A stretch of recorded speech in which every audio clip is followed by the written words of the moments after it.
be seated. Your Honor, the jury's all present and accounted for. Good morning, everyone. Good morning.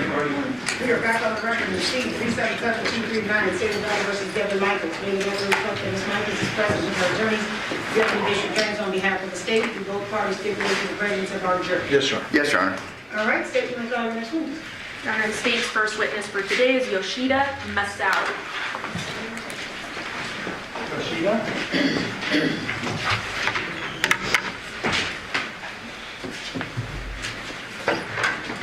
Just follow me on.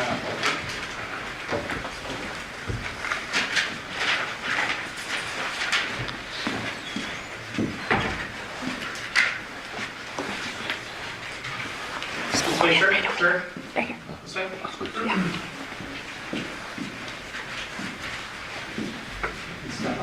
You ask him to remain standing, please, and right hand, the clerk can swear.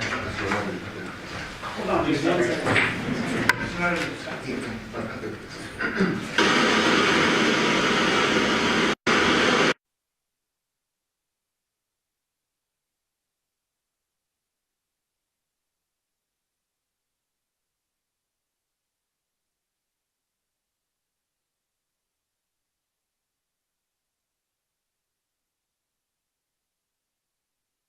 Like that he is being assisted by a court interpreter. Mr. Interpreter, can we have your name for the record? Takuya Kawamoto. Okay, you have a card you can leave us when you leave? You have a business card you can give to us? No. Okay. Can you spell that for us? Can you spell it? T-A-K-U-Y-A. That's first name. And last name is I-W-A-M-O-T-O. Okay. And sir, we're going to swear you in first. So if you could raise your right hand, the clerk will swear you in. Sir, which language are you interpreting? Japanese. Japanese? You do solemnly swear that you will interpret from Japanese into English and from English into Japanese the questions and answers to be propounded by counsel to the defendant/plaintiff to the best of your ability, so help you God. Yes, I do. That's to the witness. Okay. All right, and sir, and now we're going to swear him in. If you could ask him to please raise his right hand. Good morning. You solemnly swear or affirm the testimony you're about to give in this action shall be the truth, the whole truth, and nothing but the truth. So he can translate what you're saying. Hi. Yes, I do. Thank you. You may be seated. And sir, if you please state your full name and spell it for the record. 名前を全部でスペルで名前。Masao, first name, Yoshida, last name. First name, M-A-S-A-O, last name, Y-O-S-H-I-D-A. And can you just... Okay. All right. And Mr. Turner, if you could just make sure you guys can scoot up so he speaks right into that red light. Okay. Okay. State whenever you're ready. Thank you.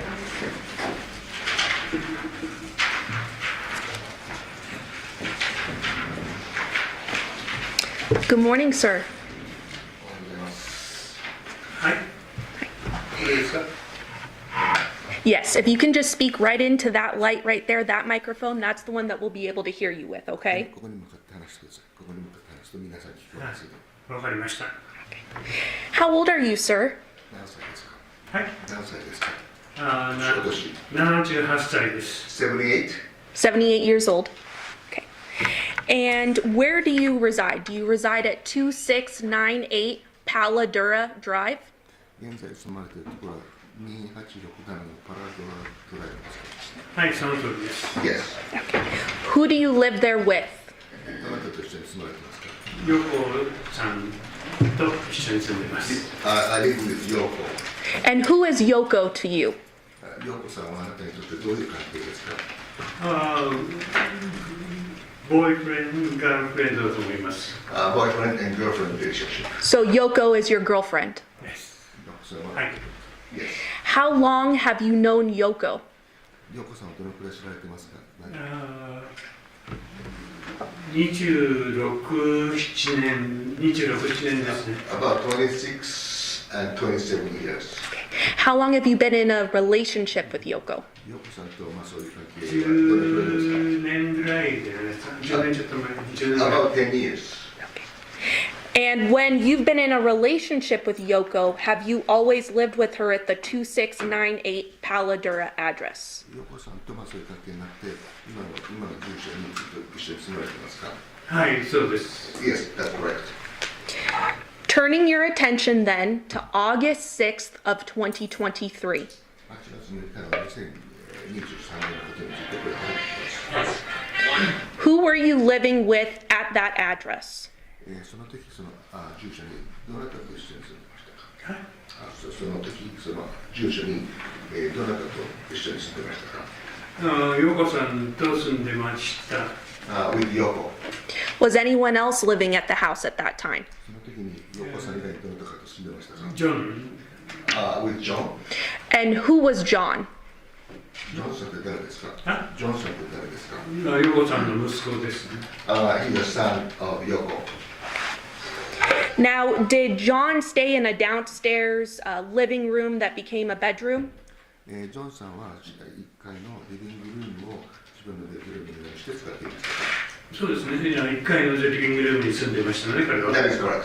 And did you and Yoko share a bedroom then upstairs of the home? そしてあなたとヨコさんは2階の。 2階の。 That's correct. Okay. So on August 6th of 2023, were you aware of a person named Nikki? この8月6日2023年に、ニッキーという人を知ってましたか？知らないです。意味も一緒。 8月6日、そのニッキーという人をその時に知ってましたか？2023年の知ってました。 Yes. And who was Nikki? ニッキーという方はどういう方なんですか？全く何にもないです。 I don't know. 陽子さんの息子のガールフレンドだと思ってました。 The only thing I know is that じゃあワイフかな。わからないです。 I don't know quite well, but I assume that she's the girlfriend of the Yoko's son, Of John. John, or wife. Okay.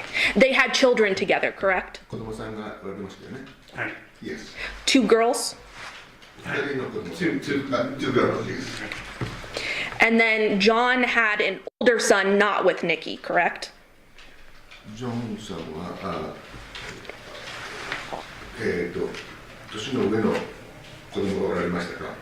その2人以外に。もう一人最初の、奥さんとい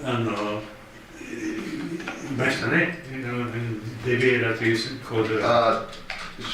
Deviere, probably that the son or children of her former marriage.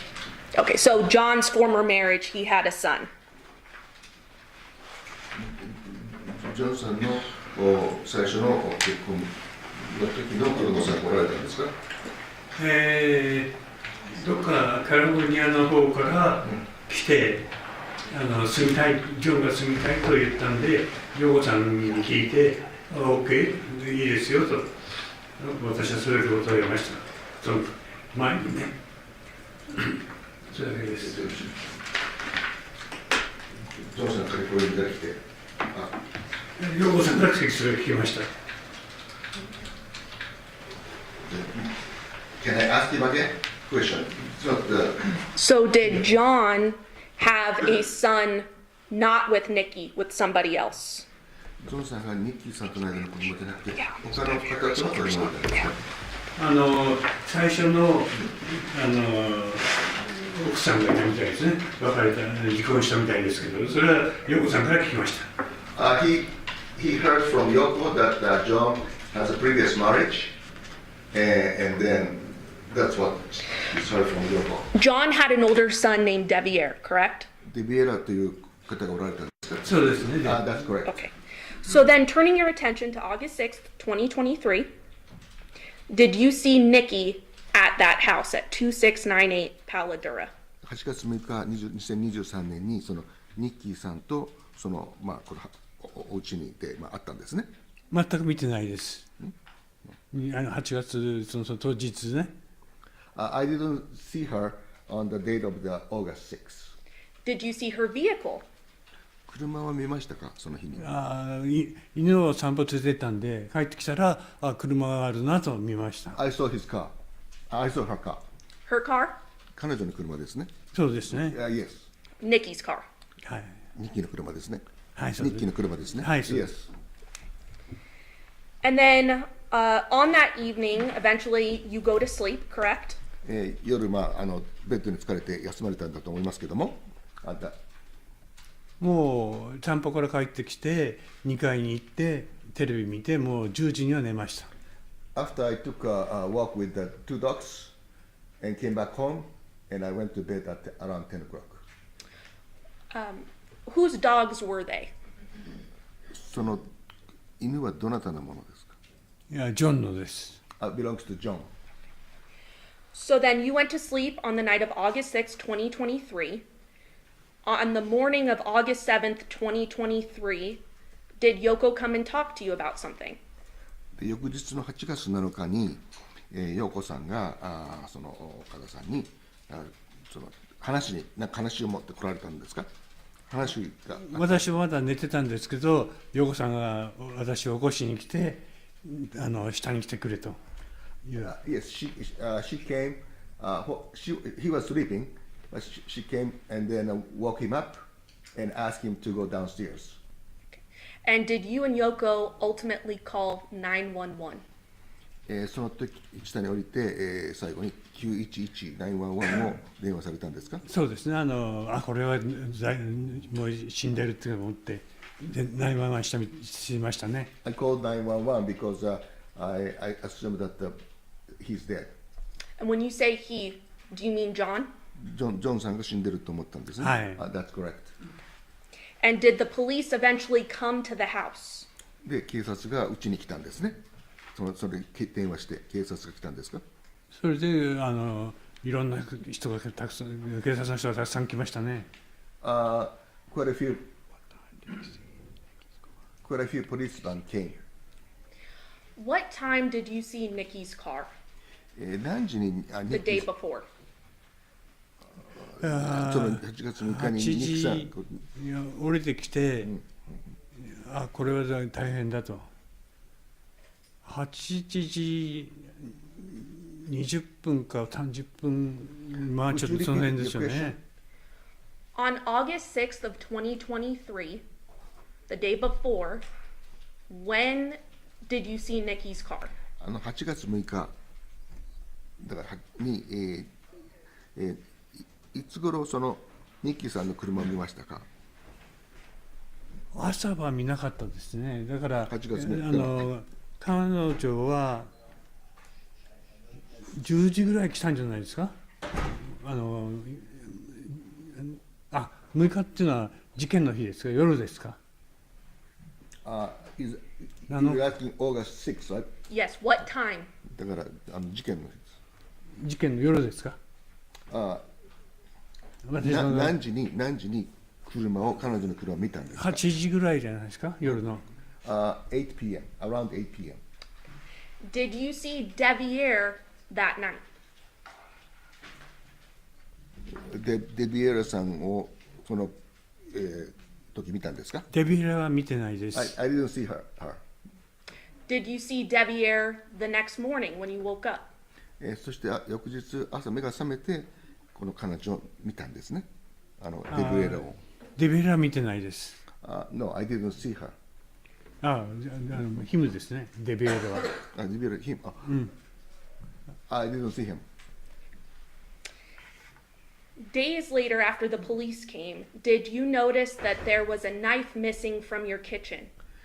ポリスが来た後に、そのキッチンからあなたのナイフがなくなったのに気がつきましたか？誰が？あなたが。ジョンは？ Let me clarify the question. You ask him whether he noticed that his knife was. Yes. Okay, あなたのナイフです。ワイフ。いや、あなたのナイフ。ライフ。ナイフ。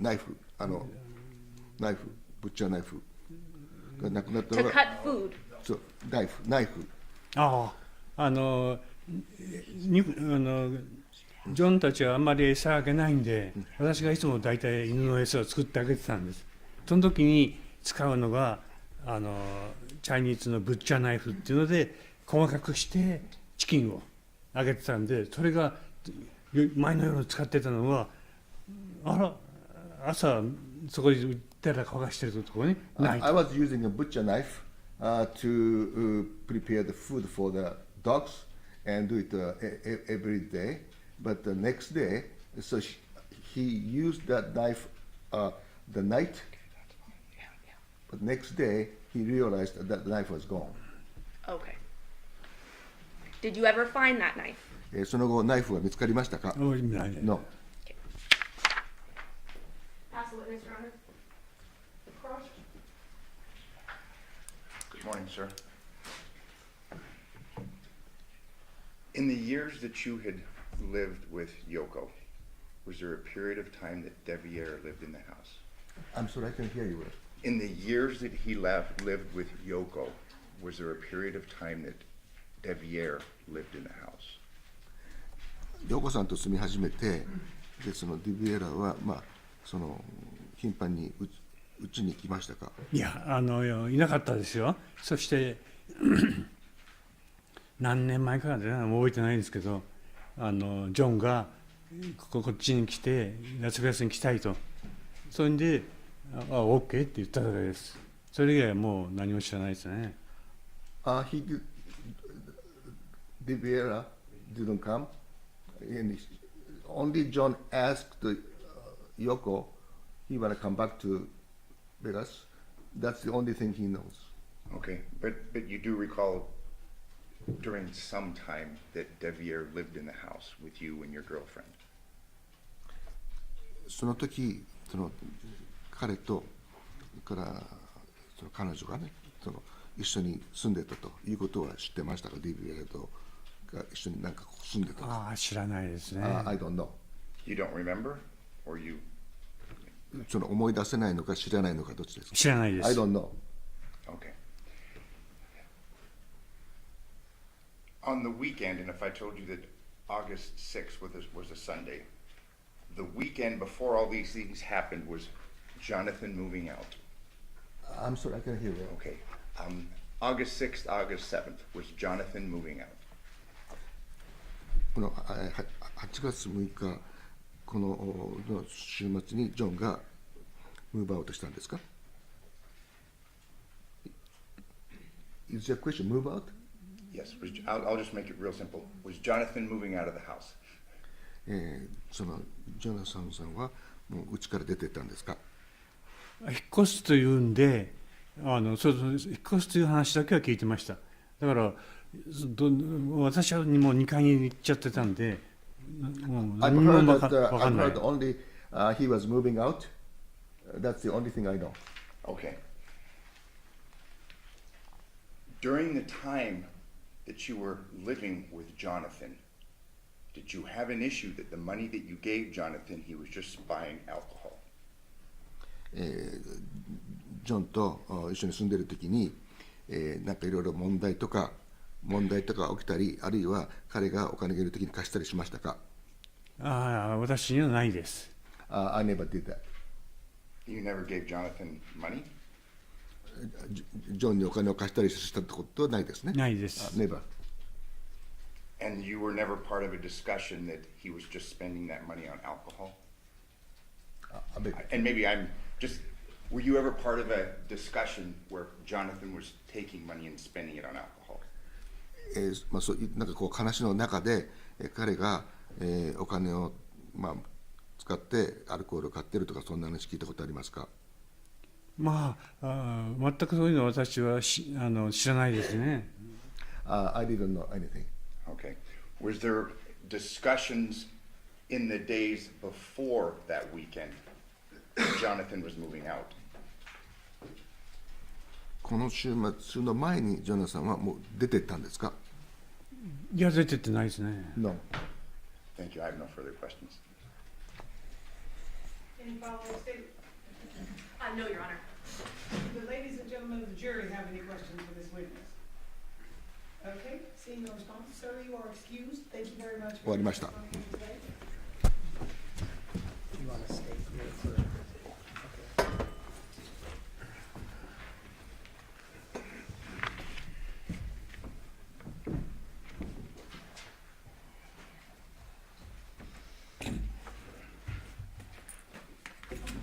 State and call your next witness. Yoko Willette.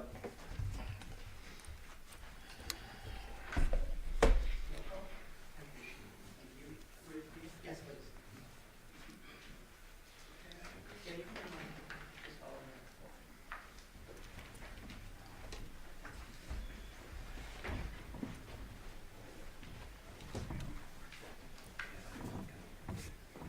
I'm going to ask you to remain standing. Can you let her know that she's going to be sworn 立 in? って先生しますんで、それ And just for the record, we are going to swear in Mr. Interpreter again because she is being assisted by the court interpreter. So you swear in the interpreter. じゃあ私がやります。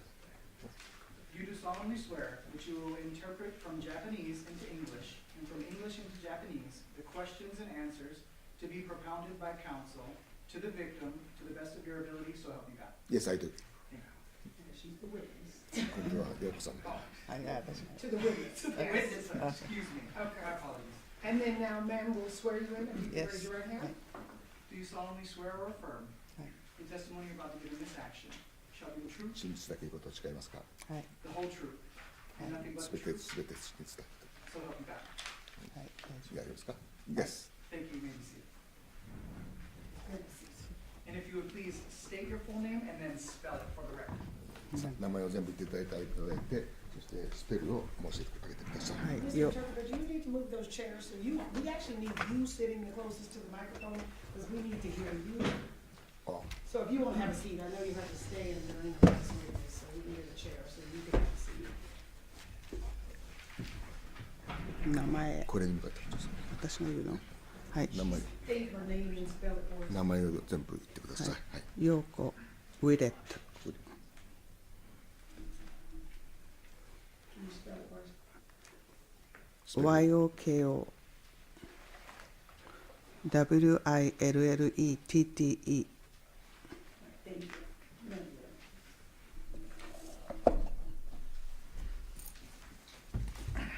Yoko, you and I have met many times before, correct? 今まで何度か会いましたね。はい That's correct. And you have always spoken in English to me when we've spoken, correct? 話すとき常に英語で話していただきましたね。はい Yes. You asked to have the interpreter present today, so everything was very clear for you.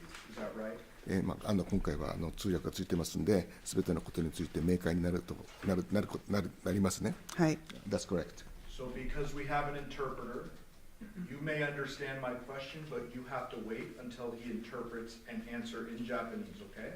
彼から聞かれた質問は分かると思いますけども、日本語で答えて、私がそれに対して英語で話しますんで、そういう順序で進めていきたいと思います。はい Did you live at 2698 Paladura for a very long time? 2366のパラレルに長い間住まれてますか？はい That's correct. How long did you have that house? どのくらいですか？もう29年29 years. Did you live there with your sons? 子供さんと一緒にそこに住まれてますか？はい That's correct. How many sons do you have? 何人子供さんがおられますか？2. And what are their names? 名前は何ですか？ジョナサン・ウィレットジョナサンとケネス・ウィレット Johnathan Willette and Kenneth Willette. Okay. Are Jonathan and Kenneth's father the same person? 父親は同じ父親ですか？ Yes. Is that person here today? 今日その父親来られてますか？わかんない朝は聞いてます Yes. Is he sitting in the front row up here? Yes That's correct. That's correct.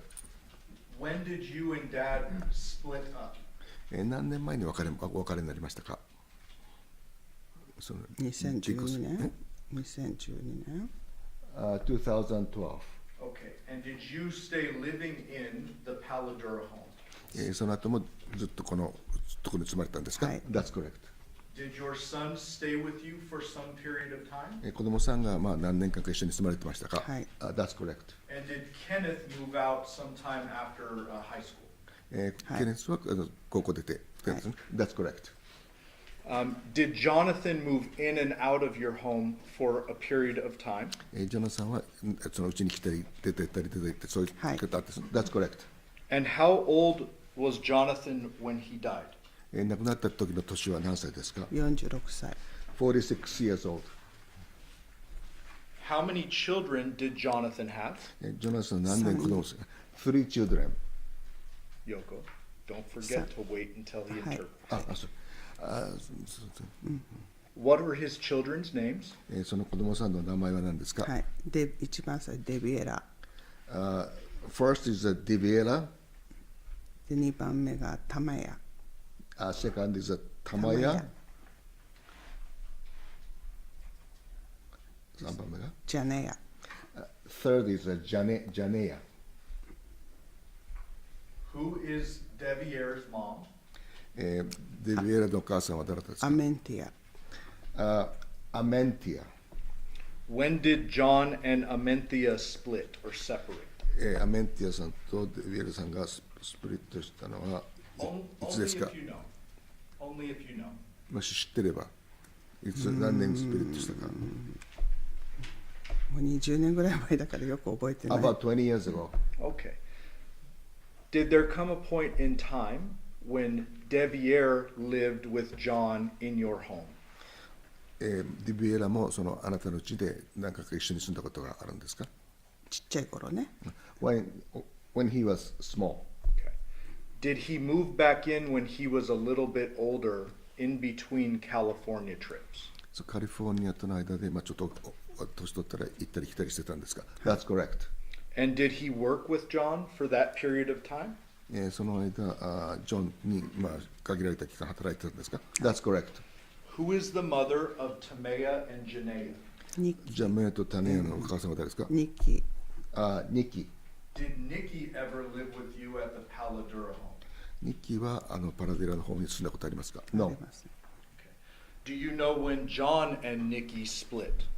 ジョンとそれからニッキーがスプリット別れたのはいつですかいつか覚えてないけど、はい。別れた。別れたことは知ってます。 Yes, they separated. Do you know when? When? It's crazy. No, that's okay. あんまりよく覚えてない。 I don't remember well. でも子供が2、3歳の頃、タマヤが2、3歳の頃。They separated when the Tamaya was 2 years old. Okay. About 2 years old. After they separated, did John move back in with you at Paladura? その後、ジョンがそのパラデラに戻ってきたと。That's correct. Did there come a point in time when you learned that Nikki lost custody of the girls? その後、ニッキーがその子供の親権を失ったということを知ったんです。That's correct. And at that time, did John get full custody of the girls? その時にジョンが全親権を得たということですね。Yes. As a result, did the girls move into the Paladura home? その結果、その女の子たちがそのパラデラホームに戻ってきたということですね。はい That's correct. Do you know about what years they lived in your home or how long the girls lived in your その子供たちが戻ってきた年と、その後どのくらい一緒に住んだかという時間が分かりますか、2022年の11月か12月頃から2023年の5月まで。They lived together from November 2022 to May 2023. Okay. While the girls were living with you and John, do you know where Nikki was living? その女の子たちがあなたと一緒に住んでいる間、ニッキーはどこに住んでましたかニッキーの家、自分の家、彼女の。 Her own house. Do you know the street or the address or anything? 住所は知ってますか今は知ってますけど、その時は知らなかった。I know now, but at that time I didn't know. Okay. Do you know who Nikki was living with? その時ニッキーが誰と住んでたか知りませんでした。I don't know. Okay. When the girls lived with you, did they have their own rooms? その子供が住んでいる時は彼女たちの自分たちの部屋がありましたか？ありました。 Yes. Where did they sleep? どこで休んで2ました階、うちの2階に部屋がありました。 ？Upstairs. And where did John sleep? 下。で、ジョンは下の downstairs. Did you observe John with the girls on many occasions? どういうオブザー？ Did you observe John interact with his girls on many その occasions? 時にジョンが子供たちといろいろこう、話し合ったり子供そういうのありました。 Yes. Did they have a loving relationship? その親と子供それは愛情を持った関係でしたか？はい。Yes. Did John cook for them? ジョンが彼らに料理を作って、Yes. Kept them clean and safe? そして彼の部屋をきれいにしたり。そうですね。That's correct. And at some point in time in the summer of 2023, or May, did the girls go stay with Nikki? 2023年の夏にこの子供たちがニッキーと一緒にはいそうです。学校終わってからちょっと行ってました。 After the school. After school in Finish. 2023. That's yes. So for the summer? 夏ですね。夏の休みです。旅 Yes. 行行ってました。 Okay.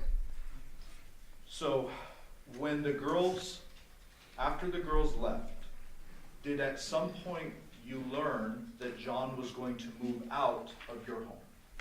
その彼女たちがいなくなって、そしてその後ジョンが自分の家から出て行ったことを知りましたか？ Yes. Did that discussion go on for an extended period of time? その議論は引き続いてますか？ Yes. Do you know where he intended to move? どこに移りたいっていう希望してたんですか？知ってます。ニッキーのうち。Move to Nikki's house. Okay. Where the girls were? そこに子供たちがいたからですか？Yes. I should have asked this, I apologize. While the girls were still living with you, did Nikki have supervised visitation every week? 子供さんが一緒に住んでいるときにニッキーが来たときはそのスーパーバイズ、監視されて来たということを知ってましたか？ジョンが見てましたよね。はい。 When she came, John was with her. Understood. So did Nikki come to your house many times while the girls lived with you? 子供さんが住んでいるときにニッキーはかなり頻繁に来てましたか？はい。 That's correct. Did you know that Nikki and Deviere were married? その時ニッキーと息子がデビエレと結婚したの知ってましたか？その時は知ってました。 Yes, I knew at that time.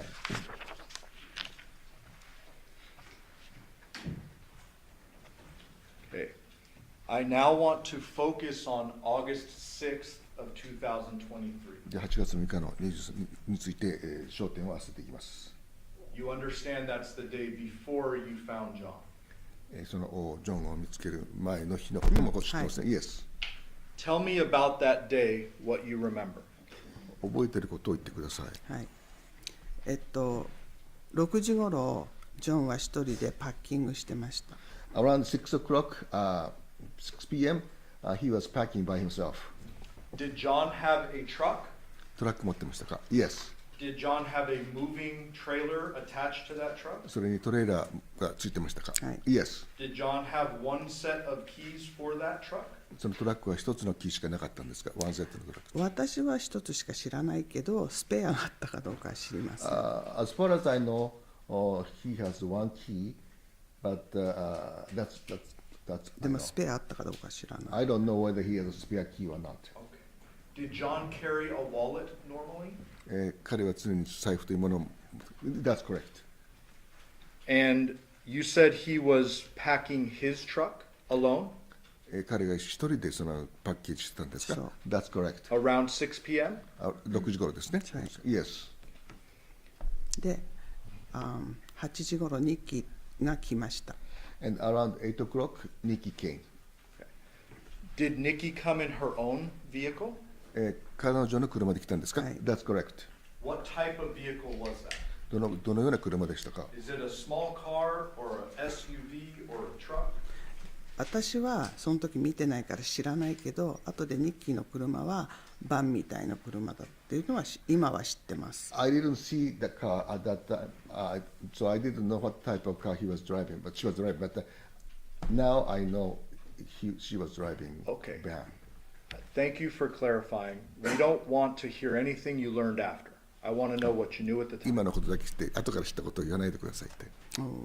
So did you know she came in her own car because John was there?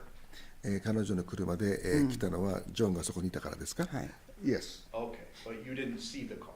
で車は見なかったんですね。No. Okay. What did they do after Nikki arrived? ニッキーが来た後、彼らはどういう行動を取りましたか？ 8時頃に2人で出てきました。Around 8 o'clock, 8 p.m., they both went out. They both left? Both left. Do you know which vehicle they left in? その時、どちらの車で？トラック。Truck. By truck. Okay. While John and Nikki were at your home, do you know who was with the girls?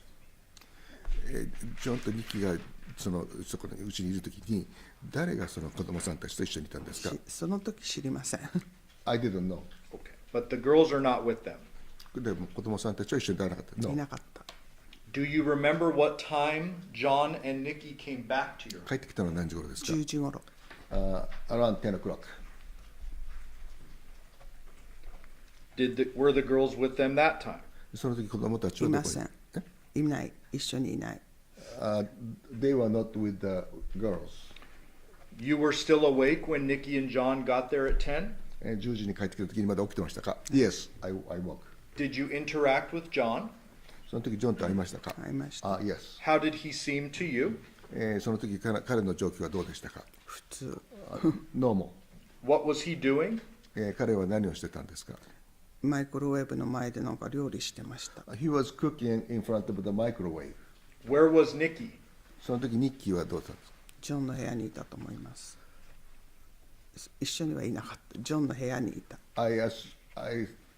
I thought that she was John's room. And is that the lower room where you found John? Yes. Yes. Okay. After 10 p.m., do you go to bed? 10時以降ベッドに来ましたか？ベッドっていうか2階に行きました。Yes, I went upstairs. Did you go to sleep or did you stay awake upstairs? その時、ね、休みましたか？それとも起きてましたか？起きてました。 I was awake. Did you stay awake for several hours? その後数時間起きてましたか？ That's correct. Around 1 a.m., did you go back downstairs? 1時頃、午前1時頃下に置いたんですね。はい。 That's correct. Okay. So you stayed awake between 10 and 1. 10時から1時の間起きてたんですね。はい。 That's correct. During that time, did you hear any yelling or arguing or fighting その downstairs? 間に大きなこの喧嘩してるとかそういう音とか聞きましたか？聞きません。 I didn't hear. Did you hear any gunshots? その鉄砲の No. Anything out of the ordinary between 10 and 1? 通常以外のなんか音とか聞きましたか？聞きません。 No. What did you do at 1 a.m.? で1時に何をしましたか？ベッドのサイドの時計見て、もういないと思ったから下に降りました。When I saw the 1 a.m. at the clock, I assumed they were gone. Nobody downstairs, so I went down. Did you expect John to be gone from the home? その時にもうジョンが出てると思ったんです。はい。Yes. Why did you expect that? なぜそれを予知したんですか10時に帰ってきた時にちょっと休んでまた出かけるって言ってたから。He said when he came back around 10 o'clock, he mentioned to her that he will, get out after the short break. He go out. He will go out. He will go out. When he came back 10 o'clock, he told her that he will have a short rest and then go out. And go where? どこに行くかってニッキーの家。Go to the Nikki's house. Do you know why? なぜか分かりましたか？まだ荷物が残ってたから、それをまたもうちょっと持ってくって。He said that some his belongings to left, so he tried to pick up. Okay. And he had a bunch of belongings still in the room downstairs, そ correct? の下の部屋にたくさんの彼まのだそういうのがたくさんあと残ってたんですか？まだ残ってました。 Yes. When you go down at 1 a.m., what happens? その時何が起きたんですか？1時に戻られて。私はキッチンの方に行ったら、ニッキーが部屋から出てきて、ニッキーと会いました。When she went to the kitchen, she encountered Nikki coming to the kitchen. And how did Nikki appear to you? どのように見えましたか、ニッキーがそのなんか時。びっくりしたような感じ。 She was she feels that she was surprised. Surprised to see you? 見てね。そうそうそう。 That's correct. Did you observe anything weird about Nikki at that point? Did she have any blood on her or その時 anything に at all? 彼が血がついてるとかなんかこう様子は分からなかったんですね。何にも変わってない。That's normal. I didn't see anything. So she appeared startled or surprised to see you? その時だからあなたが見て驚いたんですね。That's correct. And what happened when you ran into her? Like what happened next? その後何が起きたんですか？彼女は向こうの部屋からステーキの残りとかお皿持ってきて、で私が洗ってあげた。 She brought a couple of dishes, still some food left, and then brought to the kitchen, and 洗って。 she washed, cleaned. She washed who? Yoko washed. Yoko-san Yeah, washed. Yoko-san. Okay. Yeah. When Nikki brought the dishes, was she bringing them from John's room? ジョンの部屋から持ってきたんですね。That's correct. Could you see if the light was on in John's room? その時彼の部屋はライトがついてましたか？ That's correct. So the light was on? ライトがついてたんですね。はい、つい Yes. てました。 Did you talk to Nikki about what John was doing or where he was? その時にニッキーにジョンはどうしてるんだって聞きましたか？私は聞かないけど、ニッキーが飲み始めちゃったんで寝てるって言いました。Yoko-san didn't ask her, but Nikki voluntarily told her that John started drinking, and then went to the bed. Okay. So you did not ask her about John. She volunteered that John was drunk and went to だ bed. からあなたが来てなくて彼女が言ったんですね。Yes, she voluntarily told her. Was John a drinker? ジョンは飲むんですか？時々飲みます。 Sometimes. And when he drank a lot. 飲む時はたくさん飲むんですか？たくさんがどんなかわからないけど、普通にビール飲んでました。 I don't know how much is, but it's normal. I think it's a normal occasional drinker. Okay, but it wasn't surprising to you that it wasn't weird that John was drinking or she claimed John was drinking. Is that fair? 彼が飲んでる間にそのニッキーがその部屋をクリーニングしてる、そういうものを持ってくるというのはなんか変だと思いませんでしたか？思わなかった。 I didn't think so. So not really strange to you at that. その時は別におかしくなかったんですね。No. So you saw the lights were on in John's room. Did you hear anything coming from the room? その部屋に電気がついてましたけど、そこから何か音とか聞こえましたか？ No. How long did this interaction with Nikki last? そのニッキーとのそのそういうその遭遇はどのくらい続きましたか？多分15分ぐらい。 About 15 minutes. Did Nikki go back and forth between the room during that 15その minutes? 15分の間に部屋から出たり入ったりしてましたか？ お That's 皿 correct. 2回ぐらい持ってきたんで。 She brought dishes twice. And did the lights in that room remain on the whole time? その間ずっと部屋の電気がついてましたか？はい。Yes.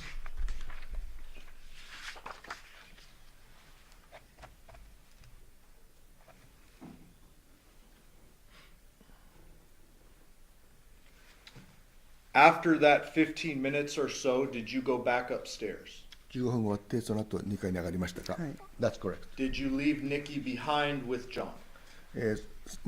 ニッキーを残してジョンと一緒に行って上に上がりましたか？はい。 That's correct. Was there anyone else in the home other than you, Yoshida, Nikki, and John? その4人以外に部屋にいた人はいましたか？いません。 No. What happened when you went back upstairs? その2階に上がって、その後何が起きましたか？何が起きたっていうか本読んでて、本読んだり YouTube 見てたりしてました。When I went upstairs, I was watching YouTube and reading books. After you went back upstairs, did you hear a noise from downstairs? 2階に上がって何か音が聞こえましたか？聞きません。 No. No noise? 音がしなかったんですか？何も。ね、その時はしません。 At that time, no. Okay. At some time, did you hear noise later? その後、音を聞きましたか？ちょっと1時15分頃2階に行って、でそれから寝たんですけど、多分2時頃だと思うけど、よくわかんないけど、犬が庭で鳴いてるのと、なんかドスンと音を聞きました。Around 2 a.m. と思うけど。He assumed around 2 a.m. She assumes? What, 1:15? アフターフォン1時1 15 15分で上がったんでしょ？に上がった後寝たんだけど、その後寝てる時に音が聞こえた。大きな。1:15, she went to the bed, and then around 2 o'clock while she was sleeping, she got some noise. One of them, when the dogs were embarking 庭で。in the garden, and then other strange noise was heard. Okay, so let's break that down a little bit.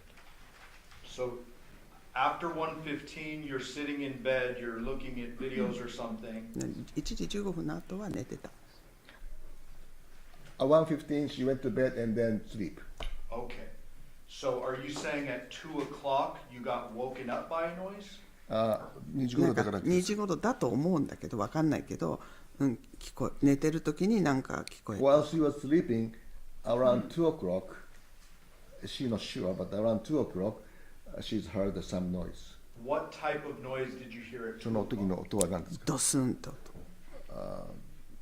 結構大きなドスンとなんか物が落ちたみたいな。 Something like something dropped from the like shelves or some strange noise. Okay, was it like a bang? バンみたいな、そういう感じ。 Something like that. Okay. You said you heard the dogs too, 犬の鳴き声も聞こえたんですよ。Yes. and the interpreter used the word garden. Does that mean backyard? バックヤードでしょ？そうそう、バックヤード。 Yes, バックヤード。 Okay. Did John have dogs? ジョンは犬を持ってたんですか？ Yes. How many dogs did he have? 何匹いたんですか？その時子犬が生まれたばっかだったんで、大きい犬2匹と成犬ね、それとパピーが2匹。 So 2 adult dogs and 2 puppies, altogether 4. Were they John's dogs? それはジョンの。はい。 Yes. Where did they normally sleep? それ彼この犬は普通はどこで？ジョンの部屋。In the John's room. Is it normal or was it normal for the dogs to be outside in the middle of the night? その夜中にこの4匹の犬が外に出てるというのはちょっとおかしいと不。思議です。 It's not normal. Okay, so when you heard the dogs barking in the garden or the backyard, that was different than normal. 犬がだからバックヤードで吠えてるというのはもうノーマルじゃないわけですね。ノーマルじゃない。 It's not normal. Okay. When you heard the noise and the dogs barking, did you go downstairs or just go back to sleep? それが聞いた後何が起きたかと思って寝ちゃった。went back to sleep.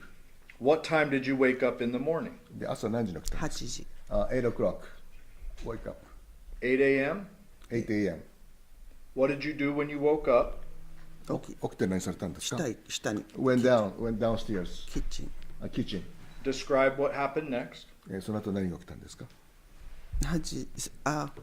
階段降りてきたらジョンのトラックが見えたんです。だからあれおかしいなと思って。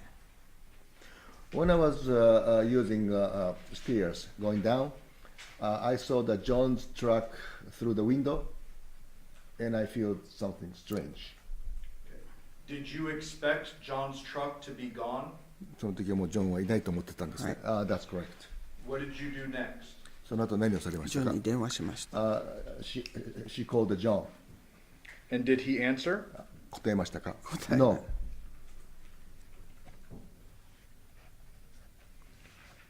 What did you do next? その後何しましたか？コーヒー作ってまた2階に上がりました。She prepared coffee and then went upstairs again. You didn't look in John's room at that time? ジョンの部屋に行かなかったんですね、その時は。その時は行ってない。Didn't go John's room at that time. After you went upstairs, did you come back down? また電話して、またもう一回電話して、また降りてきました。でもおかしいなと思って下降りた。She called him again and no answer, so she felt strange and then went downstairs. What happened then? その後何が起きましたか？ジョンの部屋見たけどいないから、でまた2階行ったのかな。I looked around the John's room and I couldn't see him, and then 2階行った。Went upstairs again. Okay. What happened then? その後はそれでまたちょっとおかしいなと思ってまた降りた。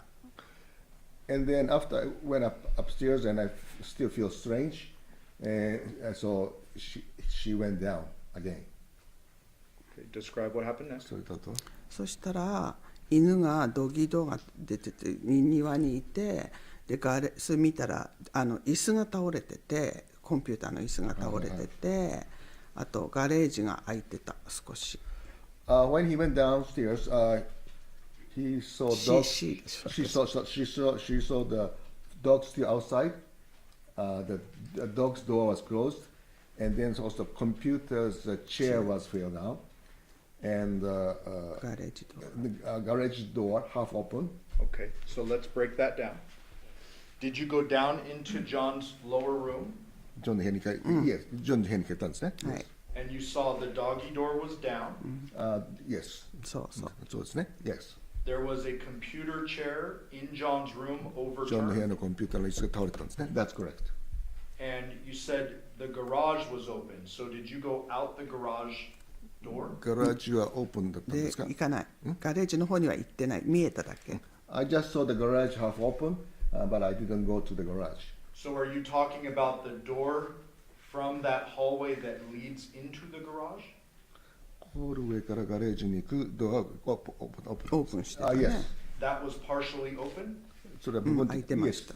Could you see through and see the big garage door? ガラージが全部見えたんですか？She could see entire garage. Was the big garage door open too? 大きなガラージドアもオープンだった。そう。That's correct. Did John normally have a lot of tools in the garage?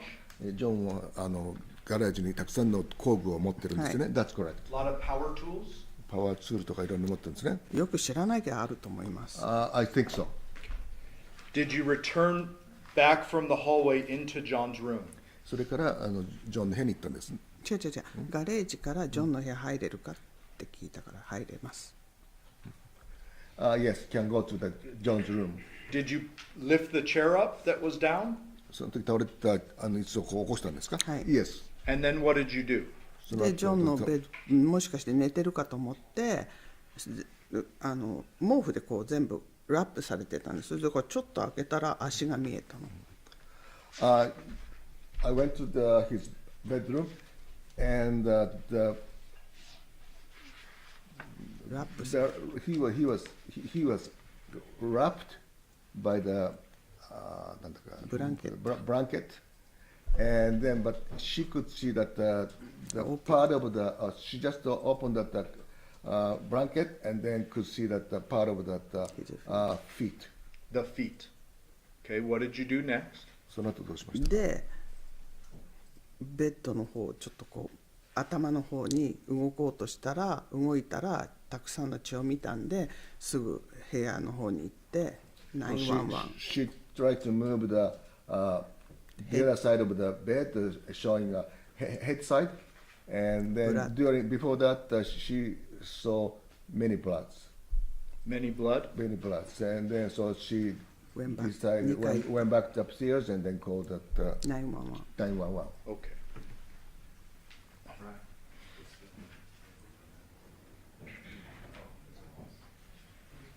And Judge, we would move for the admission of one. I don't plan to play it again, but it's a 911 call.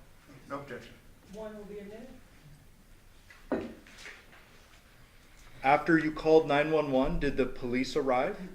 911電話した後に警察が来ましたか？はい Yes. And did they interview you? そして彼らはインタビューしました。Yes. はい And did they search the house for a long, several hours? そしてうちをずっとサーチ何時間もしましたか、はい Yes. A couple of days later, did you notice a large knife missing from your kitchen? そして、2、3日後にキッチンから大きなナイフがなくなっているのに気がつきましたか、Yes. All right. Thank you, Yoko. I'll pass the witness, Judge. ありがとうございました Yes. 今度この人が質問するね。そうそう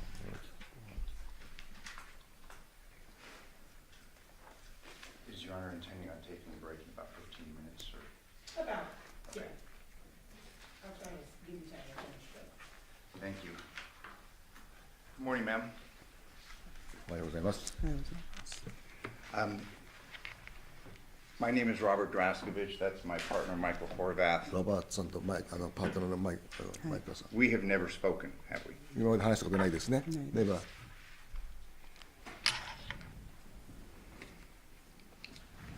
Just to clarify a couple of things. ちょっといろんなことをちょっと明確にしたいんですけども、 The girls left your house and went and lived with Nikki, as you know her, in May ガールが離れて、そしてニッキと住んでたと。はい correct? そうですね。はいはい Yes。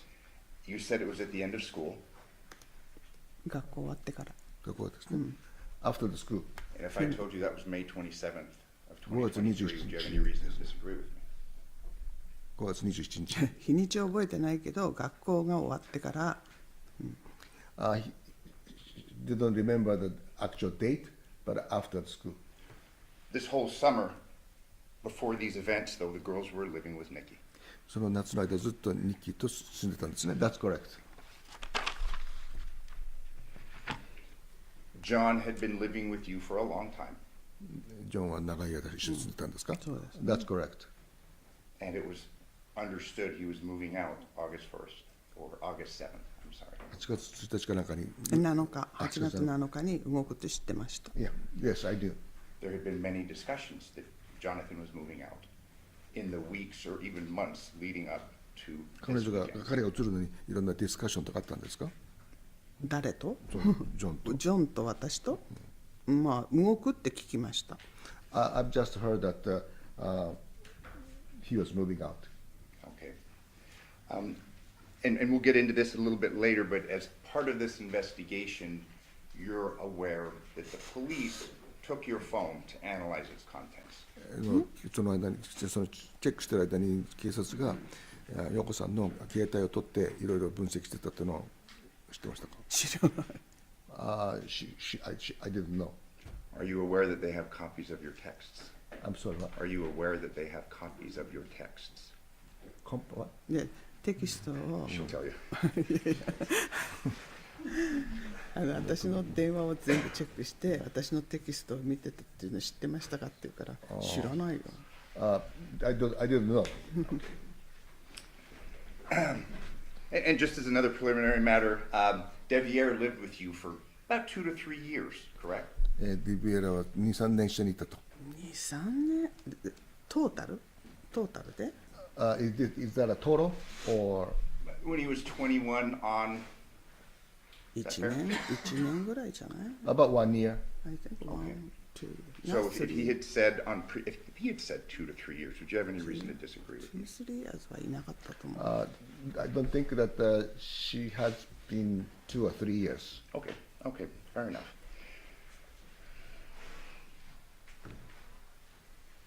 On August 6th of 2023, you were aware Johnathan was moving out, correct? You 8 saw 月6日に出てったのをご存知ですね。 he and Nick Yes, moving yes. things. Oh.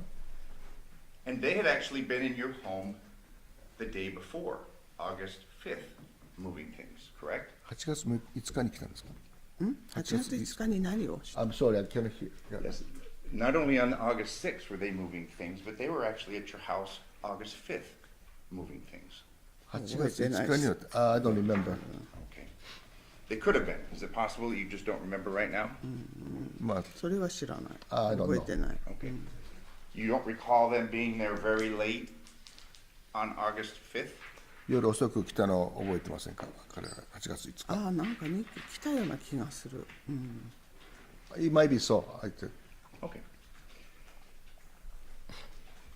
After you find Johnathan, you call the police, and the police come to your home, correct? ジョナサンが電話して警察電話して警察が来ましたね。意味がよくわかんない。ジョンを見つけたとき警察が来た。そうですよね。6日ね。はい。Yes, that, I'm sorry, ma'am, was that it? Yes? yes. Yes, she's agreeing. And you gave a pretty long interview with Detective Ozawa and Detective Skinner, correct? ディテクティブの大沢さんとスキナースキナーさんと長い間いろいろ調査だったと話し合い、はい。Yes.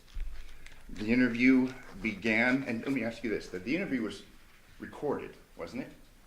そのインタビューは録音されたんですか？ That's correct. And they asked you questions. まあいろんな質問されましたね。Yes.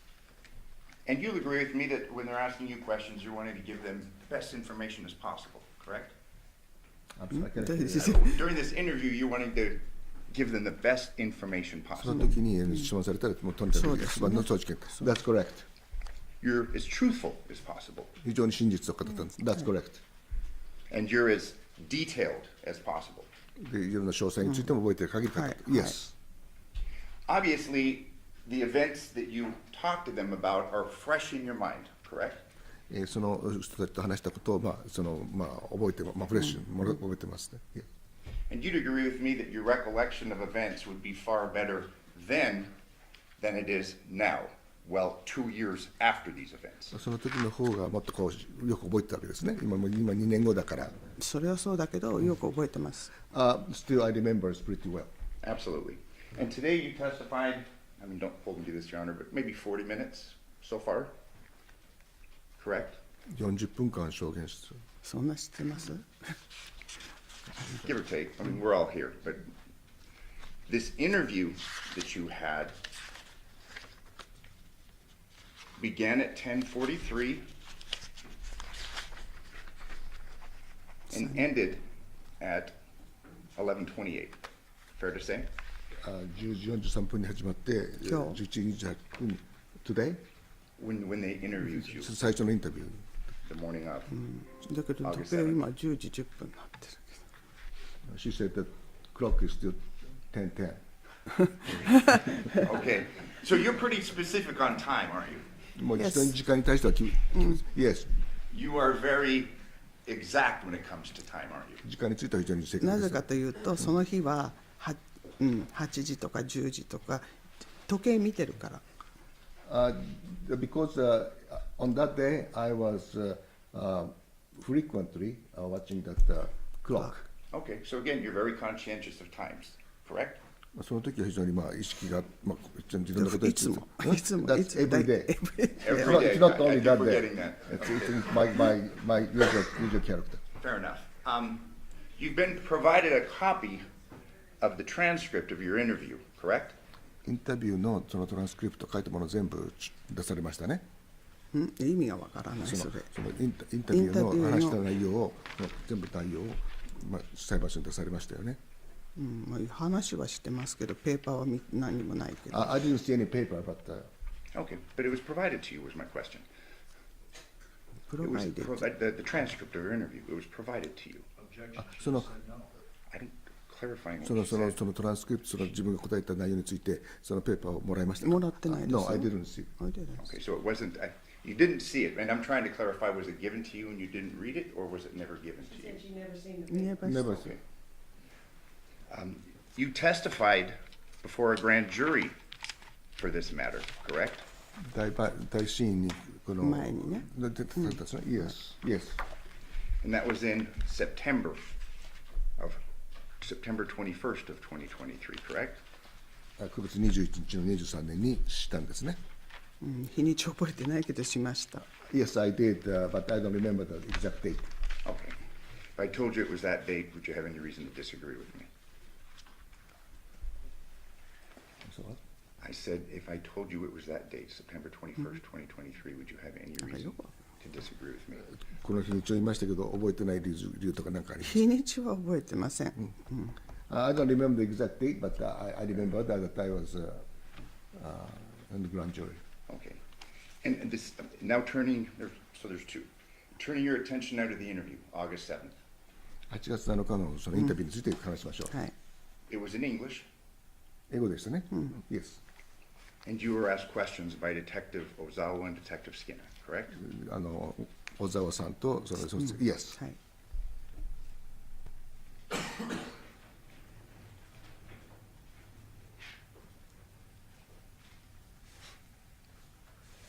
You had told the detective in that interview that this sound was dogs barking, and that was at 3 a.m., correct?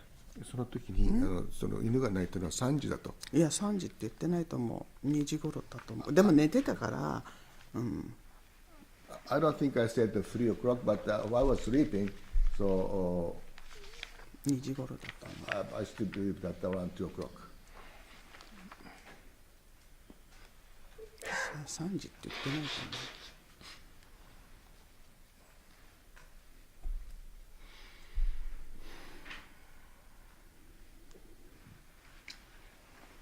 And ma'am, I'm going to read your statement. 言ったことを Counsel, 読む page 3, line 62. Then this morning, then last night, like at 3 a.m., I heard a dog barking in the yard. Correct? それに書いてあるんですって。で、言ったか覚え、それはちょっとわからないけど。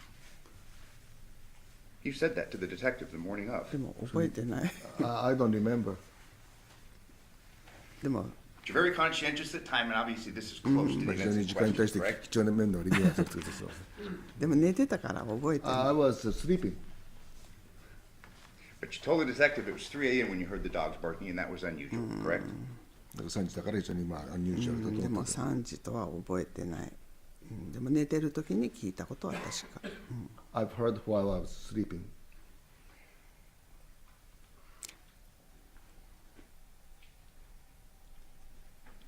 You would agree with me that through the course of this case, you learned that Nikki left your house at 2:04 a.m., correct? この中で2時4分に日記が家を出たということを知りましたか？私は何時に彼女が帰ったか知らない。I don't know what time she left. Okay. But at the time, the morning after, you said that at 3 a.m. you were woken up and the dogs were barking. Fair? だから I 3 just 時 read it to you. 今、そう言われてもその日の朝に小沢さんと話したけど覚えてよくわからない。多分そう言ったかもしれないけど時間はわからない。I don't remember 3 o'clock, or I might say that, but it's not Okay. clear. That's right,ね、その後すぐ後だったから殺された後だったからだから気がどうよくわからない。 right after what had happened, so I don't remember. Okay. And when you talked to detectives, you didn't talk about some bang or anything, did you? That's new today. その時にこうボーンという音がしたということは言ってなかったですけど、それを今日言われたのは新しい発見なんですけど。覚えてだけどそれはほら殺されてすぐのことだったから動転してたかもしれない。That was right after the accident, and my emotional situation was a little bit, unusual. Understood. And that's your testimony today. Are we fair to say? 今日はね、証言が初めてですもんね。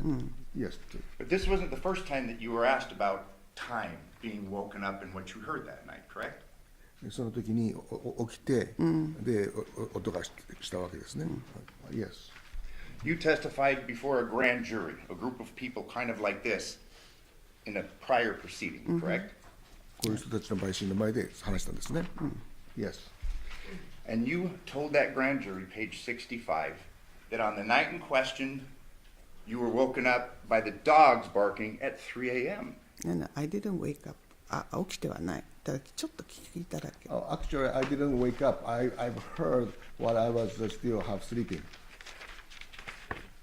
So you agreed now that it's still 3 o'clock on two separate occasions. 3時かどうかは知らない。I'm not sure whether it's 3 o'clock or.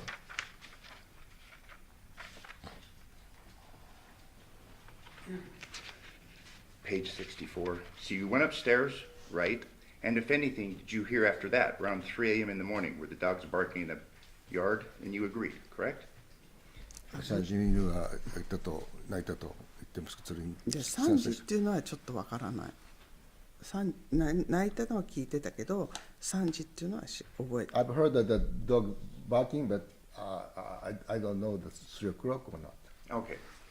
But in both occasions, you say that this was unusual, didn't you? Dogs barking at 3 a.m. まあ3時に2時とか3時2時とか3時でとにかくunusualですね。Unusual. Yes.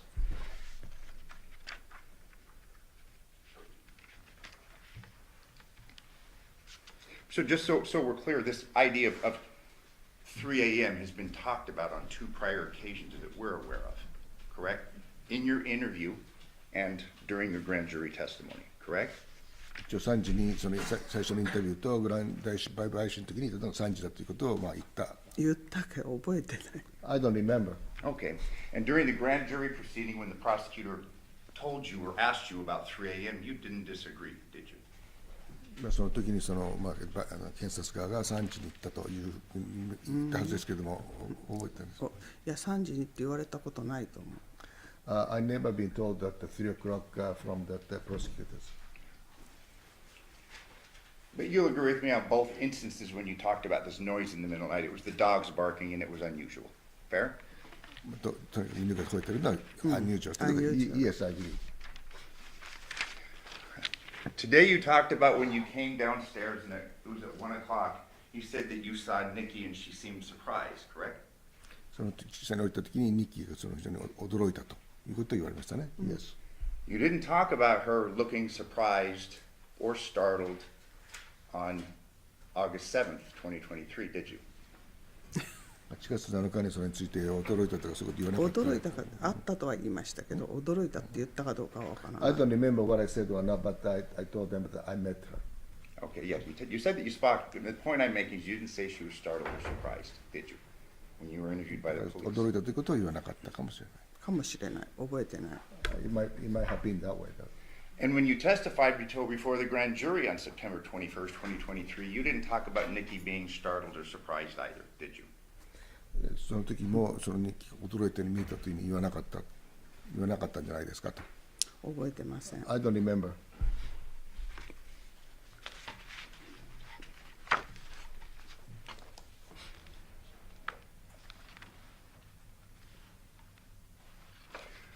On your interview on August 7th, you talked about after saying at 3 a.m. the dogs are barking, you go back to sleep, you wake up at 8 a.m. and then you go downstairs, correct?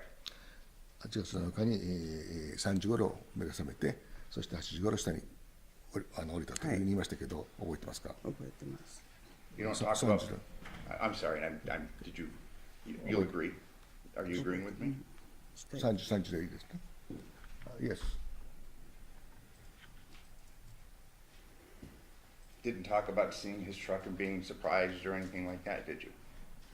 You didn't talk about being surprised at seeing Jonathan's truck in front of the yard. その彼のトラックを見た時も驚いたりとかしなかったんですか？だからいないと思ってたのにトラックあったからおかしいなと思いま When した。 I saw that his truck, usually not there, I was, But I'm talking about the statement, the accurate statement that you agreed me with, that you gave to the police on August 7th. You didn't talk about being surprised about Jonathan's truck. その時警察のあれではその時にそのトラックがいなかったから驚いたとは言わなかったと。覚えてない。 I don't remember. Okay.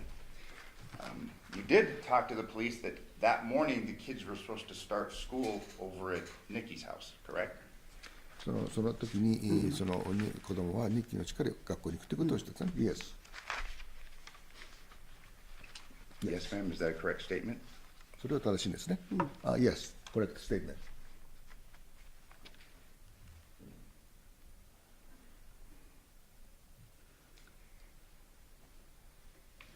You told the police on August 7th when you came downstairs things were a mess, correct? その8月7日のその警察に下が非常にもう混乱してたというふうに言われました。そう言った覚えないけど、どういう意味でメスっていうの？ I don't remember. She wants to know what the mess means.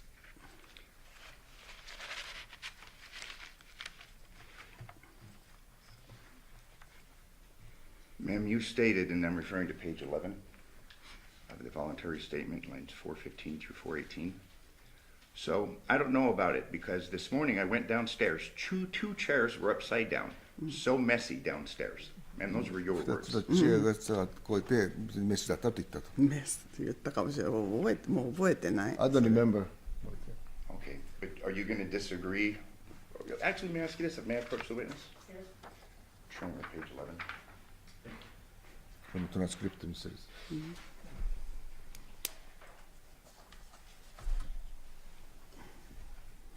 Upside down. Chairs are upside down. So messy downstairs. Pick up a chair and hit it. なんだかわからない。覚えてないそれは。 I don't remember. メスっていうのは何だろう。 Do you agree with me? Your memory was far better the morning, August 7th, than it would be now, correct? 1月7日ですね。の一応トランスクリプトです。じゃあ部屋が汚れてたってことかな。覚えてないそれは。 I might, so that might, that the room was very dirty, Maybe. and then I say messy.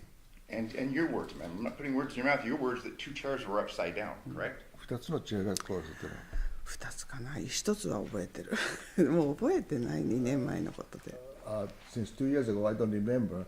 It might have been 2 chairs, but I remember the 1 chair was fell down. Okay, so now you remember the one chair, but at the time you said two, correct? コレクトかどうかっていうか覚えてない。 I 2 don't 年前の remember こと。 2 years ago. Yeah. Fair to say that there appeared to be some signs of a struggle.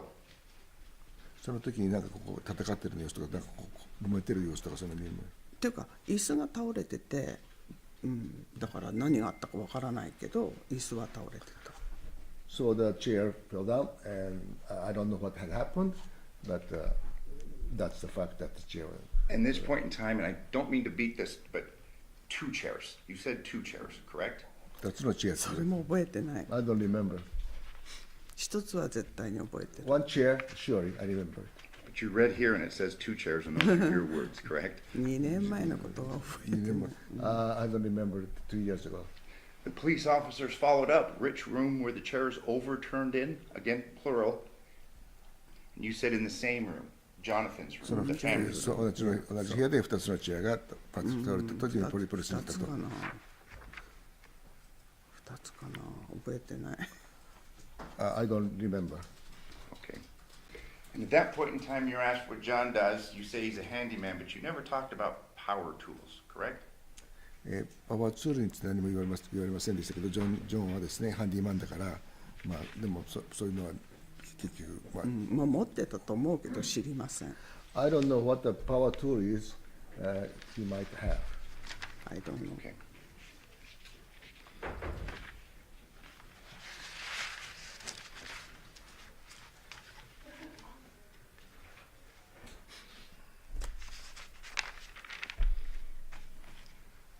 At this point in time, you do remember the girls' ages, correct? At this point in time, when you give the interview, you remembered your granddaughter's ages, correct? その時の年は、覚孫のえて年は。知ってますよ。 Yes. They were 7 and 9. 7歳と9歳。その時、今13歳だからそう23年2年前9と7歳、と思う。 I think so. Through this interview, and I'll just talk for a bit about this August 7th, 2023 interview. 2023年8月7日のインタビューについて、まず追加質問があります。 During this weekend, that Johnathan and Nikki were talking about moving together and raising the children together, その時に2 correct? 人が話して子供を育てると出てってっていうのを話したっていうのはご存知ですか？ Yes. They were back together again. そして元によりを戻すという話してますね。Yes. That it was a very good day. They were very happy. その時は非常に彼らは幸せそうな日だった。Yes. And they were happy to move, correct? で、もう喜んでとにかく出ていくと。 He was moving. Yes. This is something that had been talked about and you were aware of for months leading up to this. Fair. I said this move was something that she had known about for months leading up to the move, correct? これに至った経緯はその前から知ってたんですね。Yes.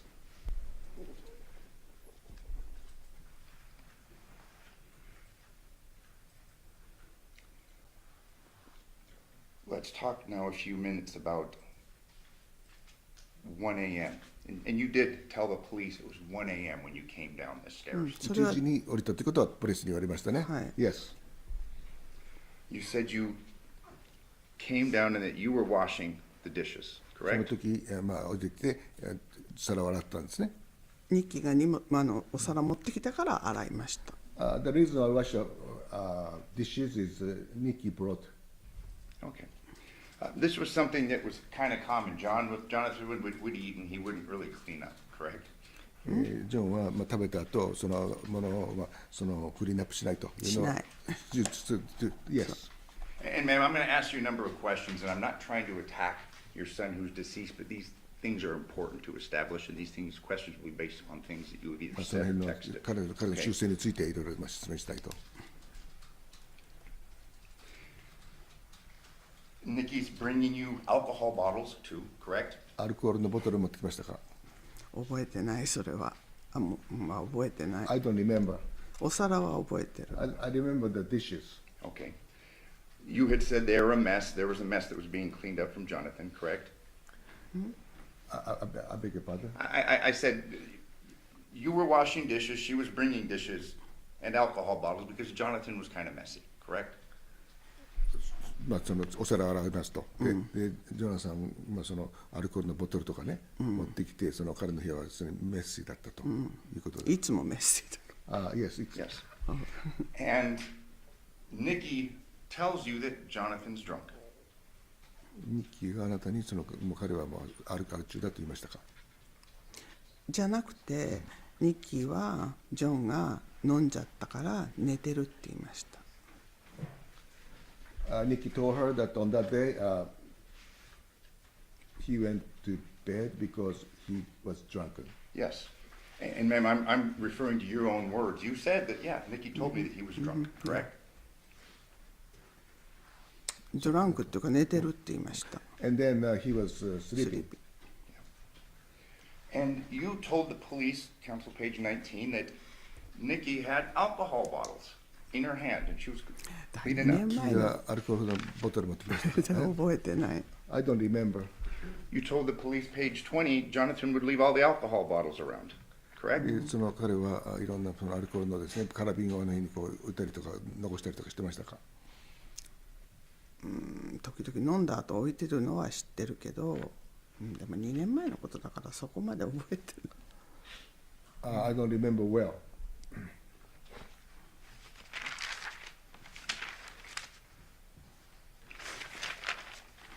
And ma'am, later on in this very same interview, now we're on page 24, you talked to the police about waking up and the dogs are barking at 3 a.m., correct?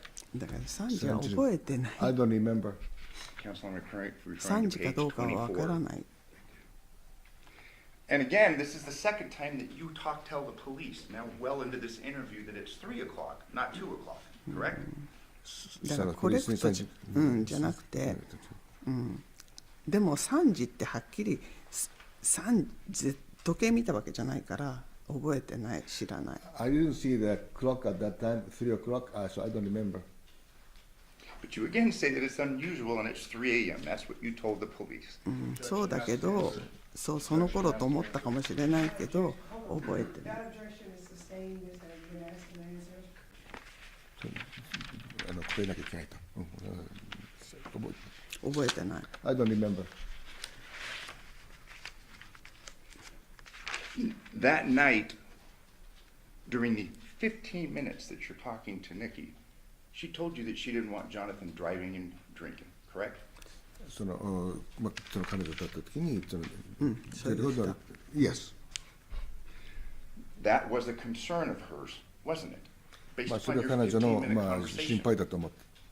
彼女は私に、飲んでるから運転させたくないから朝5時に彼は起きて自分の家に来るって言ったの。She said that she didn't want him to drive without drink, and then she also said he will wake up at 5 o'clock and then come to her house.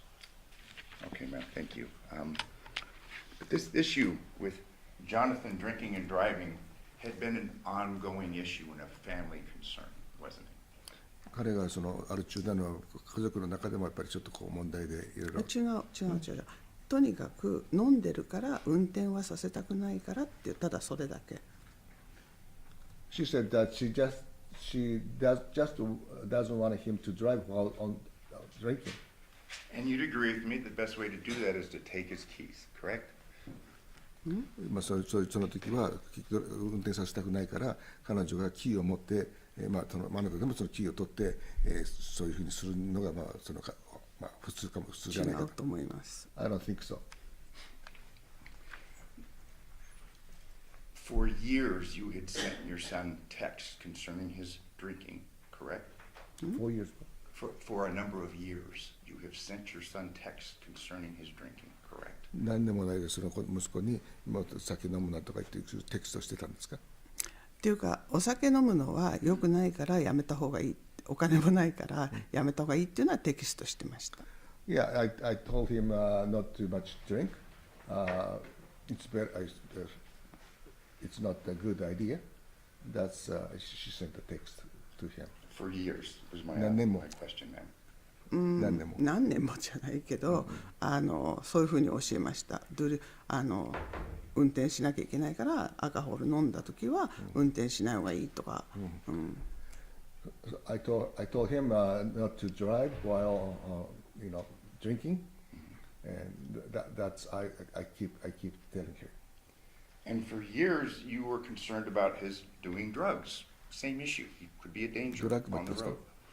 っていうか私は一般的にとにかくドラッグとかアルコールはしない方がいいって教えてました。I was teaching him, don't take alcohol, don't take drug. Educate him not to do that. そうだから子供にみんな教えるでしょ。親はドラッグはするな、アルコールするな、そういうふうに教えてました。So that's kind of a general education from the parent to the kids, not to drive while drinking and then not to take drugs. And the reason we're going to address this, ma'am, is that you had said on direct that his drinking was normal, correct? And we're going to go through some timelines and things, ma'am, because on direct you had said that his drinking was normal, correct? まあいろいろ分かりますけども、彼のドリンクが普通常だと思われるかどうか、彼のね。まあ普通はみんな普通に飲むでしょ。ただたくさん飲むのは良くないと思います。I think it's normal to drink, but not too much. Not over drink is not good. You sent him texts in 2018 about his drinking in relation to driving, correct? And drugs. 2018年にその飲むのとドライブとの関係についてテキストしてますね。覚えてませんけど、いつも普通に教えてます。運転アルコールしたら運転するな。I don't know a particular text, but usually I told him not to drive when you drink. July 18th, 2018. If you're drinking, don't drive. You will mess up. You'll lose things. I'm sure you're drinking until 2018 this 年にそういう hour. テキストを彼に送ってるんですね。そんなの見てない。でも普通教えませんか、親としてみんな。But as a parent, is that normal to educate the kids?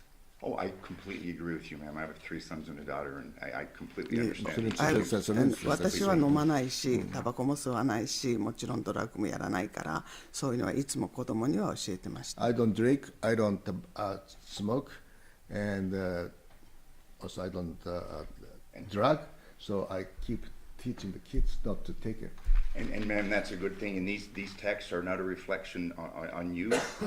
It's just important that we address these issues right now for the purpose of this trial. I would object at this point, Judge. She has acknowledged that she sent the text messages. There's no need to go through them. The relevance, cumulative, And if the state agrees that this was an ongoing concern for years, up until the 何 time 年 of the 間もそういう event, ふう I に can 接しと stop くて、 asking. そういうこと注意をしてきた。 What I would agree is that in 2018, she sent some text messages. In 2018, there was a concern for her. I think that's what everybody can agree on. In 2019, many texts, the same concerns. 2019年も同じのを送ってるんですね。Yes. 2020, many texts, the same 2020 年 concerns. も同じような correct? 内容で送ってますね。私はいつもそういうふうに真面目に働いて真面目にやるように教えてました。I always tell him to work hard and not to drink, not to all the time. I educate him. 2021, many texts, the very same concerns. 2021年はたくさんのテキストが送られました。 2022, many texts, the very same 2022年 thing. もそうですね。言うこと聞かないからCorrect? そうですよね。多分Yes. テキストしてま I す。 think so. And 2023, many texts, the same concerns. 2023年もそうですね。I think so.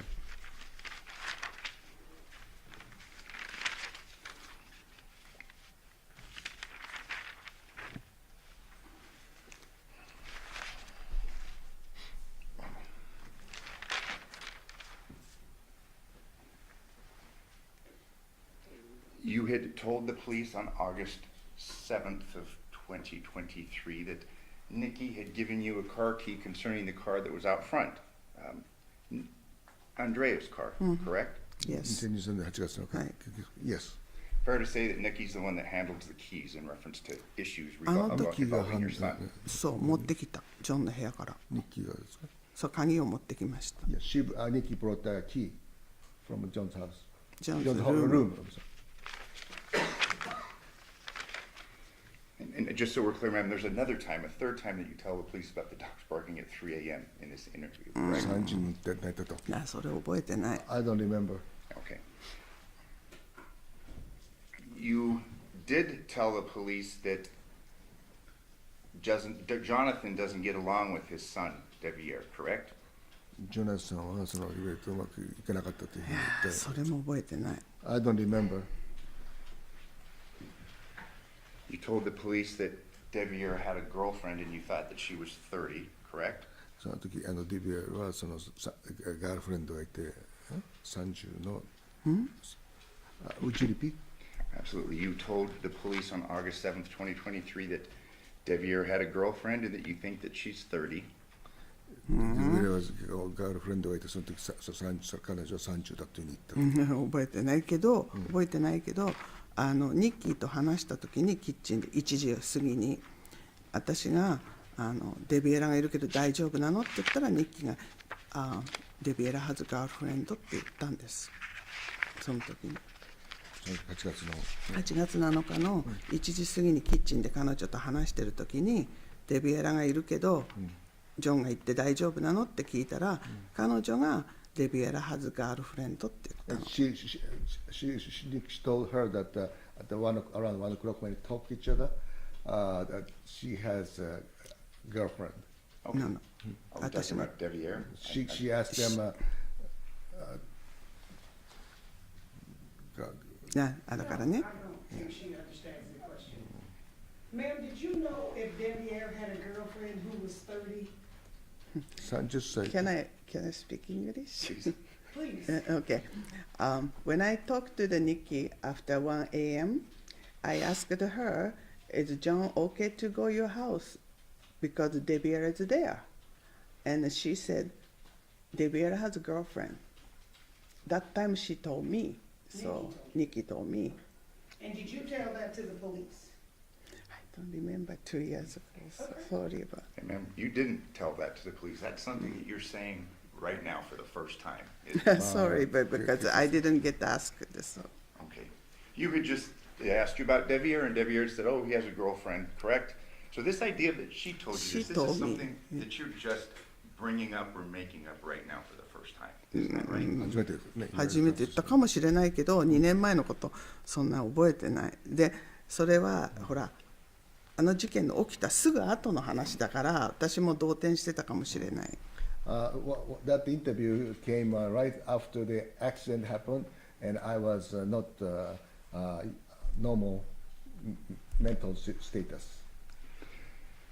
Page 34, you're asked, does he get along with his son? Your answer, not at this time. They say, okay. That's why Deviere was used to live in my house too, but he moved to Nikki's. So he's a grown man, and he's 21. I think he's about, 27. He had a girlfriend. She's 30, I think, correct? 30かどうか That's what you said. 覚えてません。 I don't remember. And then next statement, just a minute, but he's trying to move out this time, this week. That's what he's saying, correct? 彼がその後にムーブアウトすると。誰が？その Who was he? Deviere. デビエラはもうとっくにムーブアウトしてました。Deviere, went out a long time before. Yes, if I may approach the witness. Sure. And I'm referring to page 34 of the statement.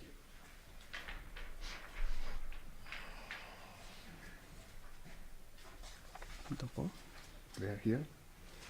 Yes. Deviere used to live in my house. Move to Nikki. That's why.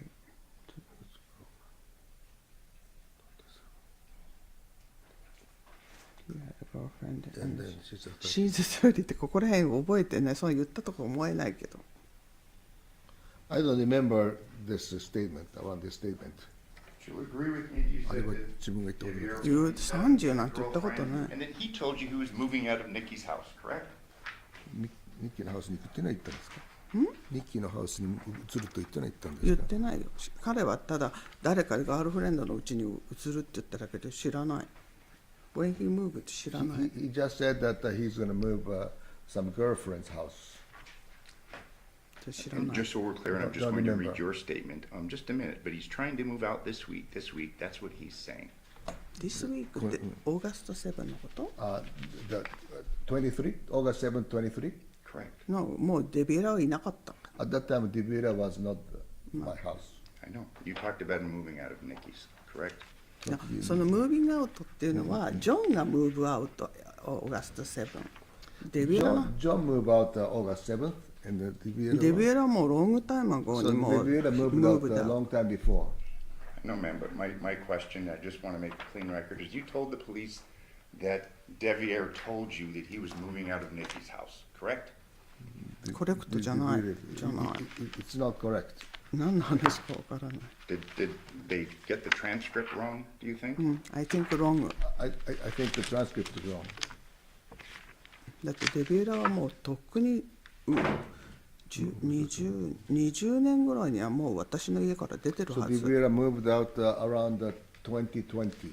いや、もう全然家にいなかった。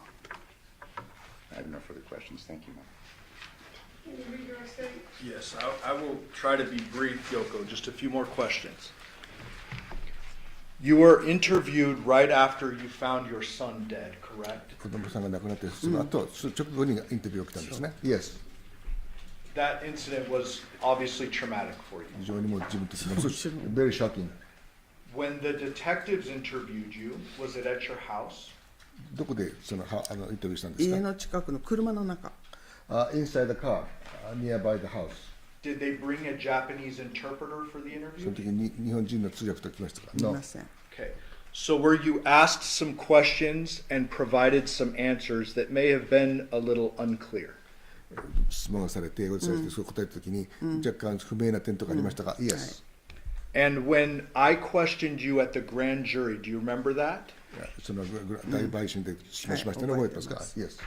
We did not have an interpreter for you, if I remember. Do you remember? そのねね時通訳いましたいました。Yes, she had an interpreter. So you had an interpreter at the grand jury proceeding, グランジュリーでも通訳いたんですね。女の人。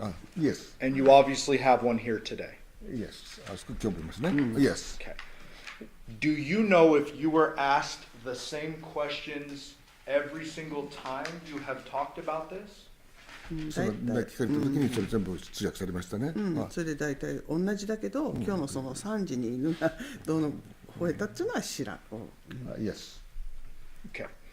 Today, you are testifying off your memory, correct? まあ自分の記憶から今こう証言してるんですね。はい That's correct.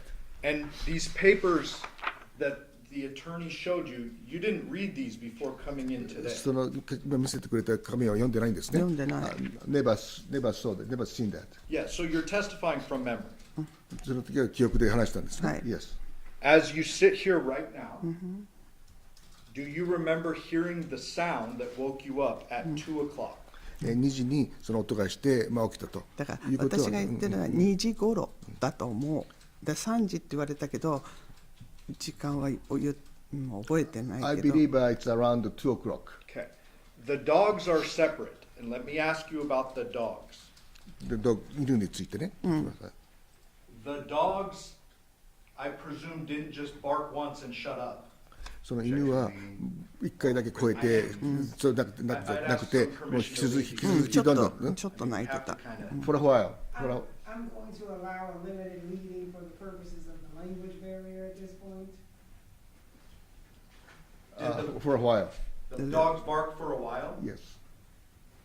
You heard them outside at some time in the night, correct? 外でそれ犬が鳴いたのを聞いたんですね。Yes. And then when you came down at 8 a.m., the dogs were not in John's room, correct? そして8時に置いてきた時にドッグはそのジョンの部屋にいなかったんですね。いなかった外 Still outside. So the dogs could have barked many times from 2 a.m. to 8 a.m., I would 2時 presume. から8時の間にドッグが泣いたかもしれない Hold on just one second, ma'am, don't answer that question. That objection is going to be sustained if she doesn't know if the dogs could have barked for that extended Sure, period of time. sure. I'll just ask you, do you know if the dogs barked once or if they barked many times? 1回か何回も鳴いた1か。回じゃないことはわかるけどちょっとワンワンって泣いてたのはなんとなく記憶にあるそれだけ Not once. Not once? Not once. Okay. Mr. the attorney asked you if you believed that John and Nikki were happy to move out. Do you remember that question? 彼ら2人がその喜んでその出て行こうとしてるのは覚えてますか、Yes. You would agree with me that you don't know what was going on in Nikki's head, その correct? 時にニッキーが何を考えてるかとかさっぱり分かんなかったですねそれは知りません No. Okay, so you can't say whether Nikki was happy about the move or その not. 時にニッキーが幸せだったのかどうかってことは分からないですね分からない I don't know. You were asked about text messages. Remember that? テクストメッセージについて聞かれますよね、John was 46 when he was killed, ジョン46歳で亡くなりましたねはい and he's still your baby at 46, I presume. Is that right? だからその時亡くなったから彼は46歳のままの子供ですねそう That's correct. So even though he's 46, you're still trying to coach him on life and guide him in the right direction like my mom does all the time. だからその時もとにかくその正しい方向に行くようにいろいろコーチングしてたんですはいね Yes. Thank you. I'll pass the witness. Read across. Yes. Before today, you said it was 3 o'clock, you were woken up by the dogs 5 times, correct? だから3覚えて時に起きてない5時になったとでそれだから3時って言ってるけど覚えてない I don't remember.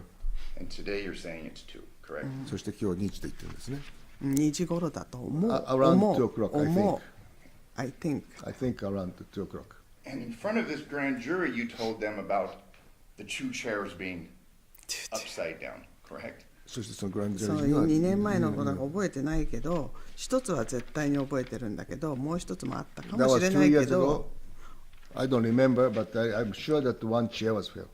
Okay. But ma'am, my question is, before the grand jury, September 21st, 2023, with the interpreter, you testified that chairs were knocked upside down, 2 of them, correct? その時だけど覚えてないけどもしかしたら2つかもしれないで I don't remember, but it might be 2. でそれはそのすぐ後だったから今と違う2年前の That was right after the accident, and my mental status was kind of terrible. But right now, it's kind of become normal. Okay, but ma'am, this grand jury, and we discussed this, was September 21st, 2023, correct? そのグランジュリーとは9月の21日じゃあその23年に日にちも覚えてないからね、I don't remember the date. One final, maybe 2 final questions. You were asked if you were shown transcripts from an interview or the grand jury Did you listen to a recording of your interview? それをそのレコードされたり、そのcould you rephrase? Yes. Did you listen to a recording of your interview before その today? 時そのインタビューが録音されてるのを聞いて、聞きまし聞いてない。た。No. All right. Thank you. I have no further questions. Any follow-up statements? Ladies and gentlemen of the jury, have any questions for this witness? Okay, seeing no response, ma'am, you are excused. Thank you very much for your testimony here today. Thank you. もういいのね。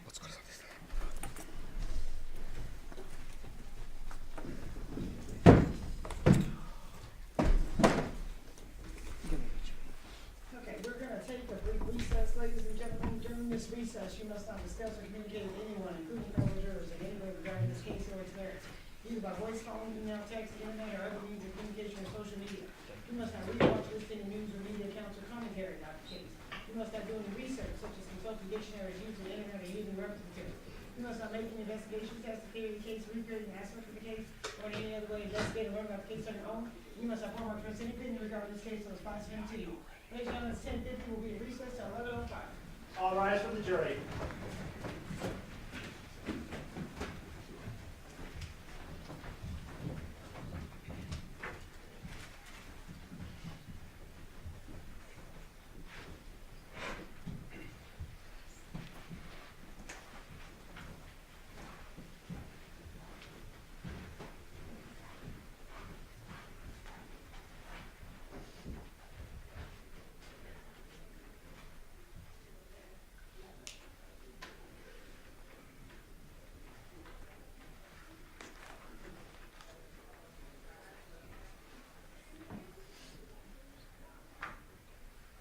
May the record reflect we're outside the presence of our jury. Do you guys have any matters outside the presence? No, ma'am. No, Your Honor. Is your next witness here, state? Yes. Okay, all right, well, that 15.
You solemnly swear or affirm the testimony you're about to give in this action shall be the truth, the whole truth, and nothing but the truth, so help you God. I do. Yes. Thank you. Now, can you please state your full name and spell it correctly? Sure. Nicole Mariam, Nicole Mariam. State and nothing you're ready. Good morning, ma'am. Morning. Yes, still morning. Almost. How are you doing today? Good, how are you? Good. What is your position? I am a crime scene analyst 2 at the Henderson Police Department. Okay. How long have you worked in that capacity? Total almost 15 years. I've been at Henderson for just over 9 years, and I was with Las Vegas Metropolitan Police Department for nearly 6 years prior to that. And you mentioned crime scene analyst 2. What does that mean? It's just a level. Are you the 2 specifically, or? Yes. It's a level. So in both Metro and Henderson, there are 3 tiers of crime scene analysts. At Henderson, they're classified as tech is the bottom, the lowest when you start out, then 1, and then 2. So I'm the top level crime scene analyst that Henderson has. Okay. What is some of your background and training that you have done to become a crime scene analyst? Sure. So I have 2 bachelor's degrees from University of Nevada, Las Vegas, one in criminal justice and one in psychology. Upon starting at Las Vegas Metropolitan Police Department back in January of 2011, I started with a training course at an academy that was nearly 300 hours, so about 8 weeks-ish of training. Then after that, did a 12-week field training program where we're paired up with more senior crime scene analysts, and we investigate scenes with them until we progressively get to the point where we're on our own. And then in my nearly 15 years, I've taken upwards of 1,000 hours of different training ongoing throughout my career. So the ladies and gentlemen of the jury have heard from a crime scene analyst in this case, but can you just generally go over what some of your duties are? Sure. So we respond to crime scenes where we identify, document, collect, and preserve physical evidence. So we use ways of doing that like photography, fingerprinting, blood spatter analysis, trajectory, and then we collect the evidence and preserve it so it can be processed or tested later if need be as well. And you also impound evidence, Correct. Is that correct? So the items that you do locate, you undergo an impound process. Correct. What is that impound process? So we package the items in their inner packages. So depending on the item, it depends on what type of packaging we use, a paper bag, a box, depending on its shape and size. And then we put that inner package, that individual package, we label it with the item number, the DR number or the event number associated with the case, with the date of the case, and also my P number and initials, so my identifying personnel number. And then that package is placed in a larger outer package, which then is sealed with red tape. I initial it and date it, so that way it can show that the seal has not been broken, no one else has gotten in and tampered with it. And then a label goes on the outside of that bigger outer package to tell you what's inside the package. So I assume when you're collecting evidence, obviously you and members of your team are wearing gloves. Correct. Okay, and what's the purpose of that? In order to prevent cross-contamination. I don't want to put my fingerprints, my DNA onto the item. Also safety for me. Some items we handle may be bloody, and I don't want to get that on myself as well. But it's in order to not cross-contaminate and leave anything behind that wasn't there naturally. So I know you have 15 years of experience, but can you approximate about how many scenes you have documented? Are we talking hundreds? All scenes in entirety. We do everything from burglaries up to homicide. So we don't just do major calls. I honestly don't even begin to know what that number would be. Safe to say hundreds? Yes, definitely. Okay. Oh, definitely. So then directing your attention to August 7th of 2023, were you called out to a scene? I was. What was the nature of the scene? It was a search warrant reference a homicide investigation. Okay. And was that location that you were assigned to 5510 Porcupine Rim? Yes, it was. What information did you have about the call? I knew it was a homicide where the victim was located decapitated. And this residence was the house of, I believe, the girlfriend or ex-girlfriend, and that we would be serving a search warrant on it. What time, and did you arrive around 6:30 that night at that Porcupine Rim residence? Yes, 6:34 was my arrival time. Okay. And when you arrived at the scene, were people already there? Yes. Who was there? The detectives were there. We also had Sergeant Kyle Slattery. We had, I believe, 6 detectives. Detective Ozawa, Detective Pappas, Detective Lina, Detective Christopher, Detective Skinner, and Detective Redsole. So a handful of detectives, including Correct. yourself, correct? I'm not a detective, but yes. Oh, thank you for correcting me. So you get there, and the search warrant has already been obtained, signed off by a judge, and now is ready to be executed. Is that correct? Correct. Okay. And can you walk, ladies and gentlemen of the jury, sort of the process of what happened when you got there with that search warrant? Sure. With search warrants, my job largely is photography. So I take pictures of the scene, the residence as it is. So the detectives have not yet searched anything. The photos I take in the beginning are as the scene is when I arrive.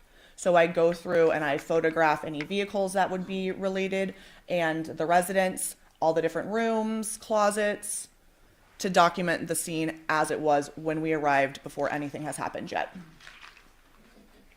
So you mentioned photographs. Yes. I have in my hand here hundreds of photos, specifically exhibits 235 through exhibit 441. Did you have a chance to review these items prior to testifying today? I did. And they're a fair and accurate depiction of the photos you took at this residence, correct? Yes, they are. And I believe by stipulation of the parties, the state is going to go ahead and move for the admission of these exhibits at this time. That is correct, Your Honor. All right, those exhibits will be admitted pursuant to stipulation. So you get to the residence.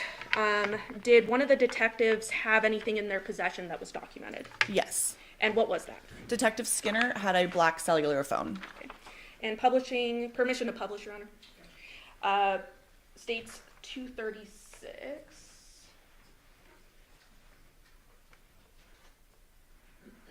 Is this that cellular phone that was with Detective Skinner when you arrived? Yes. Was there anything of note that you observed on this phone? Yes, there was an area of apparent blood on the screen. And did you ultimately collect a sample from that? I did, yes. And you went ahead and impounded that? Correct. Okay. And was it positive?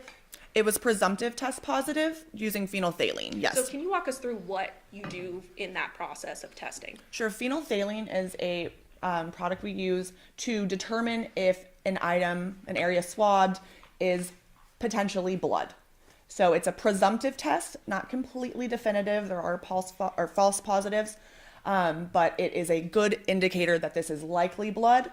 Also, with my training and experience, the appearance of the stain, reddish brown stain, also did appear consistent with blood. And then the results of the phenolphthalein test being positive indicated it was very likely blood. So you essentially swab the area, is that Yes. right? So we take a sterile cotton swab, almost like a Q-tip, put sterile water on it, and then rub it on to the stain. So I moistened the swab, rubbed the area of blood on the phone, and then I took an extra swab to be able to test it. That way I didn't ruin the swab that we were impounding. I took 2 swabs actually that I booked impounded with the blood, and then 1 extra one to test with the phenolphthalein to presumptively determine if it was blood.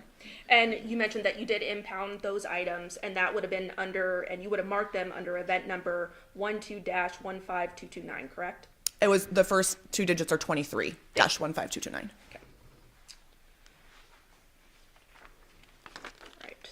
And obviously you observed the front of the residence, is that correct? Yes. Showing 239. Is that the front of the residence there? Yes. Were there vehicles at the residence when you arrived? Yes. And I think we can see it here, but there is a vehicle sort of in the driveway to the left. Do you see that? Yes. And then there's a work truck in the front of the home. Correct. And then behind the work truck, kind of hard to see in this photo, but there is another vehicle parked to the right part of the driveway. Yes.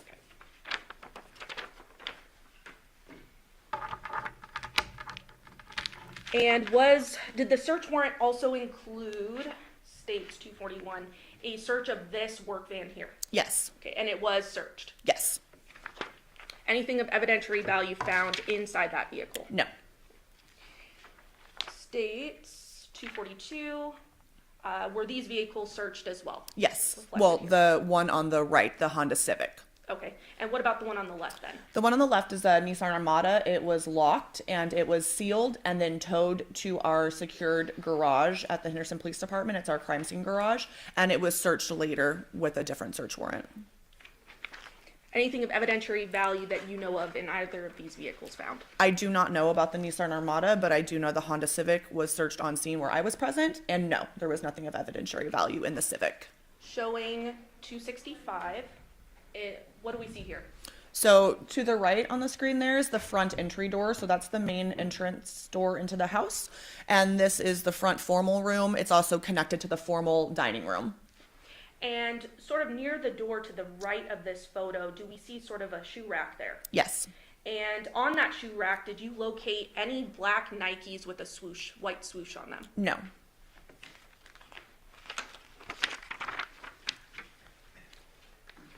Publishing 267. What is this here?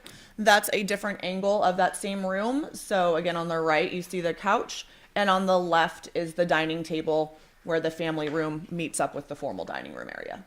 268. What do we see there? That's a close-up of one of the larger seats or couches in the room, in the living room. And then I'm specifically sort of pointing towards the left of the center chair. Those items there, were those, did anyone look at those? Yes. And what were they? Some types of swords. Okay. 276, what do we see here? That's a photograph of the kitchen in the residence. Okay. And this kitchen was searched thoroughly, is that correct? Yes. Okay. Publishing 277, what do we see here? That's a picture of me standing in the kitchen, looking out to the dining nook, and then the living room.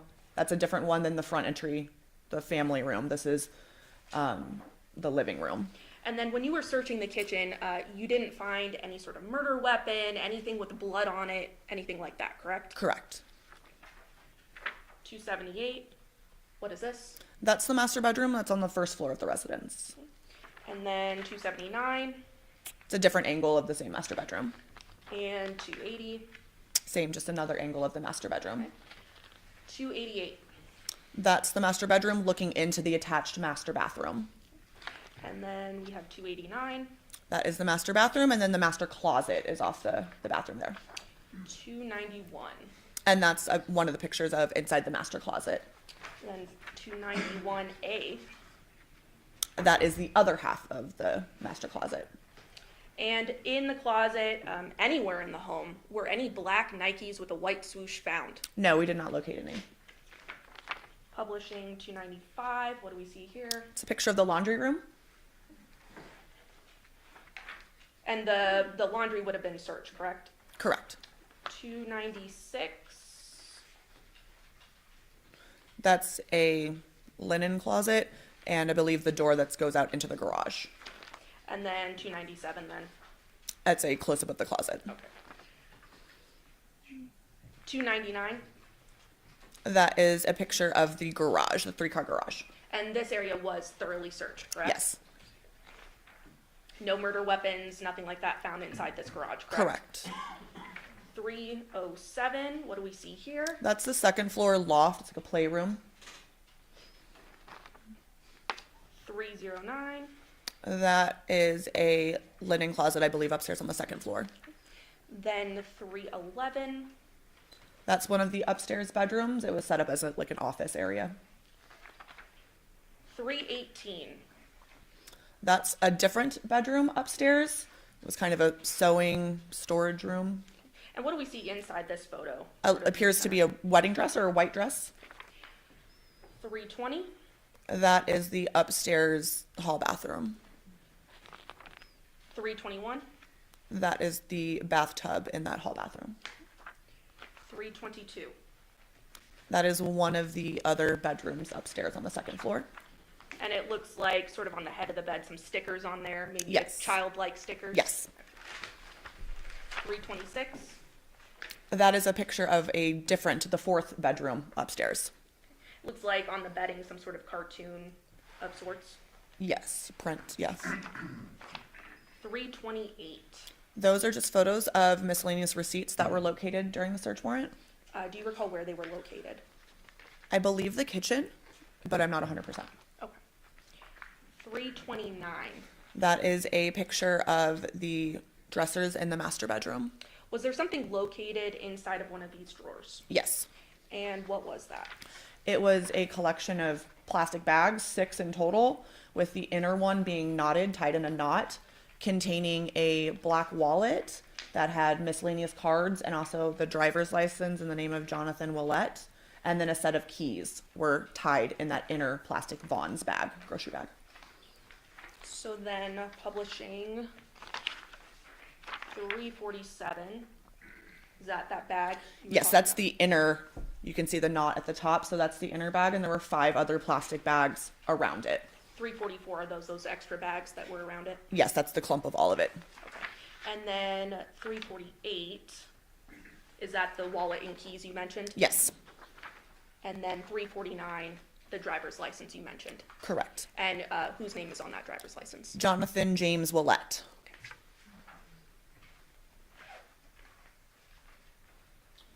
Inside of the bedroom as well, states 330. What do we see here? That's a BB gun. And then 331. That is the nightstand, if you're looking at the bed on the left side.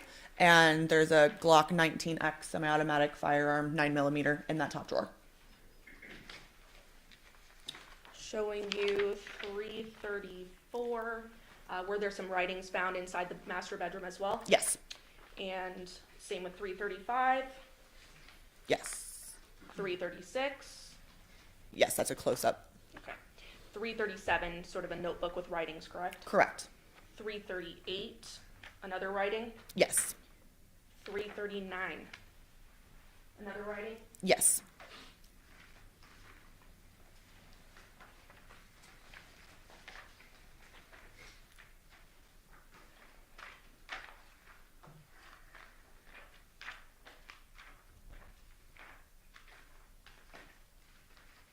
Inside the garage, states 353. Did you locate a bag with something inside? Yes. And what do we see there? So that red bag was found on top of those trash cans in the garage, and there were 2 Ring cameras, security cameras, that were located inside that red bag. So then states 356. Is that a close-up of that red bag? Yes, And states 355. Are those Ring cameras you mentioned? yes, they are.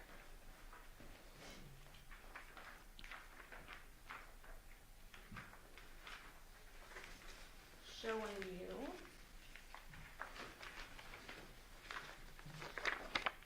states 360. What do we see there? That is the bed in the master bedroom with a blue and gray striped dress laid out on top of it. 362. That is a receipt. Then looking at 366, what do we have here? That's a mini backpack purse that was located on top of the bed in the master bedroom. And states 363, something of evidentiary value found inside that purse? Yes. And what was it? A social security card in the name of Johnathan Willette. And you found other electronics inside that bedroom as well, correct? Yes. There were several. Yes.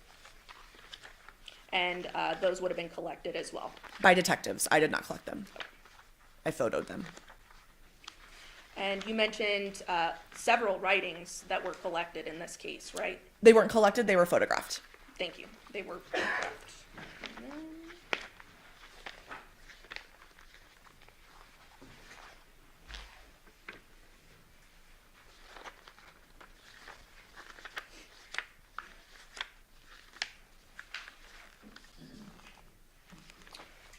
Showing you states 394. Was this located as well? Yes. Okay, and what do we see toward the card underneath Jonathan's social security card there? Appears to be a business card in the name of Devyn J. Michaels as a realtor.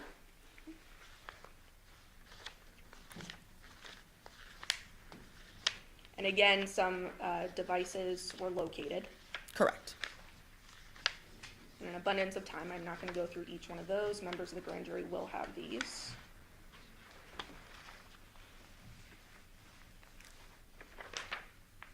$413, what is that?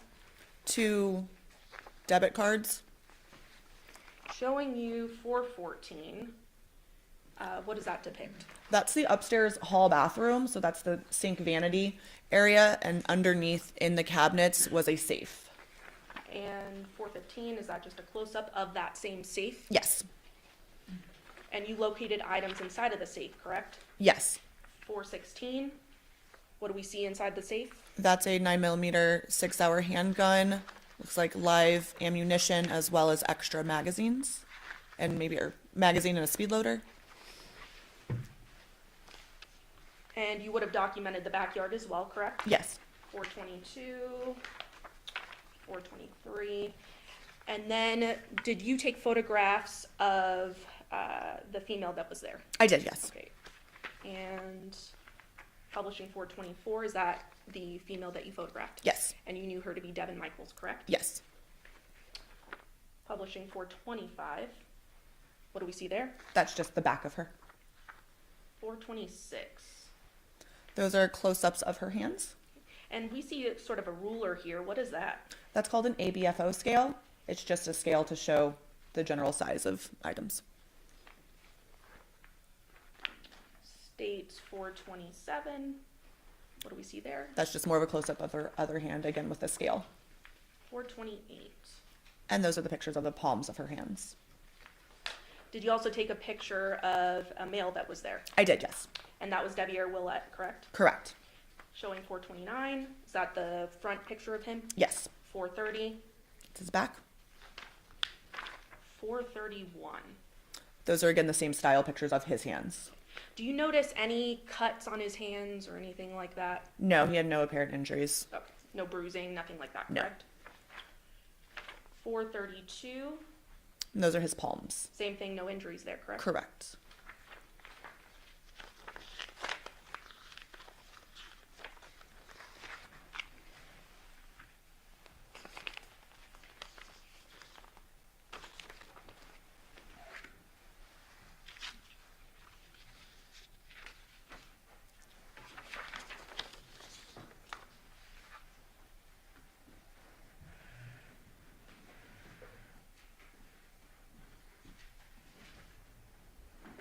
When you were taking pictures of Miss Michaels, what was her demeanor like?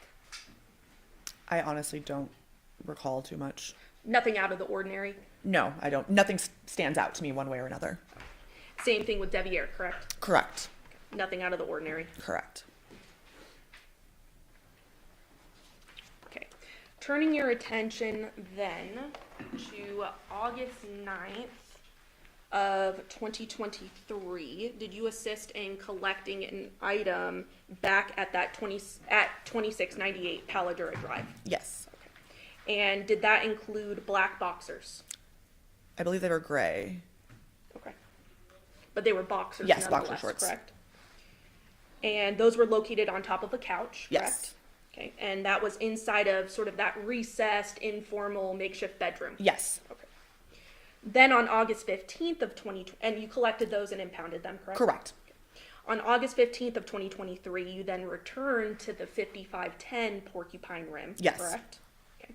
And you were there to collect and document some more items with a search warrant, correct? Correct. I believe you took photos of cleaning products that were located in cabinets, correct? Yes. A pair of blue cloth shorts in the first floor of the master bedroom, Yes. and a pink tank top in the first floor of the master bedroom. Yes, the first All one. impounded. I did not impound the cleaning products or the tank top, but I did collect and impound the blue shorts. Under that same event number that we discussed. Yes. Pass the witness.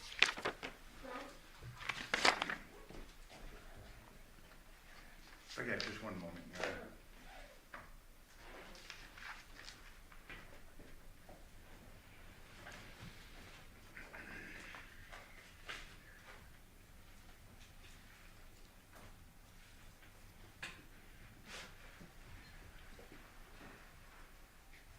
Good morning. Hi. You were shown hands of both Deviere Willette photographs and Devyn Michaels, correct? Yes. Were those all the photos that you took of both of these people's hands, front and back? I don't believe so. In general, those photographs. I typically take pictures of the two together, the two flipped, individual more of the left, individual more of the right. Okay. And you were asked questions as to whether or not you saw any injuries on Mr. Willette's hands? Correct. in your testimony that you signed on. Right, there were no apparent injuries that we noted. You were not asked questions concerning Ms. Michaels' hands. Same questions, no injuries, front or back, correct? Correct, I didn't notice any injuries to her hands either.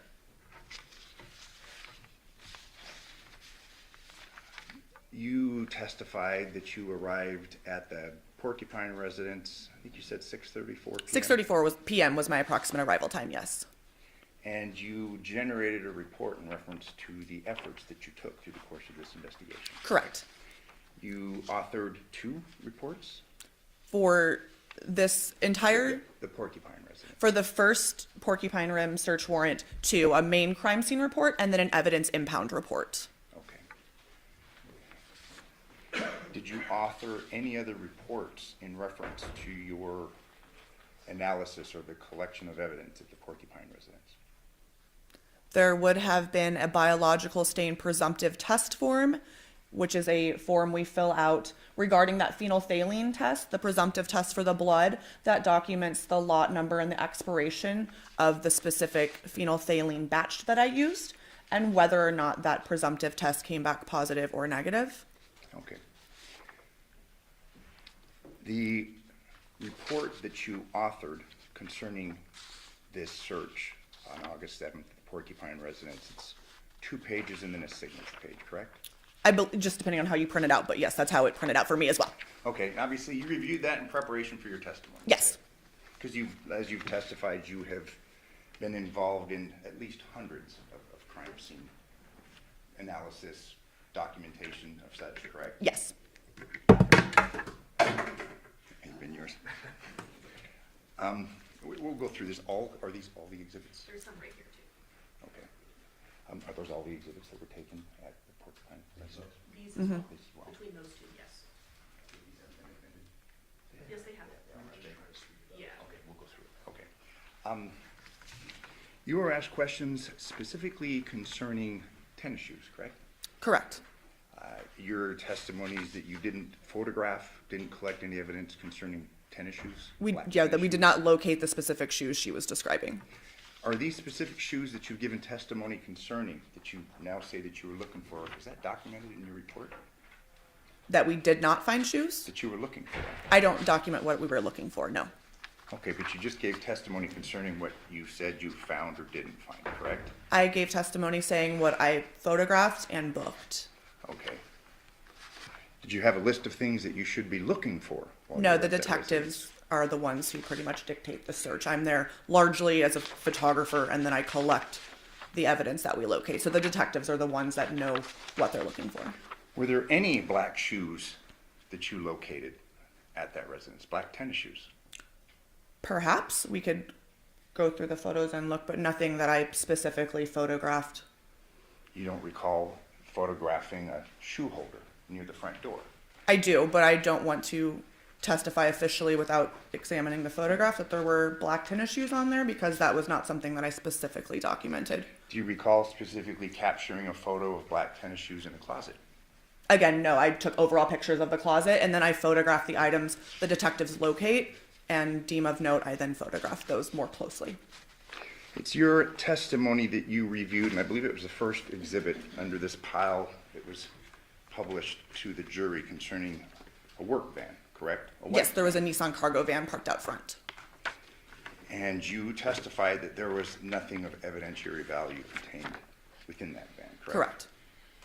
Did you photograph the contents of the van? I did. Power tools in the van? I'm not sure we can look at the photographs, but I just took overall pictures of the inside of the van. Any saws found in that van? Again, I'm not sure. But nonetheless, it's your testimony that there was nothing in that van that was of evidentiary value. Correct. You were shown pictures of 3 samurai swords. Mm-hmm. I believe there's 3, but yes, of swords. Did you pull out the swords? Yes, the detectives did. Did you photograph the blades? I'm not sure if the blades were photographed or not, but if there was anything like blood or any type of item of note on there, we would have photographed it. Were these samurai swords wiped for anything of evidentiary use? DNA testing, fingerprint testing, anything like that? Were they swabbed? Is that what you're Correct. asking? Yes. No. Now, you were aware that this case involved a decapitation, correct? Yes. Are you aware of the manner or means in which this decapitation may have occurred, or how? No. But nonetheless, you're going through this investigation, making determinations what's of evidentiary value or no, correct? Correct. Fair to say that you, as you sit here today, and it'll be borne out in the photographs, you don't recall photographing the actual swords other than they're on the ground, correct? I have a more close-up photo of them. I don't know if I photographed them unsheathed. Okay, but it's clear you didn't collect anything from them Correct. for further submission. Correct. You don't recall photographing a sawzall or a saw in that work van, correct? Correct. Or submitting anything for any secondary tests, correct? Not from anything in the van. Correct.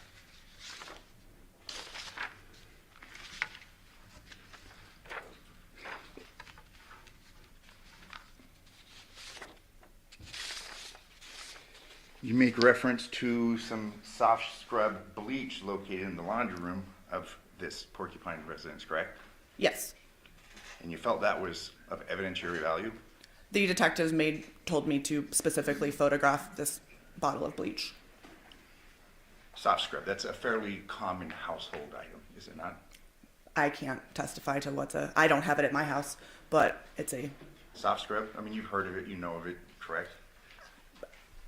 I don't know that I've well versed on brands of bleach, but I was not shocked by seeing the brand. Common occurrence. I guess. mean, Sure. fair to say these hundreds of crimes seen, I mean, people have soft scrub at their house, correct? Like I said, I can't testify to who has it, but I'm sure people possess soft scrub bleach, yes. What do you use? I have Clorox bleach, or the Walmart brand. Okay. But I just have liquid bleach.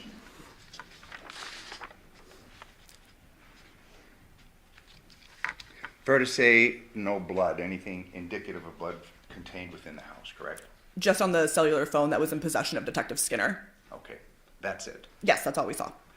In reviewing the Armada, did you take pictures of that? Just on the exterior, because it was locked, and we did, like I said, sealed it and then towed it to the crime scene garage, where it was then processed by a different crime scene analyst at a later date. Okay, so you're unaware of any results or the lack thereof of any blood or anything of that? Correct. nature, I don't know correct? what was inside the Armada. Through your review of the house, you found no signs of blood on any clothing or anything else for that matter, Correct. Nothing found in any trash cans of that nature, Correct. correct?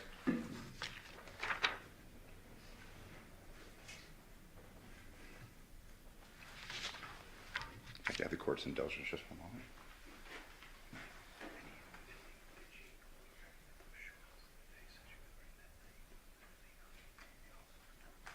I don't have any more questions as witness. Thank you very much. Nothing from the seat. Ladies and gentlemen, the jury has any questions for Ms. Michaels? Okay, so your responsibility Thank you. are excused. Thank you. very much for your testimony here today. State, you may call your next witness. Dr. Stephanie Yagi. And counsel approach while she's coming in.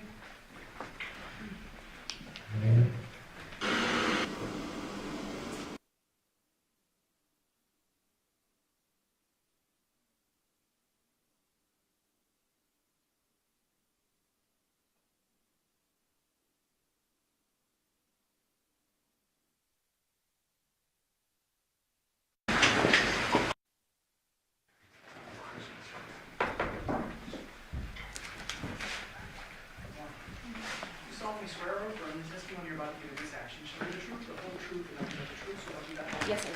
Amen. And Doctor, if you please state your full name and spell it for the record. First name is Stephanie, Stephanie. Last name is Yagi, Yagi. Thank you, whenever you're ready. Thank you. Ma'am, what do you do for a living? I'm a medical examiner at the Clark County Coroner's Office. And how long have you been so employed? About 3 years.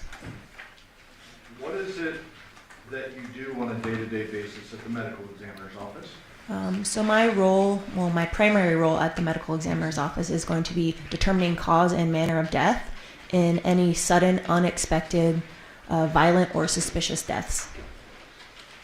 How do you go about examining a deceased person that comes into your office? So to determine cause and manner of death, oftentimes we will do a medical type of examination, and one of which is an autopsy. Are you trained in conducting autopsies? Yes. Can you please describe your education and training in order to do what you do?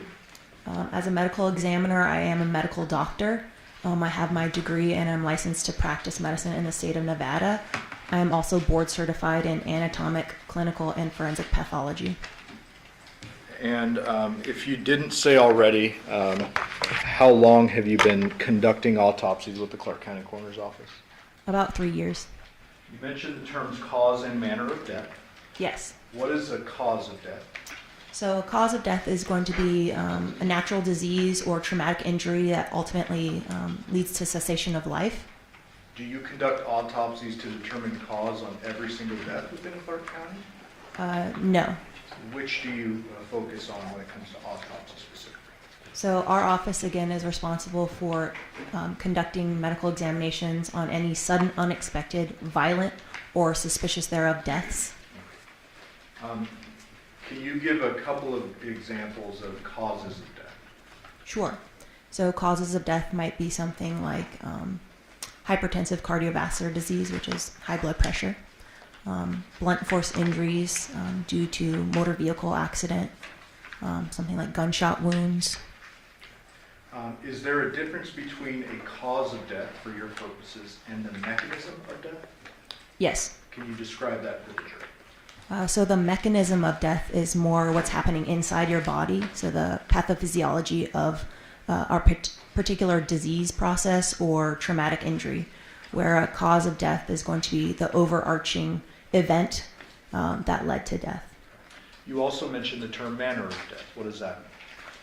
Manner of death is how the circumstances of the death arose. It's a categorical determination of which we have 5. So those are going to be a natural, accident, suicide, homicide, or undetermined. When it comes to homicide, what does that term mean? For us, homicide is death at the hands of another. And what does the undetermined manner mean? Undetermined is for situations where we can't make a determination. So it is either unknown or we can't determine between one or more other mechanisms or manners of death. We'll get back to that in a moment. In your prior testimony, you mentioned the term autopsy, and I think I glossed over it. What does an autopsy actually entail? So an autopsy is a medical type of examination. It has multiple parts. The first of which is going to be an external examination. So we look at the body. We document any identifying features, eye color, hair color, tattoos, any external trauma or injuries that we can see with our eye. Then we'll move on to an internal examination where we open the body in a surgical-like fashion. We again inspect the internal organs for things like natural disease or trauma and injury. The autopsy also includes ancillary testing such as like toxicology testing.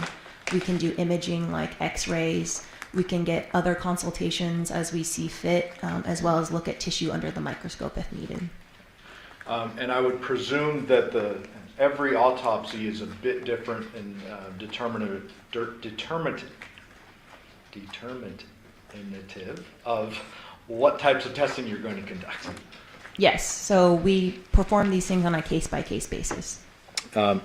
I want to bring your attention back to August 8th of 2023. On that date, did you receive a body ultimately identified as Johnathan Willette? Yes. And was that your work documented under Clark County Coroner's Office case number 23-04811?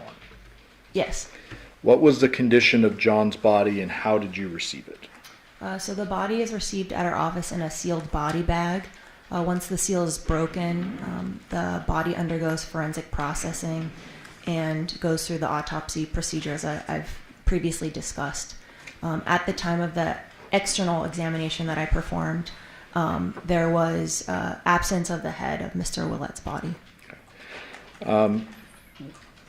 While the autopsy process is occurring, are you or other staff photographing the body? Yes, photographs are taken at every step of the process of the autopsy examination, which are done by our forensic technicians. Those forensic technicians, do they go hands-on with the body at any point during the process? Yes, our forensic technicians are actually responsible for moving the body and eviscerating the body, which is, again, doing the internal examination or internal dissection portion of the exam. Do those forensic technicians work in tandem? Do they work alone? What is the common process? The forensic processing is usually done by the forensic technician in singularity prior to the exam, and during the exam, we do work in tandem with the forensic technician. Weird question, but I have to ask it. What percentage of your forensic techs are female? Currently, at this time, 100% of our forensic technicians are female. And is it common for those female forensic technicians to flip bodies on their own? Yes, All the time? quite often.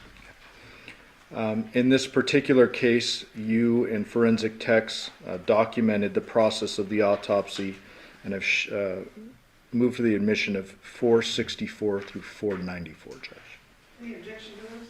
No, Your Honor. They'll be admitted. Thank you. May I publish? Yes. Starting with 464, what are we looking at here? So this is a photograph of Mr. Willette as received in the body bag. 465, is that his lower body? Yes. What are these items on his hands? These are bags to preserve possible trace evidence that are placed on the body at the scene. During this process, do you measure the body? I personally do not, but the body is measured, yes. And when I say you, I sometimes mean the team. Somebody in the process measures the body, correct? Yes. In this particular case, what were the body's measurements? The length was measured at 68 inches and the weight 169 pounds. So his body as received is 169 pounds, correct? Correct. I would presume it would be more if his head was attached. Yes. Do you know the average weight of a human head? Probably on the line around 10 pounds. During your external examination of the body, what general things did you notice? So, as previously stated, there was the absence of the head and upper neck, as well as there was some changes to the front side of the body that were consistent with some kind of chemical type burns. Back to 464. If you could point to what you mean by chemical type burns. So all along the front of Mr. Willette's body, we have changes of the skin, which again are consistent with a more chemical type burn. Are all of the changes or the discoloration in the skin we're seeing those chemical burns, or is there something else going on here? There is additional to the burn type pattern. There's almost like a diamond weave type pattern that you can see on predominantly the chest, which is actually consistent with the pattern that was seen on the mattress where Mr. Willette's body was found. Okay. Ma'am, what is lividity? Lividity is the postmortem pooling of blood in the gravity-dependent areas of the body. And what is slippage? Slippage is a term that we use for the appearance that the skin can show when there's separation of the top layer of skin that happens. Okay. Does that typically happen post-mortem? Yes. Showing you the front of John's right arm. Do you see that there? Yes. What are we looking at here? So this looks like to be an area of some post-mortem changes, which could be, as previously described, some area of skin slippage. When it comes to lividity and these post-mortem changes that occur to a body, is it possible for you to establish a time of death based upon that? Sometimes. Okay, what do you mean by that? So there are a lot of factors that we need to evaluate for determining time of death. most of these factors are highly variable, which includes things like the actual decedent's natural state of health. In addition to that, the environment that the body is found, things like heat, humidity, et cetera, as well as any external factors or the environment, such as water or air or soil that the body is found in. Not to mention, you're typically not conducting an autopsy immediately after death, correct? Correct. In this case, I believe you did it on August 8th. Yes, that is correct. Okay. And so, do you have an opinion as to John's time of death? No, our determination on time of death is, again, highly variable, and it would have to be given within a range of time based on the state of the body. In this particular case, it would probably be within a half day or hours. States 472. Oops. Is this John now laying on what would be his belly? Yes. Is there an anatomical or, I guess, a forensic term for that? Prone? So he is prone with belly down now, correct? Yes. What is this kind of discoloration we're seeing on the side? This could potentially be an area of liver. What's liver? As we previously discussed, blood pooling in the gravity-dependent areas of the body. What does this tell you about John and his circumstances of his death? At one point in time, he may have been face down or face up. This is a lateral aspect of the body, so I can't tell you. Okay. Showing you 473. What are we looking at here?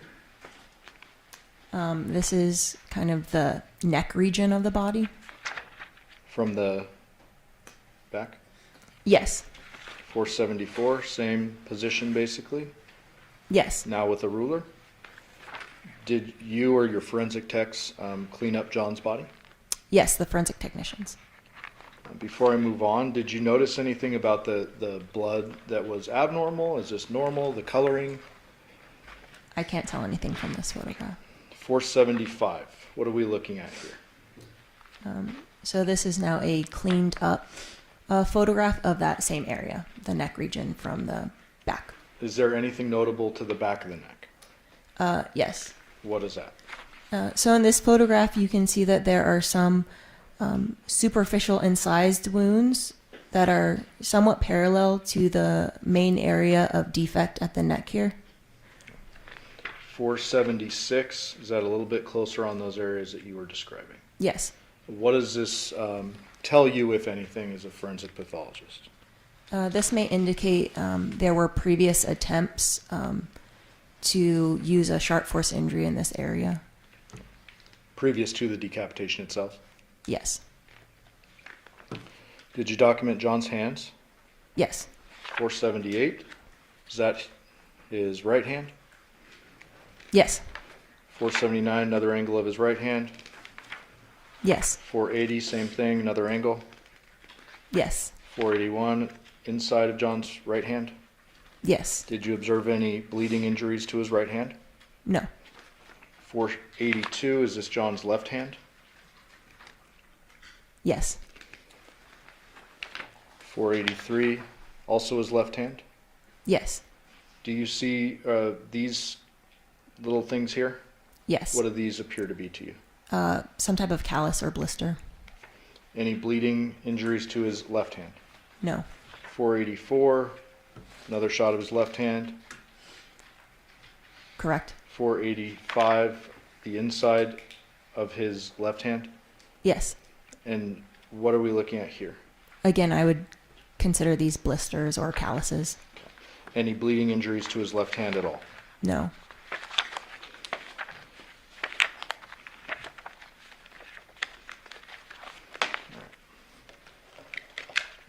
Did you observe any minor injuries to the rest of John's body, staying away from the head and neck? Yes, there are a few contusions or bruises to the extremities. When you say a few, how many do you mean? At least 3. Were those minor in nature, meaning not very apparent? Yes. I'm going to show you now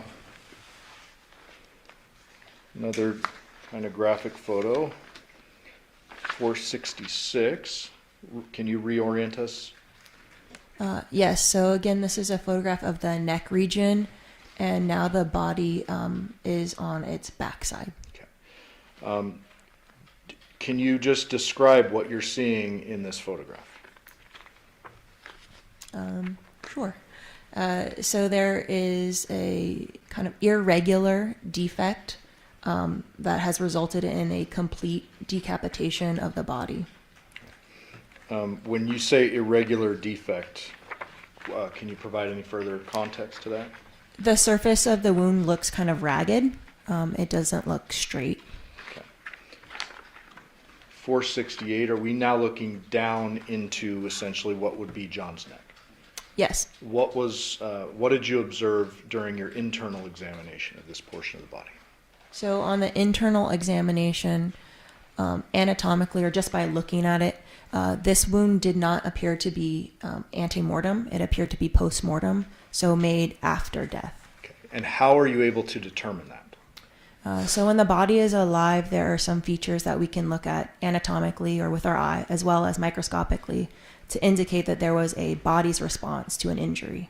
And I saw neither of those, again, grossly or microscopically in this particular case. So to oversimplify it, the decapitation happened after he was killed. Yes. 470, is this a side view of that same area? Yes. What type of surfaces or types of the body are actually sliced through when a decapitation occurs? So in this particular case, we would consider this a complete decapitation. So there is transection through the soft tissues, which are like skin and muscle, as well as any vasculature that is within that soft tissue. In this case as well, the decapitation went through the spine. So both the bony parts of the spine as well as the spinal cord, as well as the structures in the neck. So again, the muscle, soft tissues of the neck, as well as kind of the throat area. States 486, what are we looking at here? So this is a internal photograph of that same area, taken from the front side of the body. What is the purpose of you eviscerating the skin and taking these photographs? Well, as part of the autopsy examination, we examine all parts of the body, one of which is routinely the neck. So we would do this naturally in every case. Did you see any evidence of strangulation with what was left of the neck? No. What would you expect to see in the event of strangulation? So in some strangulation cases, findings that are suggestive of that would be intramuscular hemorrhage of the anterior neck muscles, as well as sometimes we can have fracture of the hyoid bone, which is a bone in the neck. And is the hyoid bone in this particular case gone? Yes. So you weren't able to examine the hyoid bone, but you didn't see any of that hemorrhaging you just described? Correct. Okay. When it comes to eviscerating a body, is it common for you to use tools? Yes. Do you use mechanized tools or just hand-powered tools? Both. When you use mechanized tools, do you get blood splatter in your face? Not me personally, no. Okay. Are there times in which there will be splatter? Yes. How so? So if a saw is being used and there is active bleeding, say within the brain or within the head, sometimes as part of the technique of taking off the skull cap, blood could splatter. When there's active bleeding inside the head? Yes. Okay. If someone is dead, how is there active bleeding inside the head? Well, there is blood within the cranial cavity, and the sheer mechanism of the saw can splatter blood. Got it. When it comes to the autopsy process, is there ever a time in which you need to decapitate a body? No. Okay, so that's not a thing that you actually would have to do. No. And so, in this particular case, did you use tools to take some items out of John's body to forward on to someone else? Yes, tools were used. What type of body parts are you removing? So as part of this particular examination, segments of the cervical spine were removed for a forensic anthropology consultation. States 488, is that one of the sections? Yes. And Did you say 488 or 48? 488. 488, okay. And 489, is that the same section? Was it one section you took or multiple? Multiple cervical vertebrae were taken out. States 490, are those the cervical vertebrae that were taken? Yes. And 491, what is this little piece here? I don't know. Okay. Was this obviously removed from the body Yes. and provided to the forensic anthropologist? Yes. Is that Dr. Jennifer Burns? Yes.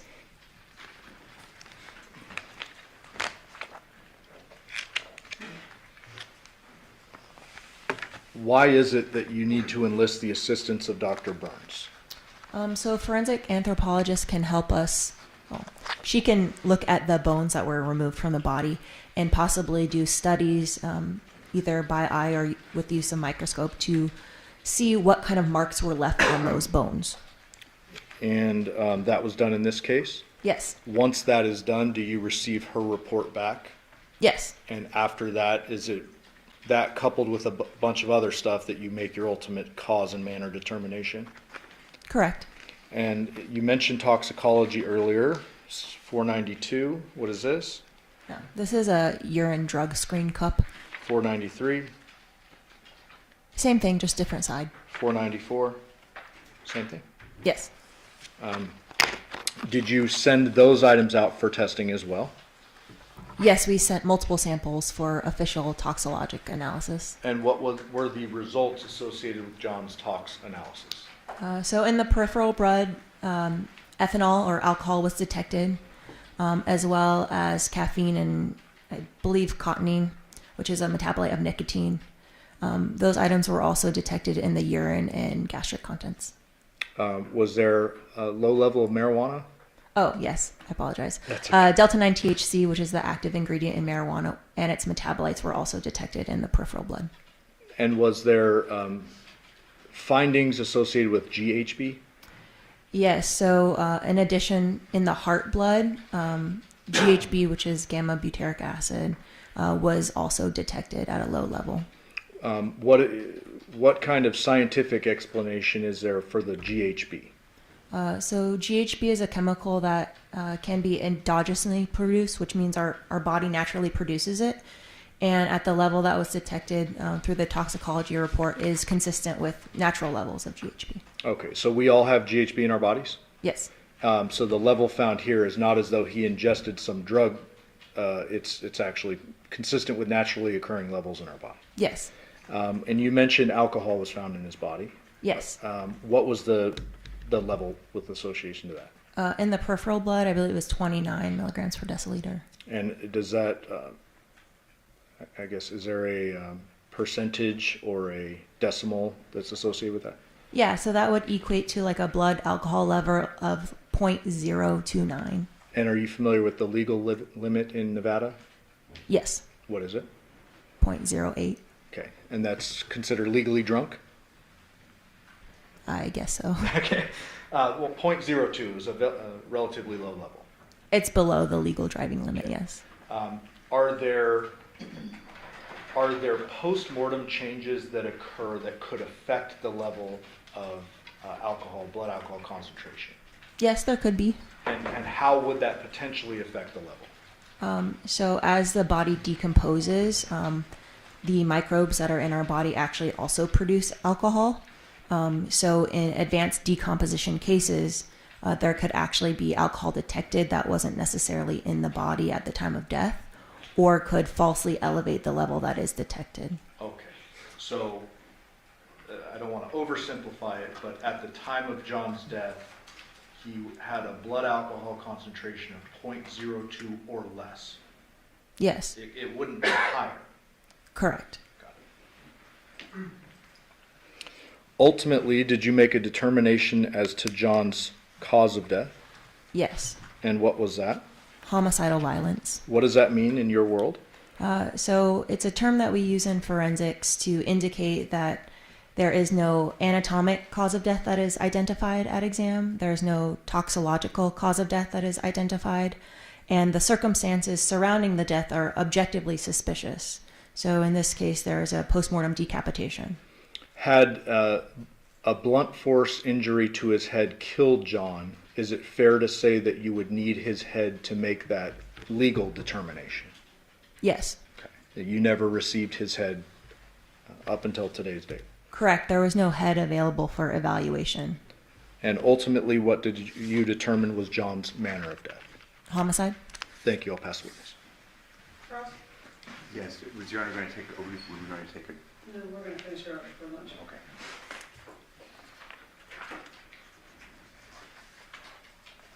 Good afternoon.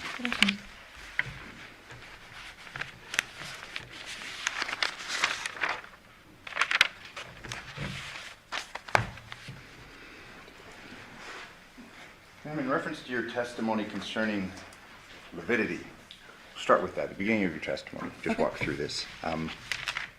You're not able to give any opinion as to the position that this body was in when this person was decapitated, correct? Correct. Can't say if the body's been moved or anything like that based upon your review of the body. Correct.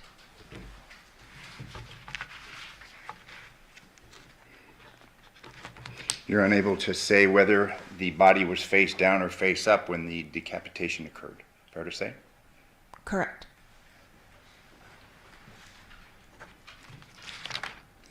In reference to the wounds that you had testified concerning, you had said that they may indicate a pre-attempt to decapitate. Do you recall that?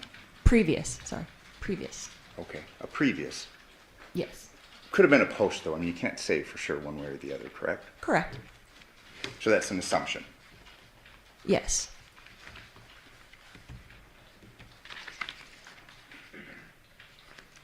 At this point in time, on August 8th, when you conducted this examination, approximately how many autopsies did you perform? At that time, I would estimate maybe 500-600 autopsies. Okay. How many years had you been conducting autopsies when you conducted this autopsy? 2023, 2 years. 2 years. However, due to these, perhaps can we say out of the ordinary circumstances, this was sent to a Dr. Burns. There were tissue samples and things sent to Dr. Burns. Fair to say, the anthropologist? The bones were sent, yes. Yes, bones were.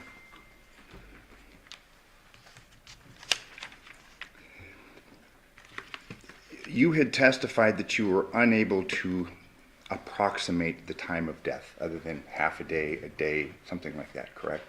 Yes, a large range of time. Large rate, okay. So you couldn't say 2 o'clock, 3 o'clock the previous day, could you? That's correct. When the body is examined and further dismembered, the body is refrigerated, correct? Yes. At what temperature is the body when you examine it? Just give or take. At the time of examination, room temperature. Okay, but previous to the examination? While refrigerated? Or? Yes. When it's brought, why don't we go through the process a little bit? The body is brought to the coroner's office, correct? Yes. Where is it placed? The body is then placed in our refrigeration area, yes. Okay. And this refrigeration area, kind of like you see in the movies, has bodies, trays, things like that? Yes, there are other bodies. And what temperature are those refrigeration units where the bodies are stored? I don't know off the top of my head. Okay. Cold enough to preserve the bodies, correct? Yes. Fair to say just above freezing? I can't say. Okay, you don't know. I don't know. You were asked questions concerning through the course of your examinations, these autopsies, limbs, other things are severed, correct? Sorry, can you repeat the question? I mean, you were asked on direct. At times there's a necessity to cut a body, correct? Yes. And these cuts are generally made by yourself, the coroner. No, not always. Who are they made by? So our forensic technicians assist us in the evisceration portion of our examinations. And during this evisceration portion, the bodies have just been brought from the refrigerators or the cooling, freezing devices, correct? Yes, in our storage area. Fair to say then you're not going to have cast off or splatter because the blood contained within the cadaver is very cold, correct? Well, the heart is also not beating, so we don't have spurting blood. We're not talking, we'll get to that, but as far as, obviously you'll agree with me that there's a congealing mechanism when the body is refrigerated, correct? Blood can clot, yes. And this evisceration of the body occurs sometime after the death, generally, correct? Yes. It can be perhaps like a day in this case, 2 days, 3 days, multiple days, correct? Correct. So we've got a body now that has obviously been dead for some period of time in conjunction with this element of refrigeration, correct? Yes. And you would agree with me then that when the tools are used, and you'll agree with me that these tools that are used are designed to cut through tissue, bone, things of that nature. Yes. So they're made to sever limbs or sever necks, things like that, correct? Yes.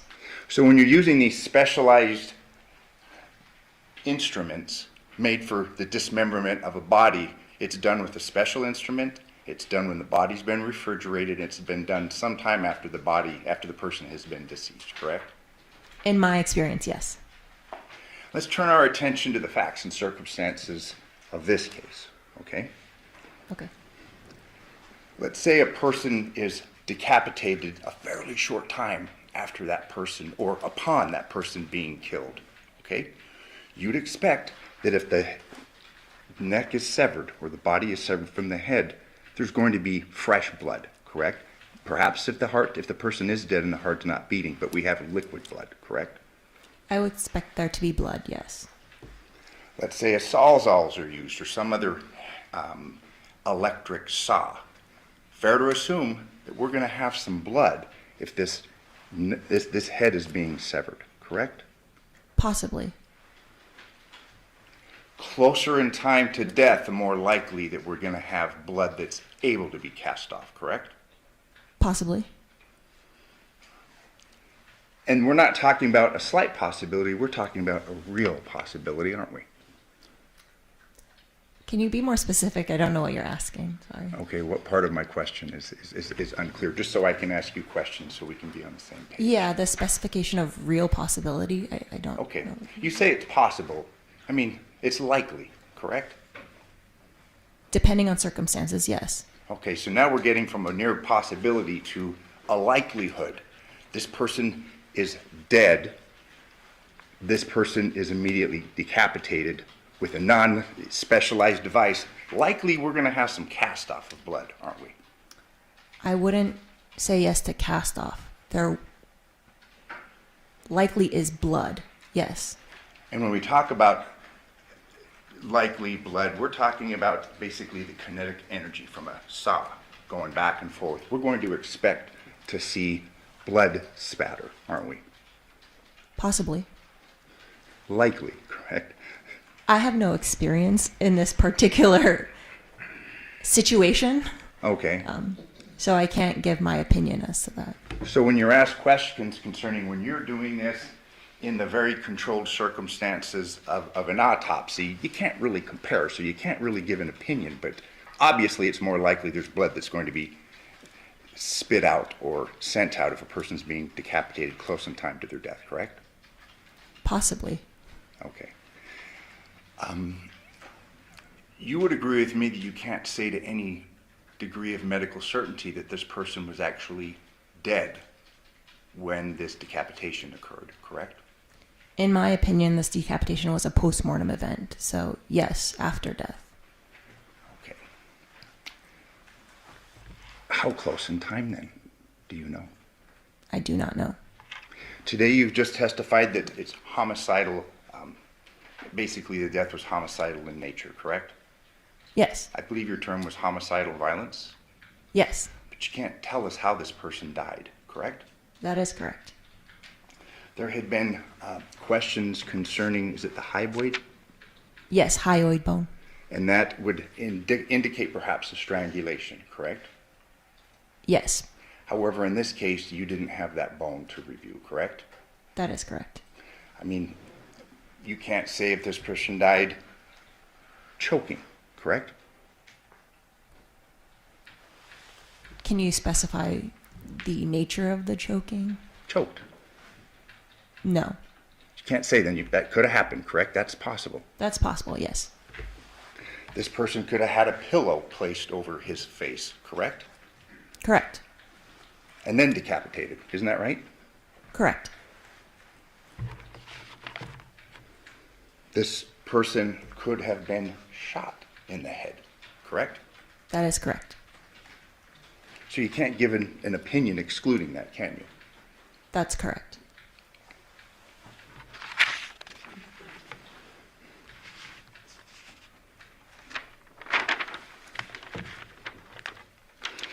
You were asked questions concerning any bleeding injuries on the body, correct? Yes. Fair to say at this point in time, this body wasn't bleeding, correct? No active bleeding, correct. I mean, the head's off, it's not bleeding, correct? Yes.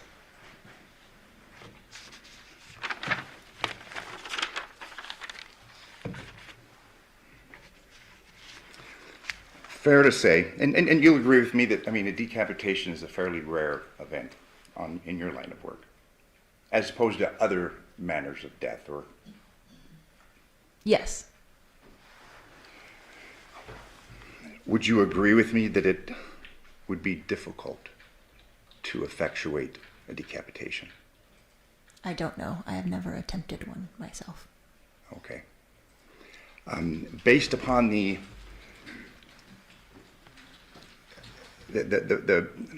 physicality of this, I mean, there's a number of things that are involved, correct? Yes. We have the blood system, the veins, things of that nature in the neck, correct? Yes. And you would agree with me whether that person is dead or not. I mean, we have what, the aorta veins? Big veins, correct? The aorta is not in the neck. I'm sorry, the heart, but I mean the neck. We have the Carotids. carotid, that's a fair amount of blood there, correct? Yeah, can be. Dead or not, correct? Well, if they're dead, there's no blood in the carotids. Okay, so they're saying, let's say that person died shortly before or at the time of decapitation, there's going to be blood in carotid arteries, correct? There might be. Okay. And if those carotid arteries are severed, we're going to expect cast off from the blood contained within the carotid arteries, correct? If the person is dead, no. Okay, so let me say, in the arteries, is there going to be blood? And we're not talking a person that's been dead for days. We're talking minutes, perhaps. Yes, there may be some residual blood. Okay, and this residual blood, if those arteries are cut with a power tool, we're going to expect there's going to be some form of cast off, correct? There may be, yes. The musculature, obviously that would have to be severed, correct? Yes. And there's a fair amount of musculature in the human neck, correct? Yes.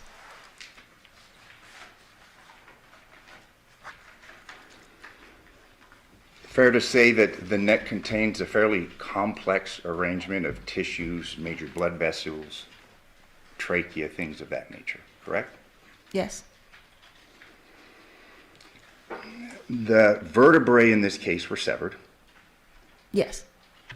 as well as the thick ligaments connecting such, correct? Yes.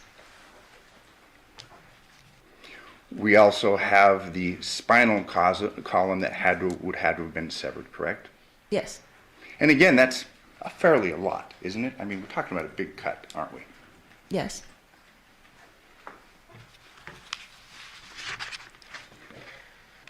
Dense ligaments, cartilage, correct? All that had to have been severed, correct? Yes. So this is fairly different than, let's say, a limb, correct? That depends.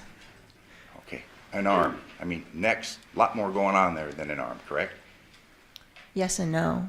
There are still some of the same elements that you see in the neck and arm, including bones and soft tissues. Okay. But would you agree with me that the neck is a more complex portion of the body than the arm? Yes. Obviously, you have the heart supplying the brain with blood, correct? Yes. So you have large arteries supplying the brain with blood, correct? Yes.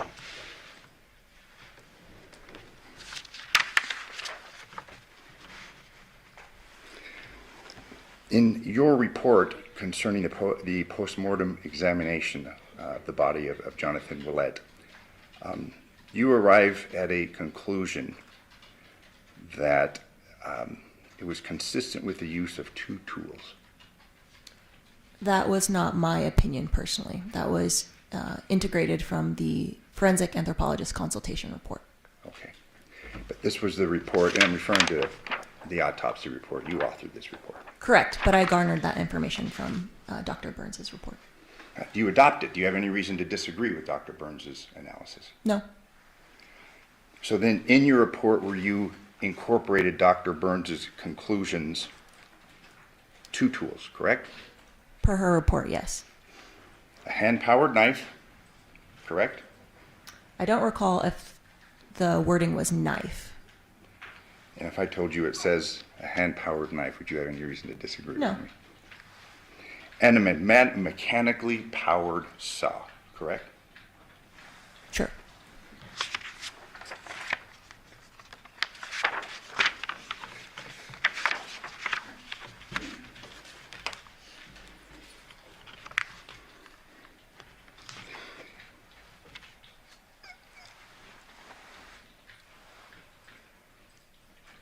On your pathologic findings, in addition to the decapitation, you also found hepatic steatosis, Correct. and that is, Fatty liver disease. okay. You were given, asked questions concerning the blood alcohol content, correct? Yes.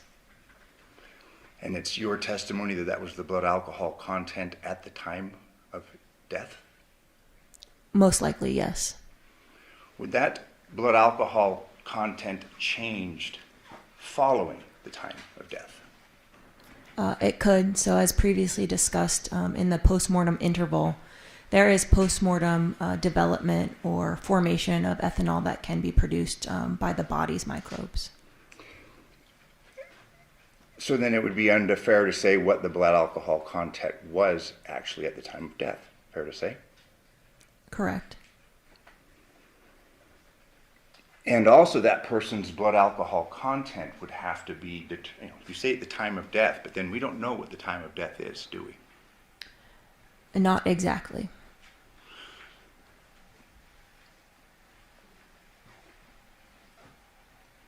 We can't say it was 3 o'clock, 3:30, anything like that, can we?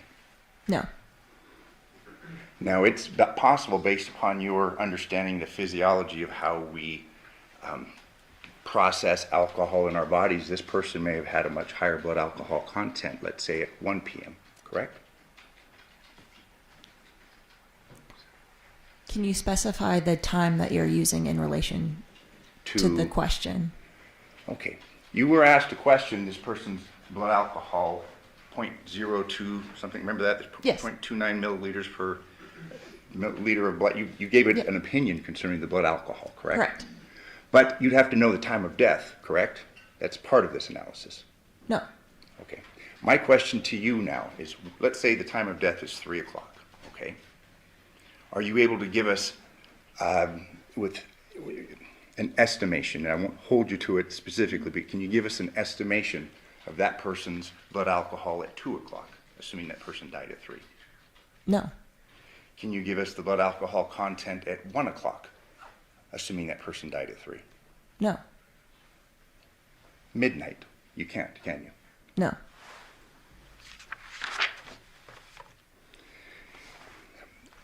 In addition to the alcohol that was in the blood, you also found evidence of THC, correct? Correct. And what was the level of THC in Mr. Willette's body? I don't recall off the top of my head. Okay. Fair to say that the combination of both alcohol and THC affects a person's ability to drive a vehicle? Possibly. Possibly. I'm not a clinical toxicologist. My patient population is very specific, and those patients have no clinical signs and symptoms at the time that I see them. So I cannot opine as to their behavior living with those certain levels. Very fair to say. So I'll ask you a more general question. You'll agree with me that the combination of alcohol and THC cause a person to be more intoxicated. I don't know. And then thirdly, you had testified concerning the presence of GHB, correct? Yes. And you opined that that may be a result just of natural antecedents. Fair to say? Yes, it's consistent with the level that we would naturally produce in our body. But you can't give an opinion as to whether or not this person had ingested drugs or GHB specifically. That's correct. So this person may have, in addition to ingesting alcohol and marijuana, this person may have ingested GHB, correct? Yes, possibly. And again, the combination of these three substances would presumably lead to an intoxicated state. It might. Again, I'm not a clinical practitioner. I could have the court's indulgence.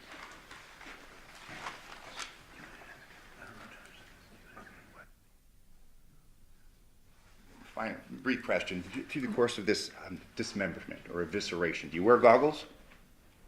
I wear a face shield. Okay, and that's because of cast-off and things that you may get, correct? Along with other bodily fluids that we may encounter, yes. Apron on, correct? Yes, For the same reason, to protect yourself from cast-off of blood or other bodily fluids. correct. And again, the height of this autopsy table, what is the height? I don't know off the top of my head. Is it made for the ease of moving a cadaver? Yes, so it can be moved up and down. To ease in the flipping back and forth and such of the body, correct? Also to help with our technicians who are of varying heights. So they're the ones doing the evisceration, so we want everyone to be ergonomic and comfortable. Understood, and to work together as a team to move the body, correct? Yes, sometimes we do.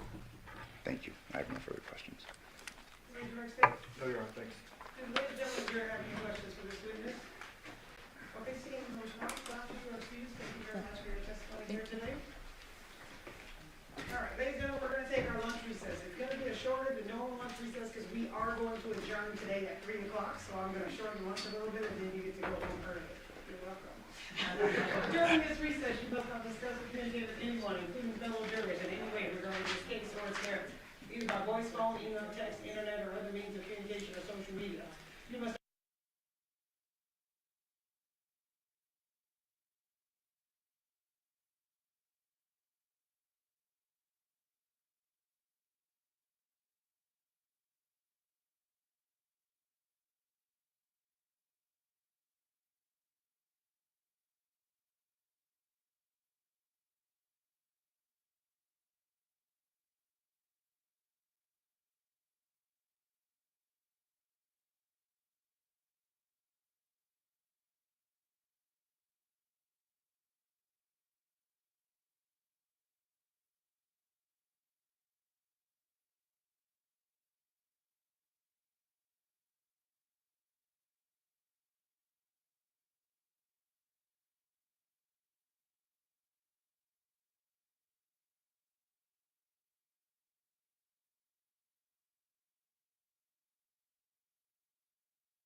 Please be seated. Your Honor, the jury's all present and attorney for.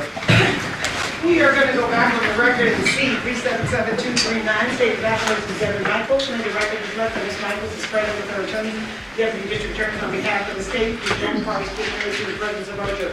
Yes, Your Honor. All right, state, you may call your next witness. The state's next witness is Dr. Jennifer Burns.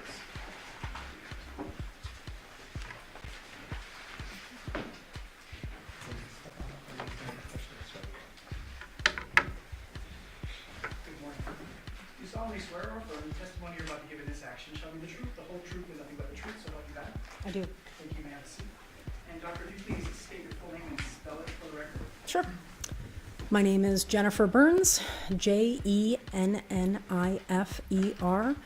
B as in boy, Yrnes. How are you employed, ma'am? I am an associate professor at the University of Nevada, Las Vegas. What's your position beyond that? Well, so I teach, I do research, and I do service, which includes serving as a consult as needed for the Clark County Office of the Coroner Medical Examiner's Office. And are you what's called a forensic anthropologist? Yes, so I am board certified by the American Board of Forensic Anthropology. And so that would be your certification, correct? Yes. Okay. Any other certifications? No, that's it. Otherwise, I have my degrees. Can you tell us about that? Sure. I have a Bachelor's of Science in Biology with minors in Anthropology and Chemistry from SUNY College at Geneseo. I have a master's degree and PhD, both in anthropology from the University of Buffalo. And obviously you have many degrees, certification. Do you also undergo training and things of that nature ongoing? Sure. So I regularly attend the American Academy of Forensic Sciences as well as the American Association of Biological Anthropology conferences, which isn't exactly training per se, but it's just demonstrating continuing education because that's where we get to see stuff before it's published. And do you know someone by the name of Dr. Clara Ralston? Yes, she is my former postdoc. And where did you work with her? She was at the University of Nevada, Las Vegas in my lab as a postdoc scholar. Now she is at the New York City office of the Coroner Medical Examiner as a forensic anthropologist. So she's a forensic anthropologist as well? Correct. Okay. As a forensic anthropologist, I think you mentioned that there are consults that you do. What are the types of questions that you're tasked with investigating when you get a consult? Sure. So it depends on the case, right? So sometimes we're asked to assist with an identification if they don't know who the person is. Sometimes if they know who the person is, or maybe they don't, we get asked to assist with trauma, which is traumatic injuries, which can include blunt force, sharp force, high velocity projectile trauma or gunshot wounds, and thermal alterations. Can you walk us through what all of those terms mean, please? Yeah. So blunt force trauma is probably the most commonly known one. So this occurs when a force is traveling at a relatively slow speed and impacts a relatively large area of the body. So like a motor vehicle accident usually causes blunt force trauma, for example. Sharp force trauma is when an implement that has a small surface area impacts a small area of bone with a relatively low amount of force, such as knives, such as saws. High velocity projectile trauma includes gunshot wounds and other types of trauma that has a small surface area that is traveling at a high speed or high velocity. Thermal alterations are heat or fire related trauma. And can you sort of describe for the members of the jury here, what is your role as a forensic anthropologist, and how does that complement a medical examiner or a coroner's work? So a medical examiner is a forensic pathologist who is a medical doctor, and I am not a medical doctor. I have a PhD in anthropology, so my trajectory is different. I work with what we call hard tissue. So this includes bone and cartilage. So forensic anthropologists specialize in the human skeleton. Forensic pathologist is typically looking for any soft tissue damage, or changes from pathology. And so if they need additional information, they will call a forensic anthropologist to testify, or write a report on something specific such as identification or traumatic injuries when it impacts bone and cartilage. Now, what are some of the processes you do during a consult? Can you walk us through that process? Yeah, so it varies. If you have, it varies based on the nature of the remains. So sometimes you get fully skeletonized remains, which means there's no soft tissue left. All the skin, muscle, organs are gone. Sometimes you have fully fleshed individuals that have traumatic injuries, and that might include blunt force, sharp force, gunshot wounds, where the pathologist calls us in and says, okay, we have this, we want more information about it. Can you help us by looking at this more specifically at the bone level?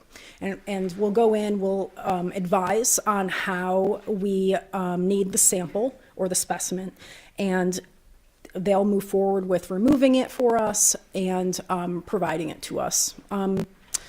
So it basically depends on what the request is. Okay, so ultimately you get a request and Yes. you follow through with Correct. the request, and that request is typically a question that needs answering. Correct. Yeah. So Within your- sometimes it's tool marks, sometimes it's is there trauma, or a lot of times is it trauma, or were they scavenged by a coyote? Right. So a broad range of things. Yeah, it's a broad range of things that we get asked with a very specific intent of like what they want an answer to. Now, you mentioned sharp force trauma or cases. About how many of those have you worked on in your career? I've worked on 64 cases with actual report that I've generated reports for. 2 of those were sharp force trauma. Have you ever worked on decapitations in your career? I've only worked on 1. And then, I guess, turning your attention to 2023, in your work, do you recall receiving a referral from the Clark County Coroner's Office in that year? Yes, I do. Okay. And did that referral include examining the remains of a Johnathan Willette? I didn't know the decedent's name at the time, but yes. Okay. But during your work on the case, you did develop what his name was, correct? Yes, correct. And you did an analysis of those remains, correct? Correct. Can you walk us through how you essentially got those remains and walk us through how that happened? Sure. So it was sometime in August 2023. I got a call from the coroner's office, and the doctor wanted us to come in and give our, feedback on what we could do with assessing tool mark analysis, because it was a sharp force trauma incident. So myself and my postdoc, Dr. Clara Ralston at the time, went down to the office. We looked at the decedent and told them, okay, well, this is what we would need for you to do, is to excise this portion of the neck so that we can look at it more specifically under our stereo microscope. And so they excised that part. They macerated it, which is removal of the soft tissue, in their office under Dr. Clara Ralston's supervision, and then those remains were then packaged, chain of custody was followed, and it was transported by Dr. Ralston to our lab. That is when we go through the intake records on our part to make sure everything is present, nothing has been tampered with, and so we unbox it, take photos of that process. Once that is all completed, that's when we start our analysis, and we keep detailed bench notes that inform our report. As part of conducting your analysis, are there photos taken of what you're examining? Everything. Yes, we take lots and lots of photos. So those include photos with a digital SLR or digital camera, as well as with a microscope, which is called a stereo microscope. It's not like what you would traditionally think of as a microscope. It's looking at a higher or a lower level magnification. And prior to testifying, you did look through I did. This package. Yes. Many photos here, correct? Yes. Okay. Your Honor, permission to publish. Yes, Your Honor. Okay. By stipulation between the parties. Showing states 495. What do we see there? Yeah, so that is the paper bag that the remains were transported into our lab. That is a picture of the inside of our lab. So it's an unopened, stapled bag with the case number on it. And so that we take right before we open the bag to show the bag is unopened. This is how it arrived at our lab. Then showing you 496.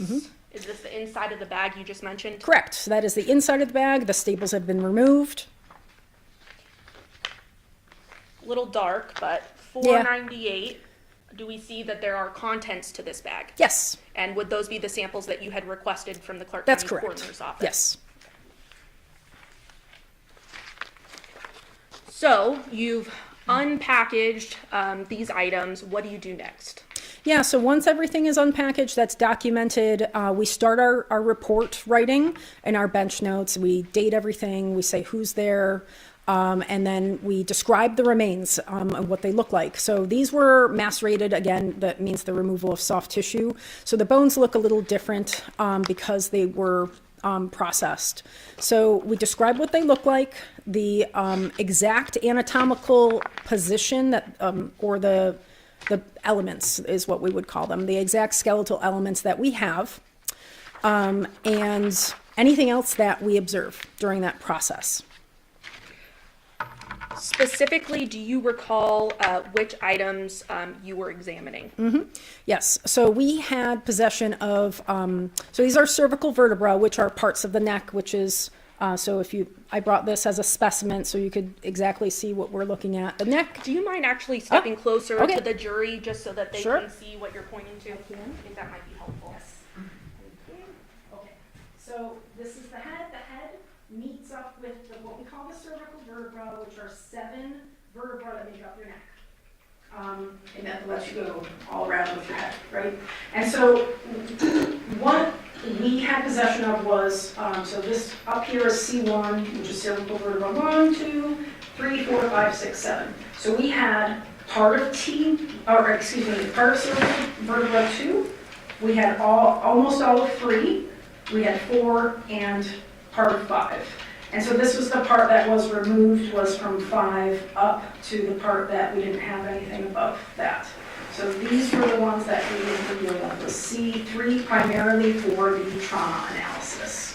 Is there anything interesting about the front of the skull based on your analysis after just pointing to those vertebrae that you think is important to note? The front of the skull? So the front of the neck. Well, so the anatomy of the neck is complex, just as the rest of the spinal column. So the bones of the neck meet up at many different joints. So we have joints back here. We have a joint up in the front as well. And so when or if you were trying to take this apart, like if we were learning in a classroom, I would take this apart, right? And I'd show you all the different I kind of pass these around so they can see that. Okay. So these are 2 different examples of cervical vertebrae. So you can see how small they are. That's when you see these pictures, they're not going up a lot. So that's cervical vertebrae 2 and 1, or excuse me, 2 and 3, which is where the cut marks go through, are those 2 vertebrae. So the complexity of the joints between your vertebrae make it difficult to take them apart. And they're very, very sturdy, which is why when you move, your spinal column is like the base of all of your movement. And so there's many different joints here that make it complicated to actually remove or take them apart. But not impossible, correct? No, not impossible. All right, if you don't mind taking a seat, doctor. So you mentioned that obviously a lot of photos were taken during your examination. Was there a grouping of photos that had annotations on them as well?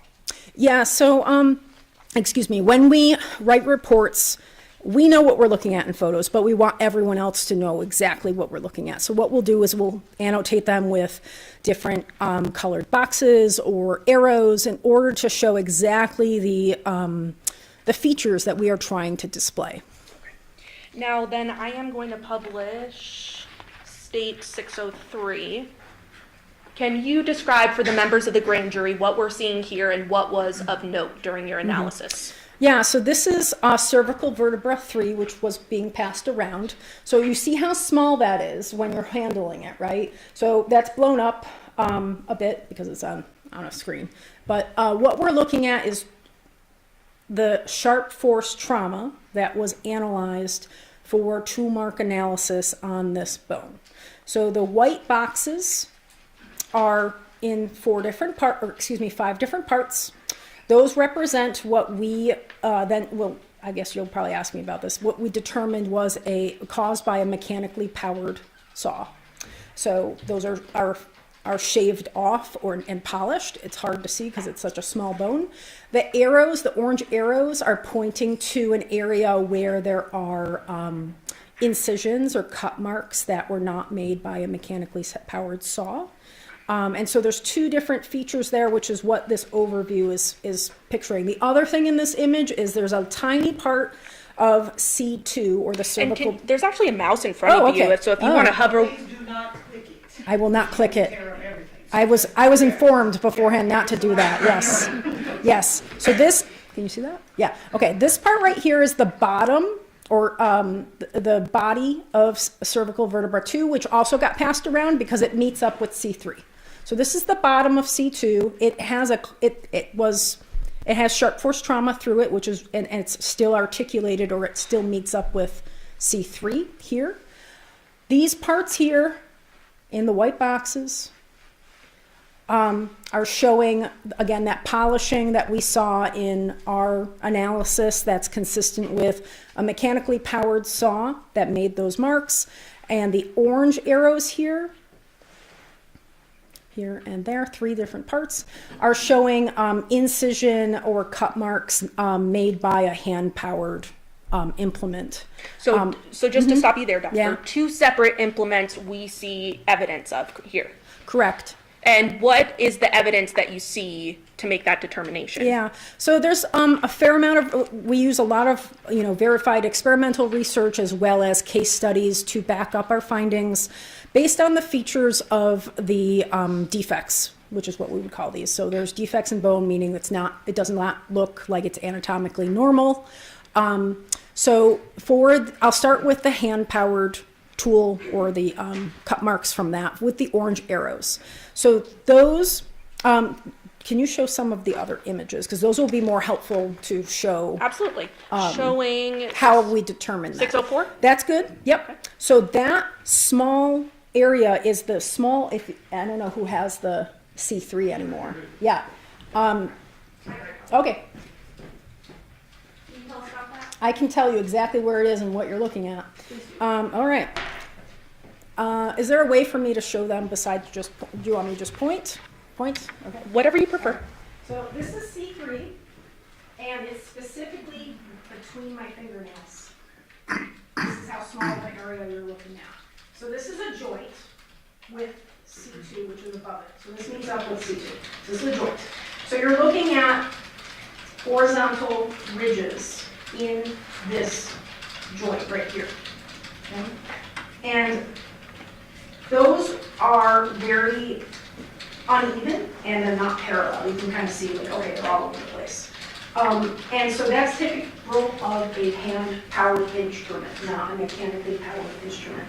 And that's how we determine, okay, that's a hand-powered instrument. It's the striations, which are kind of those scratch marks you see running across the screen, are all over the place. If it were mechanically powered, you'd expect it to be more uniform. The other thing you see with the black arrow, I don't know if you can see that very well. Point it out now that you know the area we're looking at on here.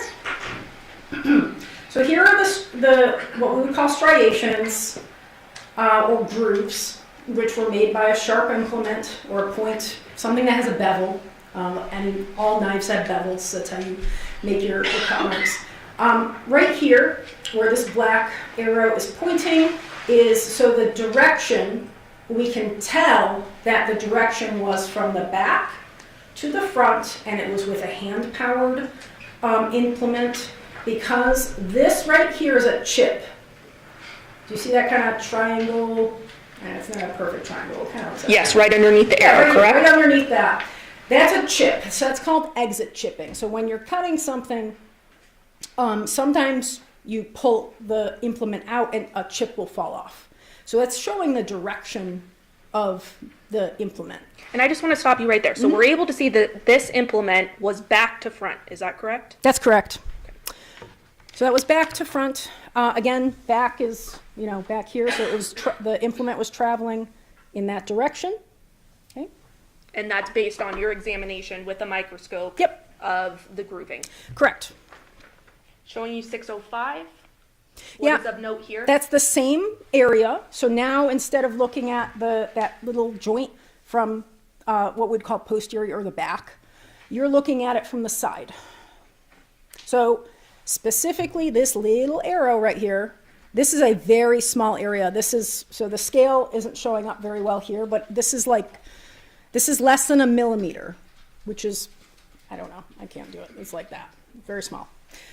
So this here is a V shape. You can see it's a V-shaped defect. We call that a kerf mark. A kerf mark is the actual base or the floor and the walls of where a sharp instrument has entered bone. Okay, so it kind of looks like a trough or I don't know how else to describe that. It's a V-shaped defect, and so you see the floor comes to a point, and you see the walls make a V. So that's typical of a non-serrated or serrated knife. So saws have larger, their tooths are spread apart for the most part.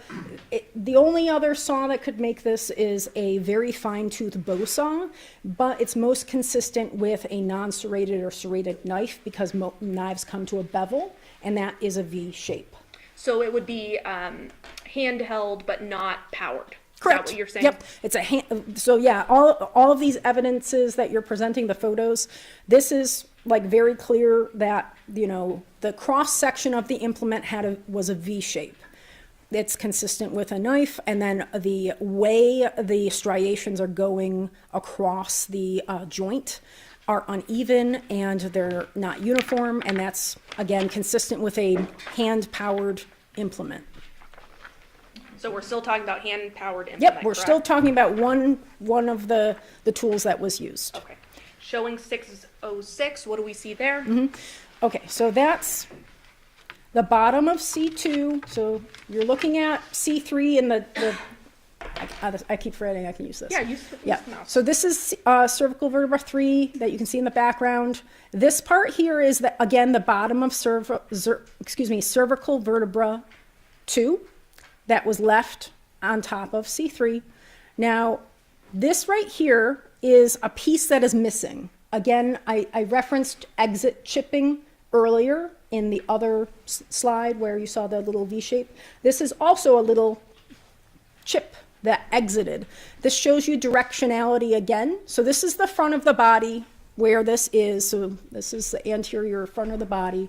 So you're looking like in the front here. You can't see it very well because the skull's on top. But that means the direction was from back to front, and the chip exited towards the front of the body. So again, showing directionality. Correct. Showing you then 607. What do we see here?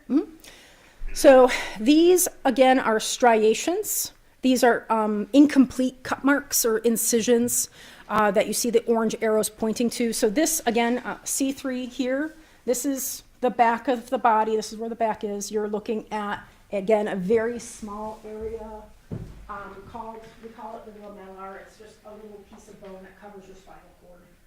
So it's right here that you're looking at.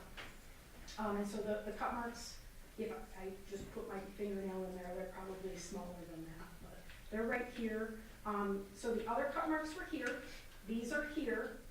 And so you can see there's a couple different areas that the hand-powered, non-serrated or serrated knife would have hit.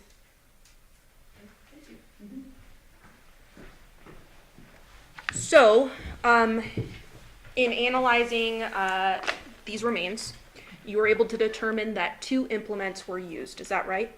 Yes. Okay, and they were what again? So there was a hand-powered, non-serrated or serrated. We could not determine exactly. It was a single, straight blade of some sort. And then the second one is a mechanically powered saw. Now, are you able to determine which implement was used first?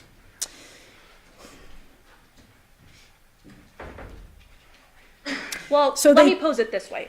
Hypothetically, how hard is it to cut through bone with a handheld knife? Or cut through a neck? So knives, anyone who has knives in their kitchen knows that they should be used for soft stuff. Like, if you're cutting chicken or beef, you're cutting through the flesh of the stuff you're trying to eat. If you try to cut through bone with that, it's not going to work. It's just going to leave an incision because bone is too hard. So I don't want to say it's impossible because there are bones that if you used enough force, maybe. But saws are made for a reason. Saws, the teeth are such that they are made to cut through hard material such as wood or bone. That is their job. And so when they're actually going through bone, they're creating a waste material by, if anyone has cut, wood, that it creates wood chips, okay, when you're actually sawing through wood. So I don't want to say it's impossible, but it's very, very difficult to cut through bone with a run-of-the-mill knife. You would need a tremendous amount of force with a handheld knife, right? In order to cut through bone? And a lot of persistence. Okay. Now, how about a powered saw? So mechanically powered saws are made for ease of use, right? So that saves you time, and it is doing the work of the energy transfer for you. So when you're dealing with a hand-powered implement, you are the one supplying the energy. A mechanically powered instrument, such as a saw, is producing the energy for you, which is why you need a battery or some other power source, right? And so it's doing the work for you and doing the cutting part, or what we would call the, because when you're cutting something, it's like you go back and forth, but a mechanically powered saw is doing that for you. So that is going to make it a lot easier because you are not exerting force yourself or energy yourself. The instrument is doing that for you. Are you able to determine, what brand of knife, what type of knife was used So that's first? called, so we can determine roughly the class of the tool, which is what we did in this instance. Sometimes, and anthropologists typically don't determine an exact tool. That's not our job. Those are tool mark experts, which are beyond our training. Now, because of the type of bone this is, vertebrae have what's called trabecular bone in them. It means it has spongy bone. When you look at a cut mark, can I pass this around? Up to the judge. Okay. So this is, I think it's cow bone. It's not human. Promise. So But is it still symbolic of what a human would look like? Yeah. So this is symbolic of what bone looks like when it's cut through. So this is a saw mark through what we call cortical bone. Cortical bone is very thick. This is a long bone. But cervical vertebrae don't look like this. They have what's called trabecular bone, which looks like spongy bone, so it's like a sponge. So if you walk, does anyone want to touch it? You don't have to. No. But you can see the striations in there too, and you can feel the cut mark itself. But that's cortical bone. That would have been, that's easy to determine, or relatively easy, assuming you have the right parts, to determine further what the type of saw that would have been used for. Now, because of the cervical vertebra, how they're designed anatomically, they don't have a lot of cortical bone. They have trabecular bone. So trabecular bone is spongy. It'd be like looking at a bunch of open spaces and trying to find those striations that you see on the bone that's getting passed around. It's not possible for the most part. So, yeah, so it depends on the bones in the body. These bones in particular, you're not able to get more specific, which is why we stated it the way we did. And I don't know if I can simplify it or tell me if I'm oversimplifying. Well, I probably overextended Now, it, so. if it's a smaller bone, sometimes it's harder to make further determinations because you're dealing with a smaller bone versus a larger bone. It's not just the size of the bone, it's the structure. So that's what I was trying to get at, is the structure of the bone is different, where if you have a lot of that thick cortical bone, and you cut through it with an instrument, then you can see the features that are necessary to make a call on the specific type of saw that was used. These do not have that type of structure because they're small and because they are primarily made of trabecular bone, which is spongy bone, which is some of that you saw in the images too, where you saw these air spaces that were in there. That's the trabecular bone that has been exposed. Okay. Now, I've stood next to you. You're a petite individual. Is it possible for a petite individual to have decapitated Well, in this mechanically way? powered saws do the work for you. So the energy transfer is coming from the saw. So, and they're made so that many different types of people can use them to do, whatever it is they're going to do with that saw. So many different people could use a mechanically powered saw to cut through hard materials such as wood or bone. So it wouldn't be impossible for a smaller female to do so, correct? I don't know if I want to comment on that specifically, but the energy transfer from the mechanically powered saw makes it so many different types of people can operate that tool to get through harder material. But there's females and males that Yes. use that Oh, tool yeah. in life, correct? Yeah. And they're able to do so. Yes.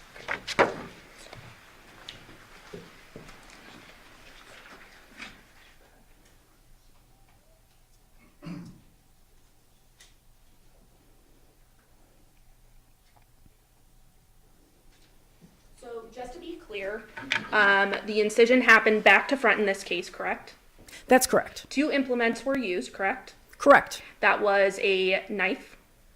Possibly a knife. There is a very slight chance it could have been a very fine-toothed bow saw, but it's likely a non-serrated or serrated knife. Okay. And that was based on your conclusions, right? Yes. Okay. And then also a powered saw, correct? A mechanically powered saw, yes. Okay. Past witness, Your Honor. Yes, thank you. Dr. Burns, let me just preface my questions of you that we take no issue with your findings. Okay.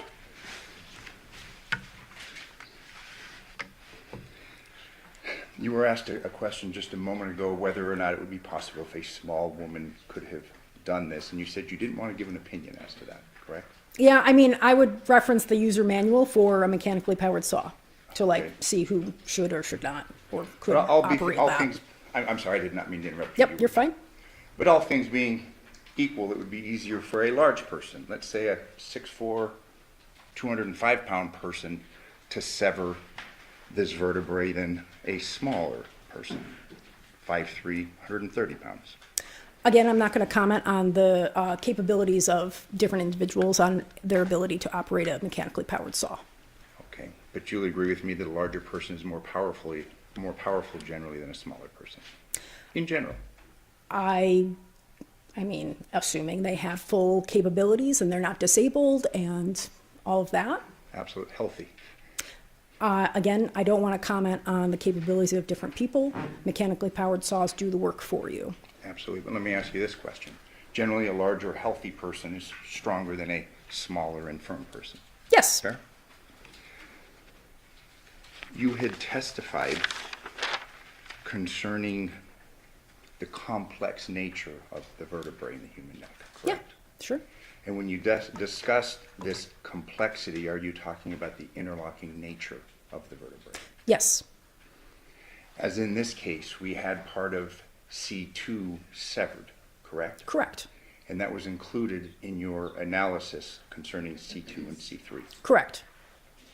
So when we talk about this complexity, it's because you've got these bones that are entwined. That's fair to right. say? Yes. You had testified that this area, specifically C2, C3, is very, very sturdy. Yes. Sturdy and complex. Yes.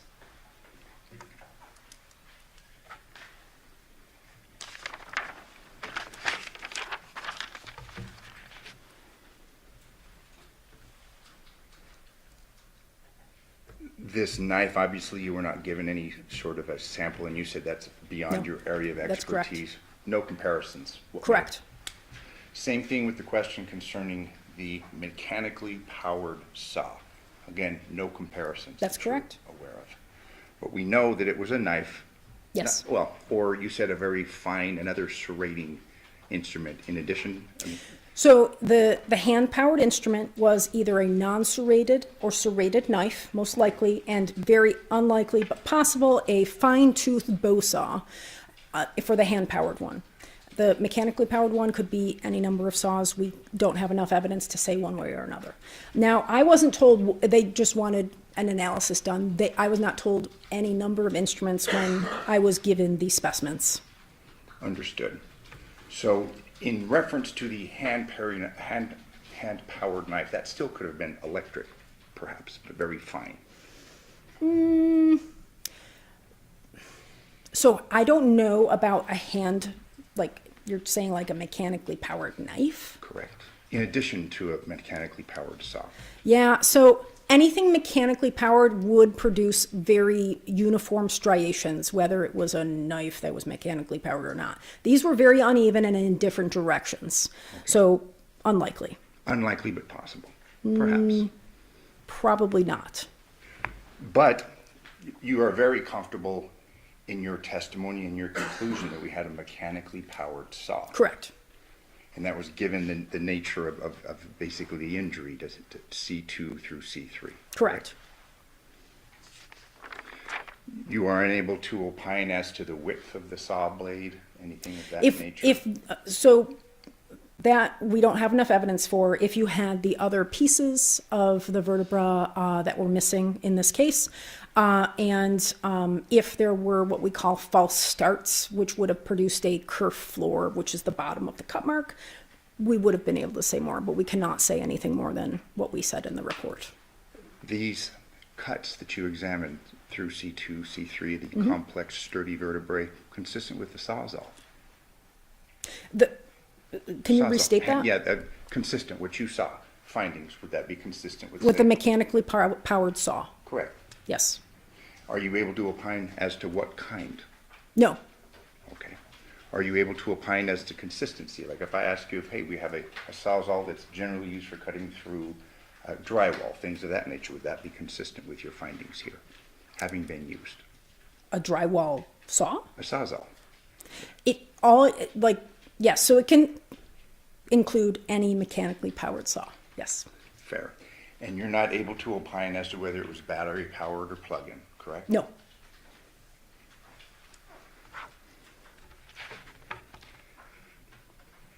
Are you able to opine as to the amount of time this may have taken? You mean the time in which it was inflicted on the neck? Correct. No.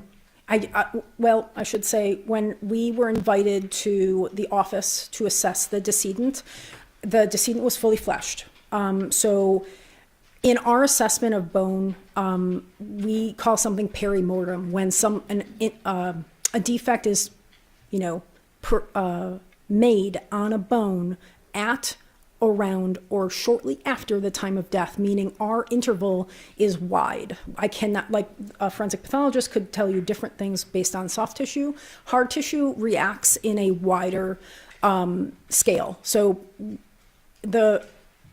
we cannot tell if it happened shortly before, at, or shortly after time of death. It could have been any of those, according to our analysis of bone, on how bone reacts to those implements. So, and please tell me if I'm oversimplifying this, but it's hard to give a window whether the person died, had just died, correct? We cannot give so it could have been right before they died, they were still alive. It could have been at the time of death, or it could have been shortly after the time of death. So it could have been before they died or after they died? According to the way we do our analysis with bone, it could have been at any point in time in that perimortem period, shortly before, at, or shortly after time of death. Are you able to give an opinion concerning how long it would take a person to be decapitated? No.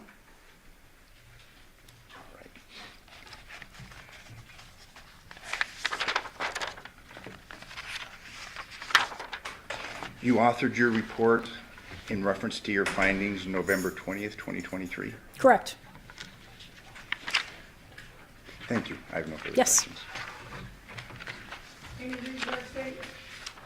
Yes, Your Honor, court's indulgence.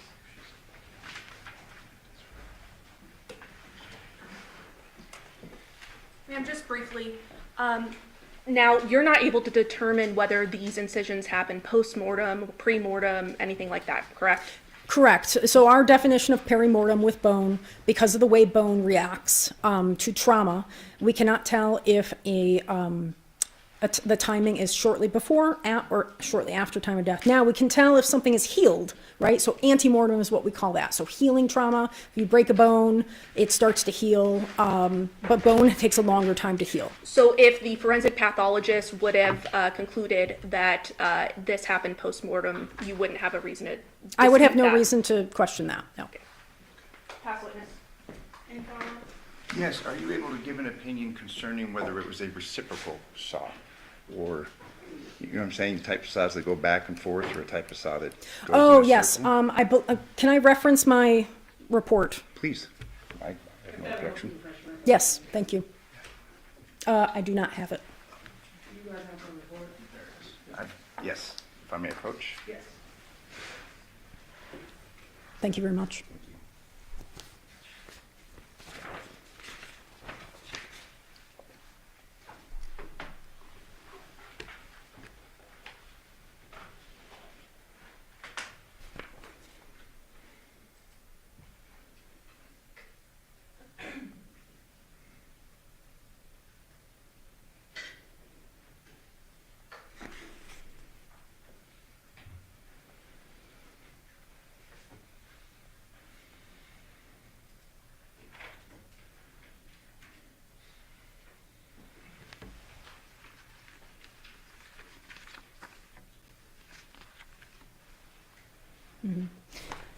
Yeah, so because, again, of what I talked about earlier, the structure of this bone, it has very little cortical bone, or that really, actually, who's got my cow bone over there? Okay, yeah, thank you.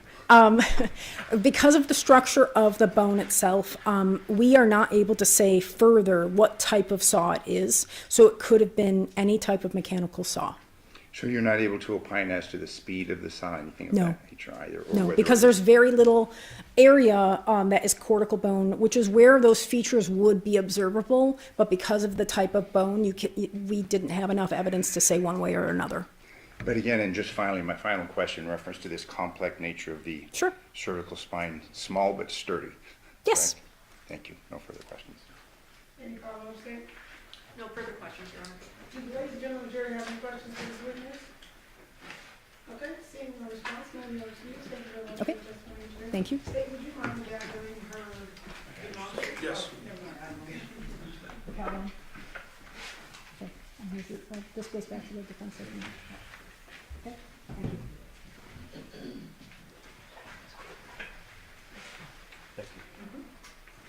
State, may I call your name, please? Carrie Skinner.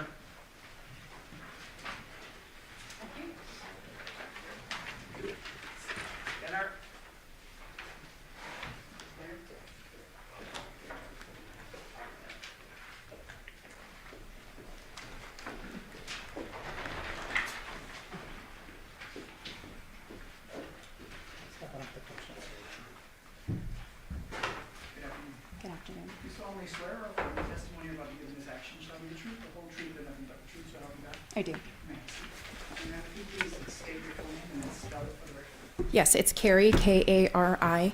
Last name Skinner, S-K-I-N-N-E-R. Excuse me. Good afternoon. What do you do for a living? I work for the City of Henderson Police Department as a detective. How long have you been with the city of Henderson in total? It'll be 10 years in January. And in which unit are you currently assigned as a detective? Robbery homicide. How long have you been with robbery homicide? It'll be almost 3 years and 6 years as a detective. And prior to robbery homicide, where were you assigned? Special victims unit. And what does special victims unit entail? Basically, special victims unit will investigate anything to do with child abuse, sexual assaults, things of that nature. And in homicide, do you respond to scenes with a team? Yes, I do. With regard to this particular incident, did you respond to a scene on August 7th, 2023 at 2698 Paladura Drive? Yes, I did. Do you remember around what time you responded? I believe that was roughly 8:40 in the morning. And did you respond with anyone else? I did, my fellow detectives, one of them being Detective Ozawa. When you responded to the scene, was it already static and shut down by patrol guys? That's correct. When you responded to the scene, did you immediately go in, or did you do a couple things outside before going? No, there's always a few things we do before we go in and do a walkthrough. One of those a briefing? Correct. So you kind of know what's going on, what's happened before you got there? Yes, In addition to that, you need to get a search warrant, ultimately to search the home. that's correct. You mentioned a walkthrough. What does that mean? So the on-scene supervisor has already gone inside with his officers. They've already had a little peek of what the scene looks like inside and what we're going to be dealing with, and they've collected information before we get there. That would be the field interviews of any on-scene witnesses, other victims, anybody that's relevant to the investigation, and then they will provide that to us, and then we go in and do the walkthrough. During the course of your walkthrough, was it notable that there were some things missing from the scene? Yes, Such as? the decedent's head. Okay. In addition to that, were any weapons found that could have caused his death? Not that were glaringly apparent at that time. Okay, sure. There were probably some steak knives in the kitchen, et cetera, but nothing that was within our scene. That's correct. Did you stay on scene there after the search was conducted? I apologize. No, I actually went over to the secondary scene, which was on Porcupine Rim. Okay. So when you go to Porcupine Rim, still on August 7th, Correct. did you respond there with Detective Ozawa? Yes, I did. Did you make contact with some individuals who were either witnesses or suspects? At that time, there were some individuals that were persons of interest. However, there were some residual people that we needed to contact that were family members. Were a couple of those family members two small children? Yes, they were. And with your specialized training and kind of history with special victims, did you make contact with them? I did. Did you speak to them? I did. Did you do it in a big formal interview setting, or just like kind of get on their level and talk to them as kids? Unfortunately, I wasn't able to do what's called a child forensic interview, which is a very directed interview. It has guidelines for children, no leading or anything like that, and it has a very strict protocol on how you begin the interview, how you end it, and how you conduct yourself during that interview. Unfortunately, I was not able to provide that level of interview just based on the children's behavior at that time. Were they kind of all over the place? To put it politely, yes, they were very active young ladies. Okay. Did you ask them a couple of questions, just kind of information gathering? I did. There's a little bit of rapport building. What's your favorite toy? And they're involved. So you want to make them feel comfortable. There's a lot of strangers in their home. So I did my best to make them feel comfortable. And there was some conversations that were had with them. Did you, did they specifically say anything about a person by the name of Deviere? Yes. What did they say? They referred to him as someone that takes care of them. Yeah. They also referred to the fact, when in passing, as we were talking to them about being in the home, there were conversations being had around them, and it did come up that Deviere had watched them the night prior. So Deviere had been home the night prior, according to the girls? Correct. Okay. At some point in time, did you have an opportunity, before the home is actually searched, to interview a person by the name of Devyn or Nikki? Yes, I did. What name did you know her by at that point in time? At that point, it was Devyn. Okay. Do you see that person in court today? I do. Can you please point to that person, describe something she's wearing today? Yes, she's sitting over here at this table, and she's wearing a light-colored, looks like a floral blouse. Would the record reflect identification of the defendant? The record so reflects. Did you record that interview with the defendant? Yes. And where was that interview conducted? That interview was conducted inside Detective Ozawa's unmarked detective vehicle. Your Honor, I would move to admit 619, interview number 2. Any objection to 619? No objection. All right, 619, you did it. And again, this is an interview conducted before going in to search Porcupine Rim, correct? That's correct.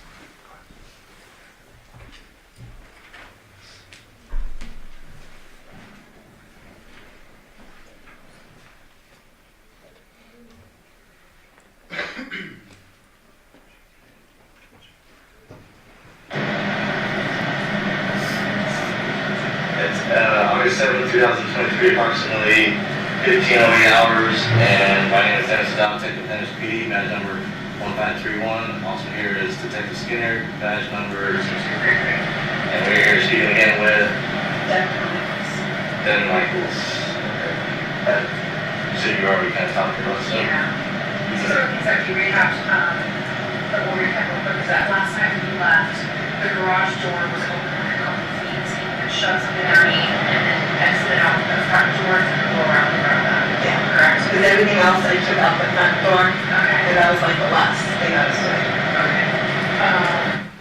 doing. Is that your voice? It is. A little lighter, it sounds like you're a little further from the microphone. Yes, I'm in the back seat of the vehicle. Okay, and you said something to the effect of, we talked a little bit before this recording started. Yes. And then I believe what I heard was the defendant said she left the Paladura home and the garage was open, she slid something under it, and then she herself exited out the front. Is that correct? Yes, it is. All right, we're going to resume. And then another thing that you and I spoke about is that you did notice some cleaning journals that were downstairs by the bathroom and the laundry room. Yeah. And you tried to take jug and it was not acceptable. It was like this, and I think it was y'all. Okay. It's almost like a milk jug size, so a little bit smaller. Yeah. I just, like I said, because I wasn't really paying attention, it was just random stuff that was all over the house. Right? It's a pretty clean house.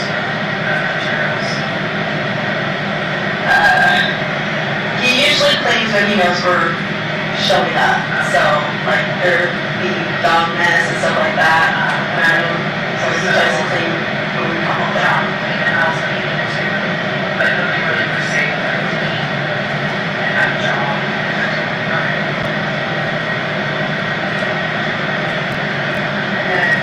We also discussed that his ex was due to be in town anytime. And that last night, the ring that he would wear, as I told him, the wedding ring, he said to you that he threw it away. Yeah. Okay. And then We kind of made the joke of it, 2 points, do it to the judge type thing. Oh, okay. So, and then he would call his girlfriend, Yeah, Andrea. he would call her his wife, but you're not sure if they're married or not. No, I know they weren't married, but yeah, it was just. Okay. Well, this is something that the girls back. You said what? Yeah. I know, like I said, they were together for a few years. Since 2018, I would say, so they first got together. And when they broke up, she kind of moved around, you mentioned Arizona, Utah. I think he's at Oregon one time. That she's in Utah right now. I think so. He says she does this like off the grid type of living. So. You're not really familiar with her, but she said advice to each other. Get that, yeah. Because it was kind of awkward talking to your exes.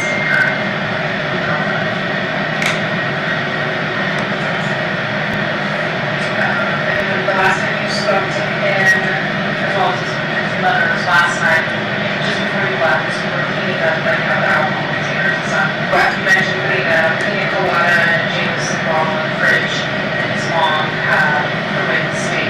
Right, we were just like randomly cleaning up the different things. And where was he? Smoking in the garage. Okay, and so smoking marijuana, cigarettes. Marijuana.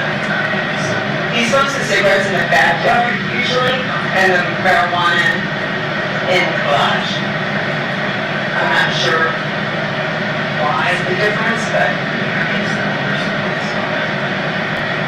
So when you left, was he still up the ring around? Where was he? In the garage. Okay, so did you take a Bible and all that stuff and push out the box? And then I just went out the front door. Detective, is the defendant saying that when she left, Johnathan was up and moving in the garage? Yes. No, ma'am. No, I went and picked up my daughter's prescription first. Yeah, because I wanted to make sure we had it for her first day of school. Yeah, he was only in boxers when I left, because usually when I leave, he walks me out and everything. But since he wasn't really dressed. And how would you rate his level of intoxication when you arrived last night? Like if it's on a 10 scale, a 10 being the most ridiculous you've ever seen it, 0 being none. No, I think he was buzzed, but I couldn't say he was way over the top now. So maybe in the middle somewhere. Yes. Like I've seen him much worse. Okay, so he was washing.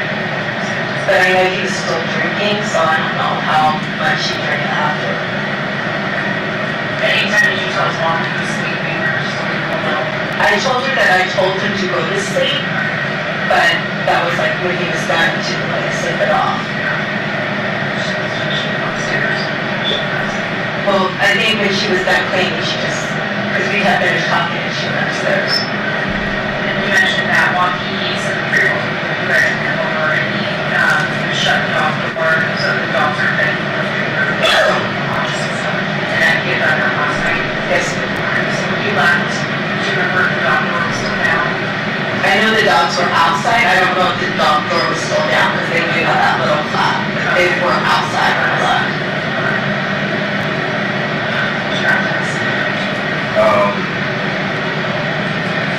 Just it's on the Deviere. So it's kind of just an odd dynamic, you know, that you guys have.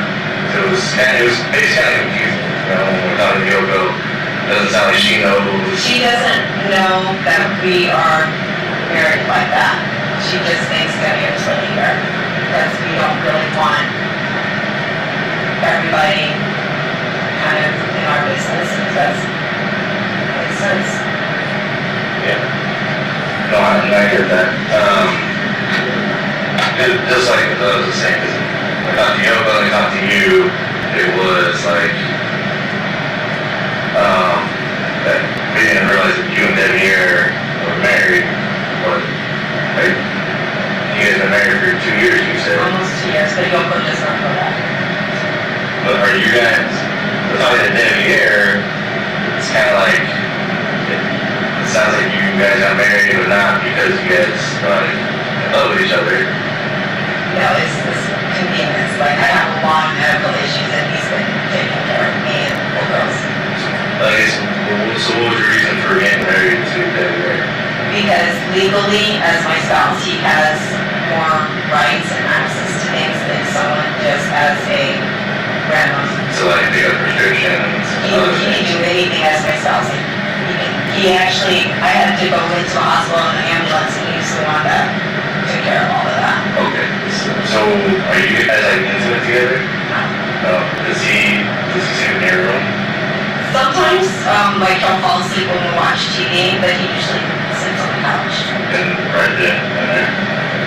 So you guys aren't really, when you say married, you're not like, you're not dating, and you're not doing stuff together, you're not intimate together, things like that. No, and that's why John was okay, because John knew, and that's why he was kind of okay with everything and being able to move in. Gotcha.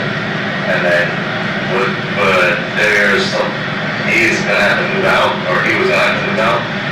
Deviere was not happy about it, and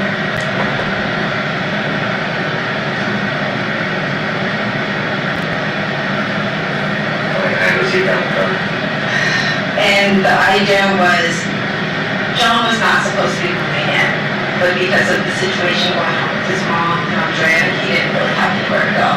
So that's why he was coming this way. And I was not expecting him to do that this fast. We talked about him piecemealing and slowly moving things, and it went from a slow thing to everything got moved in one day. It kind of cut Deviere. That's right. Very quickly. That's when you were talking about it earlier, saying that he wasn't good with it, but he understood.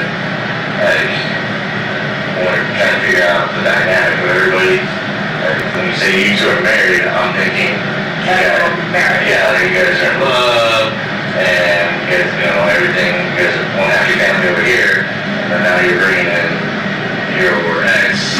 That's why we don't tell anybody we're married because you automatically assume the word marriage, this is what you have. Yeah. But a lot of people get married for. No, I get it. I totally understand it. And if you see my medical records, you will definitely understand. And sorry to hear that. The issues and stuff. So When you called me, I was actually on my way to get an EEG. yeah. I had to switch the schedule. You said you went and picked up your daughter's prescription on the way home yesterday? This morning. Or after you left the house, right? Yes. Well, which place did you go to? At CVS on Cheyenne, Seagull. I have the receipt if you need it. It was Cheyenne or Seagull, soaring balls. Sarnals. And then after that, you just come straight home here? Yes, sir. And then you don't remember what time you left? No, sir, because I left and I went straight there, so I went and came here, so my receipt will say what time it was. Okay, so we can check just the time. Just get like a time frame, it's like when you left the other house. So, I know you said you weren't sure exactly when you left.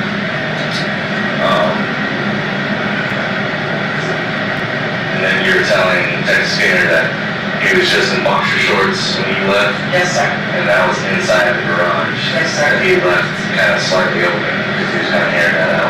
Yes, sir, because I had popped his bag and he had his boxers on, and we were on the main floor and I popped his bag for him.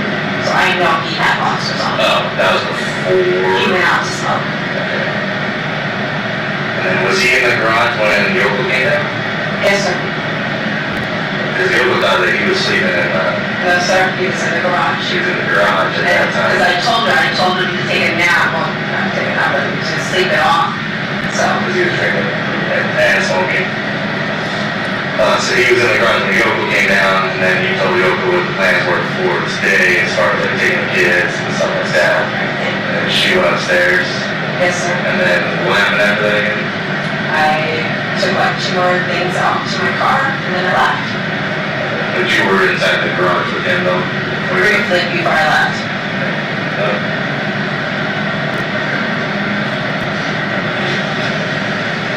What's on your face? Mom, he went to answer it because his phone is here.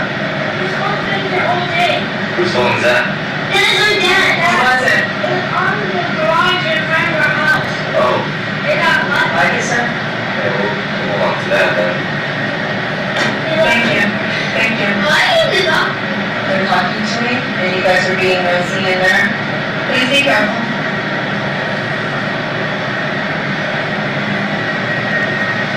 Sorry. No, it's okay. Cute.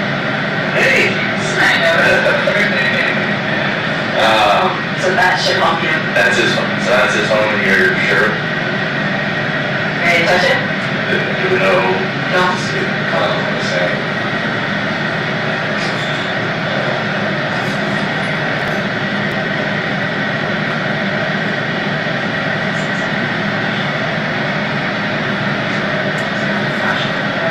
It's like,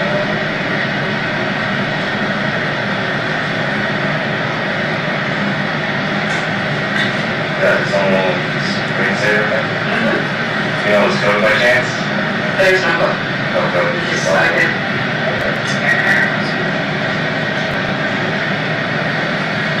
Alright, is that typical thing he just leaves his stuff behind? Yeah, he just lost his wallet a couple of days ago. That's what Actually, yesterday. he lost his wallet. Yeah, he called me, do you know where my wallet is? And he sent a picture of it after he found it. So, yes, that is very Typical.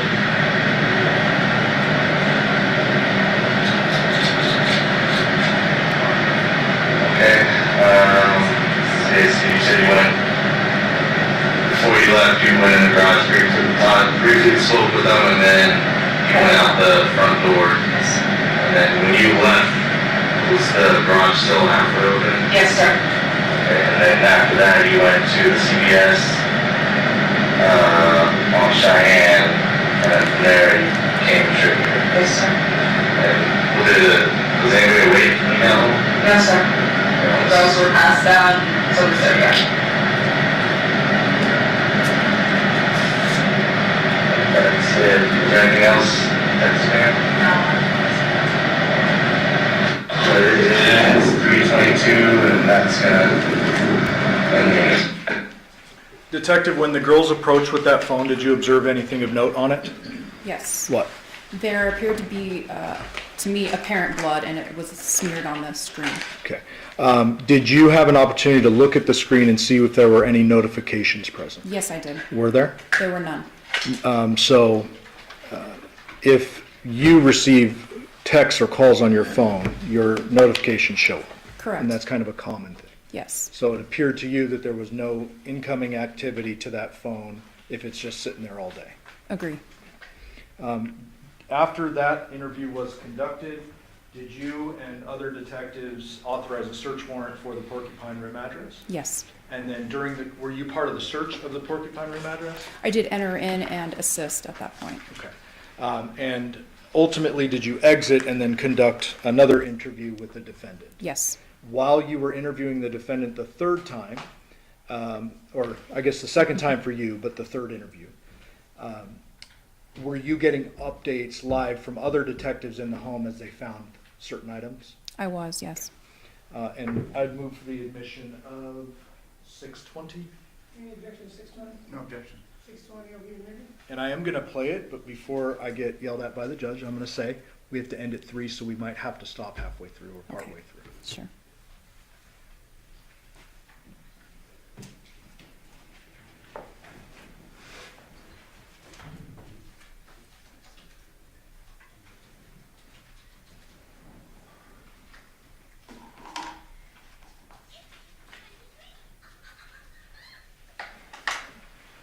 Before you start to play the statement, Council Burge. This appears to be.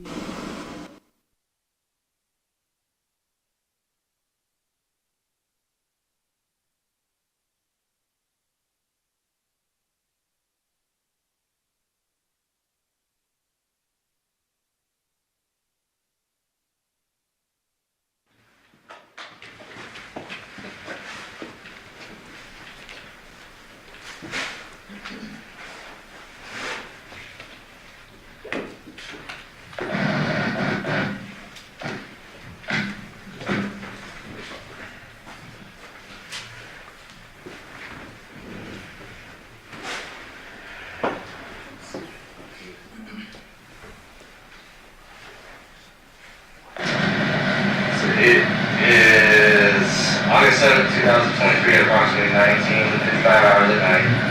Detective was out with Henderson PD, badge number 1531.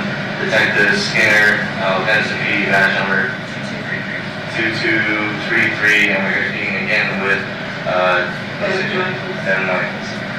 So, and just so you know, like, you know your rights, okay? Like I said, you're not under arrest, but I have to read your rights because we've been here for so long. We did this, okay? So, I know you said you want to speak with us, but I gotta make sure that you understand your rights. And like I said, you're not under arrest, but I still have to repeat your rights because you are being detained, and we've been talking with you for quite some time, right? So you have the right to make time, give up that right, and you say can will be used against you for law. You have the right to speak to an attorney for answering questions, and an attorney present while you answer questions. You can have for an attorney will be provided at no cost to you. If you decide to answer your questions now, you may stop at any time and speak with an attorney before question continues. If you decide to stop answering questions once we have begun, all questions will stop. So you understand your rights? So like I said, yes? Yes. Okay. And it's basically because we've been talking to you for so long today, and now we're doing a search warrant. You are being detained, but you're not under arrest, like I said. You're not under arrest, right? And I know this is all kind of just coming to a shock. Everything that's been going on, like I was explaining before, we have to make sure that we rule out every possibility, okay? And so, like, with his phone right there, do you know how his phone got there?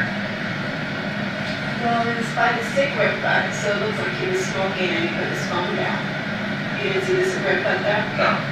There's Is a it cigarette butt over there? Yes, sir. Okay. And sure, if you touch it, it'll be. And he smokes cigarettes Yes, sir. Case number. Okay. When you guys were moving stuff, did he like cut his hands or anything? Yes, sir. Which hand do you remember? I'm not sure, but he said on the table that has like the multiple parts to it, one of the parts came down, he said that like it took a chunk on his hand. Like did you see him bleeding at all? No, he told me about it. Did he have any bandages on him after he told you? I didn't see. He just told me, but it slammed down. And When did he tell you that? when we were moving it into the thing, he said that it came down on his hand and it took like a chunk. What do you mean moving into the thing? When we were moving in the table, he said that the table had snapped down on his hand. Okay. And Inside this garage right here? yeah, he told me in the garage. And which table inside the garage was it? There's a white one that has multiple parts to it. Do you know where it's at inside the garage? It's sitting right there. Well, and then when I go back in there and look at it, It's the white table is like before you hit the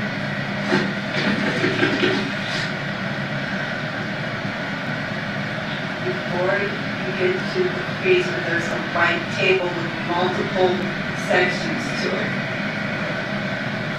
so, What am I missing? well, your reactions are starting to elevate and be different. I don't mean to do that, but I'm getting scared. Okay, and what are you scared about? Because you're asking me, did he hurt himself? And I'm going by what he told me. He said that when he was moving the table, he loaded the truck by himself. Okay. And so, I guess what is worrying you right now?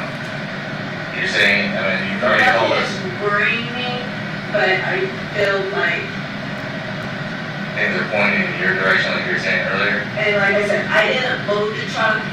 He loaded everything himself, and the lighter things I unloaded.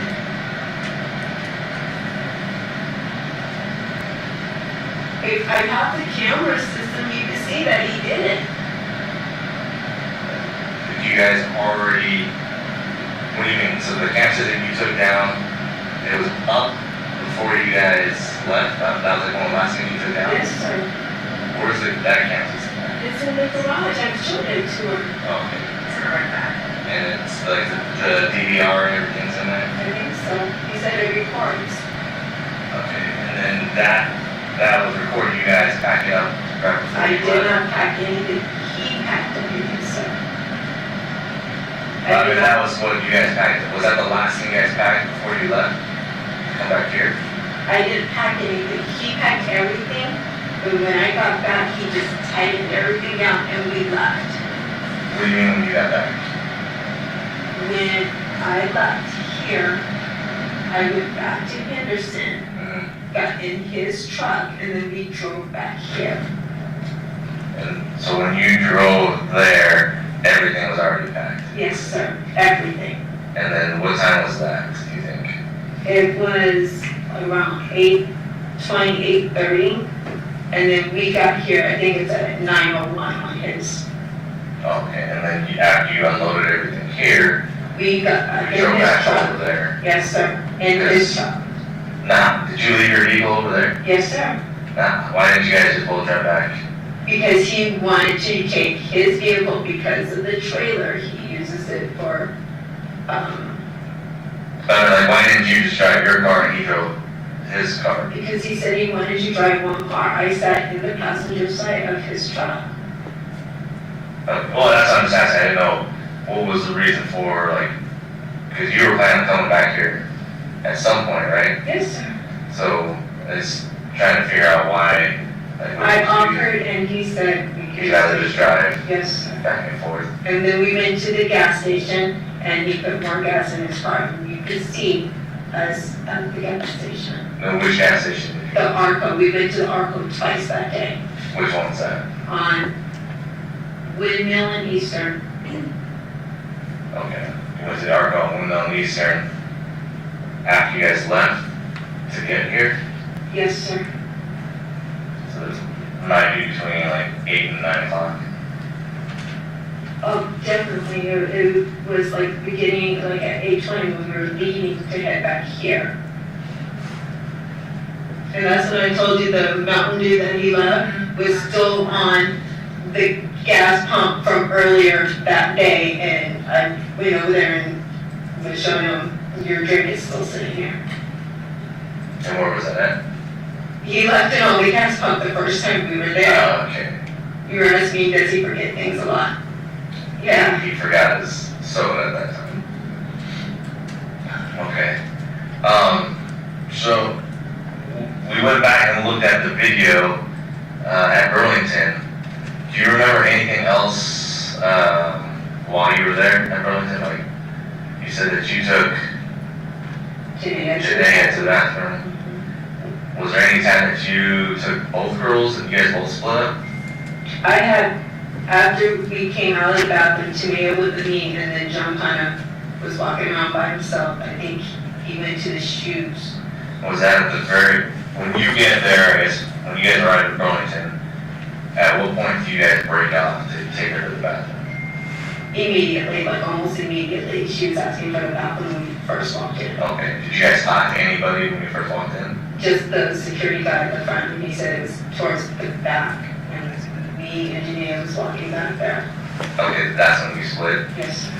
And then after you guys left, that's when she's saying that Johnathan and Tamaya were walking around. Yes, sir. And they were contacted by somebody at that Yes, point. I did not see that person. Okay. So the video at Burlington shows, or at least what my partner was saying when he was there, when you guys get there, you talk to the security guard, but then all you and Janaya and Tamaya basically split up from Johnathan at that point. Tamaya didn't go with us into the bathroom. I know that for a fact. It was just me and Janae. Did she follow you while you guys were going that way? Even though she didn't go into the bathroom? I don't think so. I don't think she came with us that way. Okay. As like I said, my partner he was at the Burlington factory, looked at the video, and that's what he saw. So when you guys get there, you talk to the security guy, and then you and your two daughters walk, and then Johnathan walks away from you guys. I know when we came out of the bathroom, she was definitely with me because we were looking at all the little knickknacks, like towards the back of the store. Okay, was she waiting for you right there? I do remember when we came out, she was right there. Right by the bathroom entrance?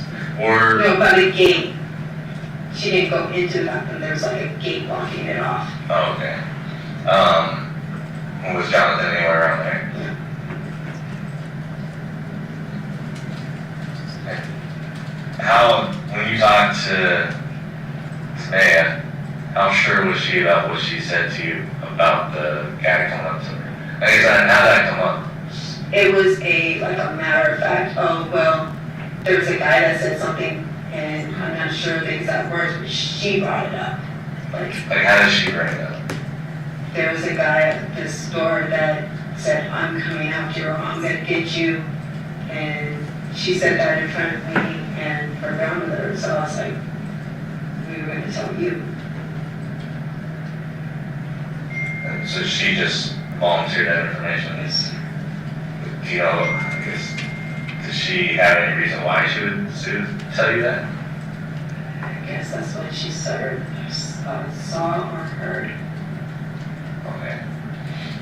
And then after you guys split up after going to all those stores and you take the kids back here to eat, and then he goes back to the house to eat back in the house? No, we left Vaughn's. We took all the groceries out of his truck, put them into my truck, and then he went in to eat, and then we drove. So we went back to his house after Vaughn's to switch cars. And were 2 girls with you at that time? Yes, sir. And then when you switched cars, what happened after that? I drove back here And he stayed there. to load up his phone. And then you dropped the kids back off here. I left him here and I drove back there to bring the truck down to help him unload it. Okay. Carrie, do you have any additional questions? No. Okay. So, at this point, I have to ask you like I asked before. Do you know what happened to Johnathan? Okay. Well, the way how everything's investigation is going right now, yeah, it's not a normal, not a normal type of investigation, right? So that's why we have to go at the different avenues of this, make sure that we investigate every side to this case. Okay, so that's why we're doing the search warrant here at this point. Okay, so that's why I'm asking you. Like right now would be the time. If you know anything about what happened or you're involved in any way, now would be the time to tell me. Okay, so we're not going around chasing, doing other stuff. Like if you knew someone that possibly did this but you're trying to protect them, or you knew something happened and if you're not telling us, now is the time that we need to know that. My last thing I did was John. I was in his back, and then he went to smoke. And while he was smoking, I was talking to Yoko. And that was pretty much the end. And then I finished loading. He told me which ones he wanted me to take. And then that was it. Say that again, he finished loading with something? No, he told me like the kids' Wii controllers. There's like little things that were light enough for me to take, and he was gonna load up the bicycles and bring them down, because he was supposed to come down first thing in the morning for us to take the girls to school. Okay.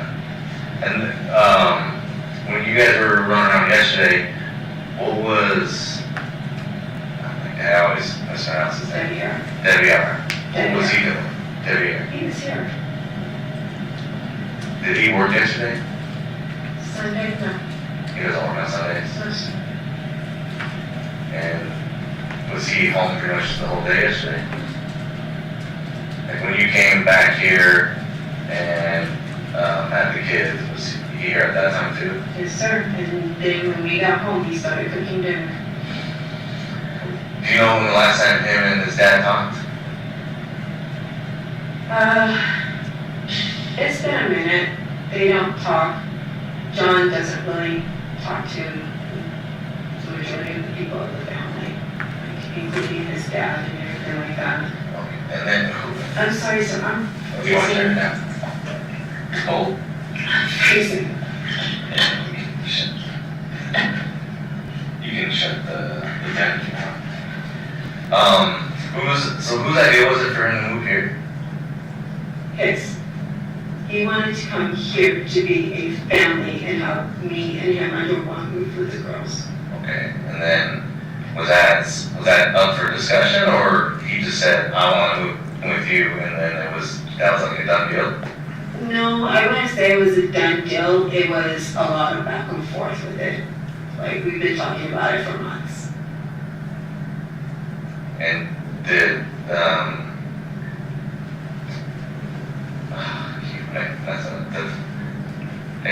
Deviere.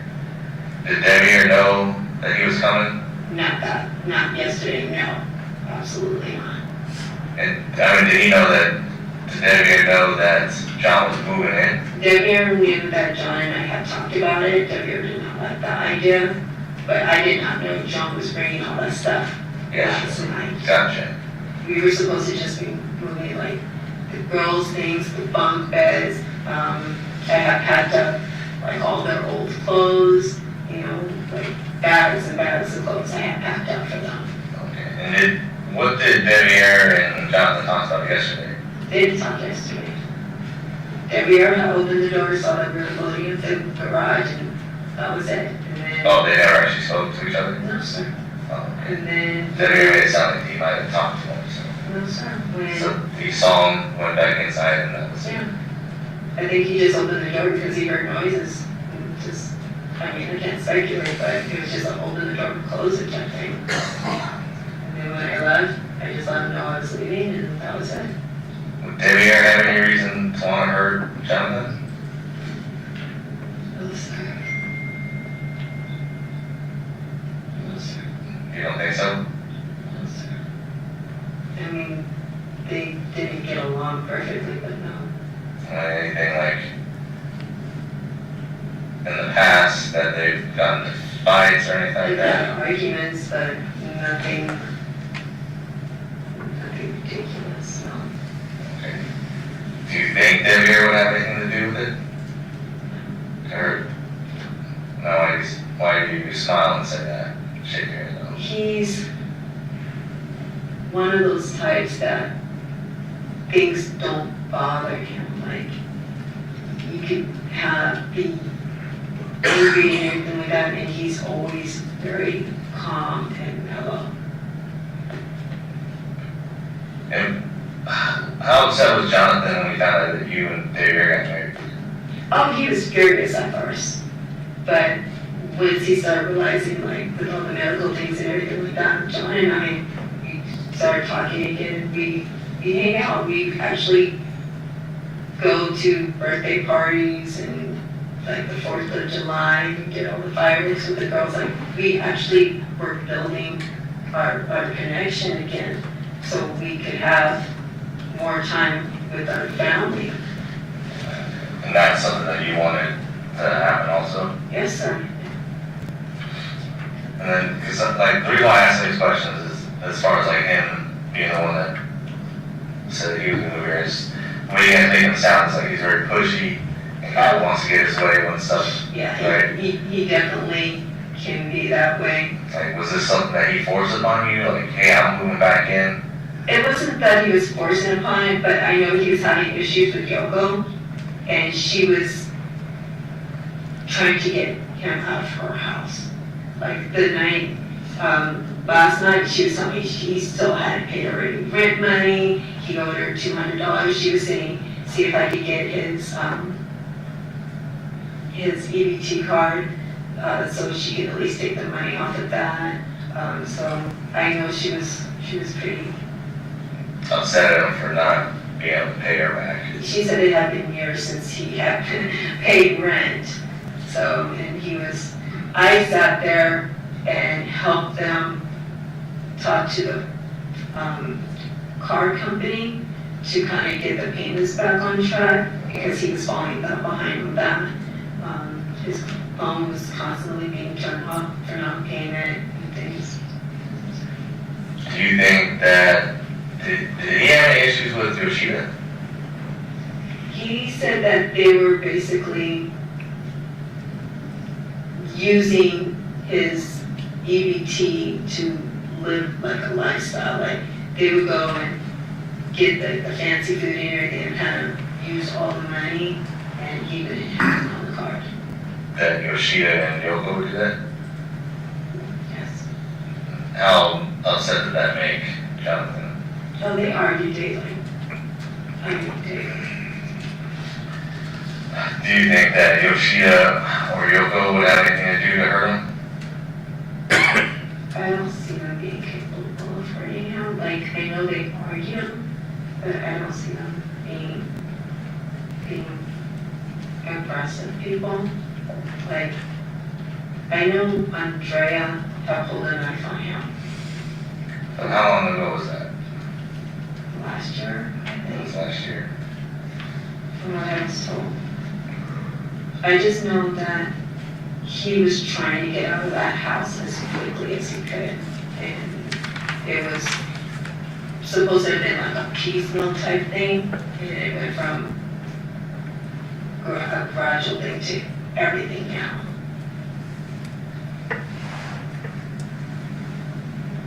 Okay.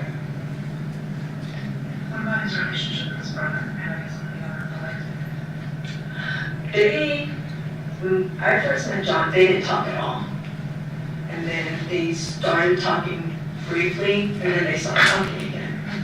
Same thing with the dad, John, would talk to him briefly, but he didn't get along with the wife, so he said he didn't talk to him at all.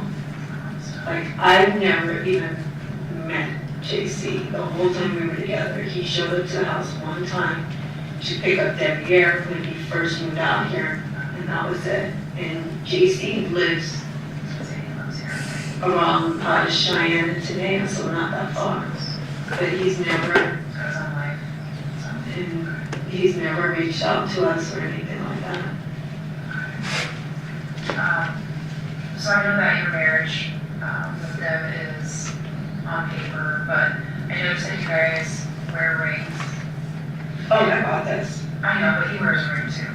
So if it's on paper, why are you guys doing the rings and stuff? And you got your ex moving in to essentially. I bought the ring. I don't know. The rings aren't really significant. It was just part of the little ceremony that we did. Rings are very significant in marriage. They're a symbol of a connection to another person. We definitely have a connection. He's like my best friend. And he'll tell others I'm definitely his best friend. I've tried to help him. Like, he's gone through a lot. And so have I. And he actually saved my life, so I'm very grateful for him.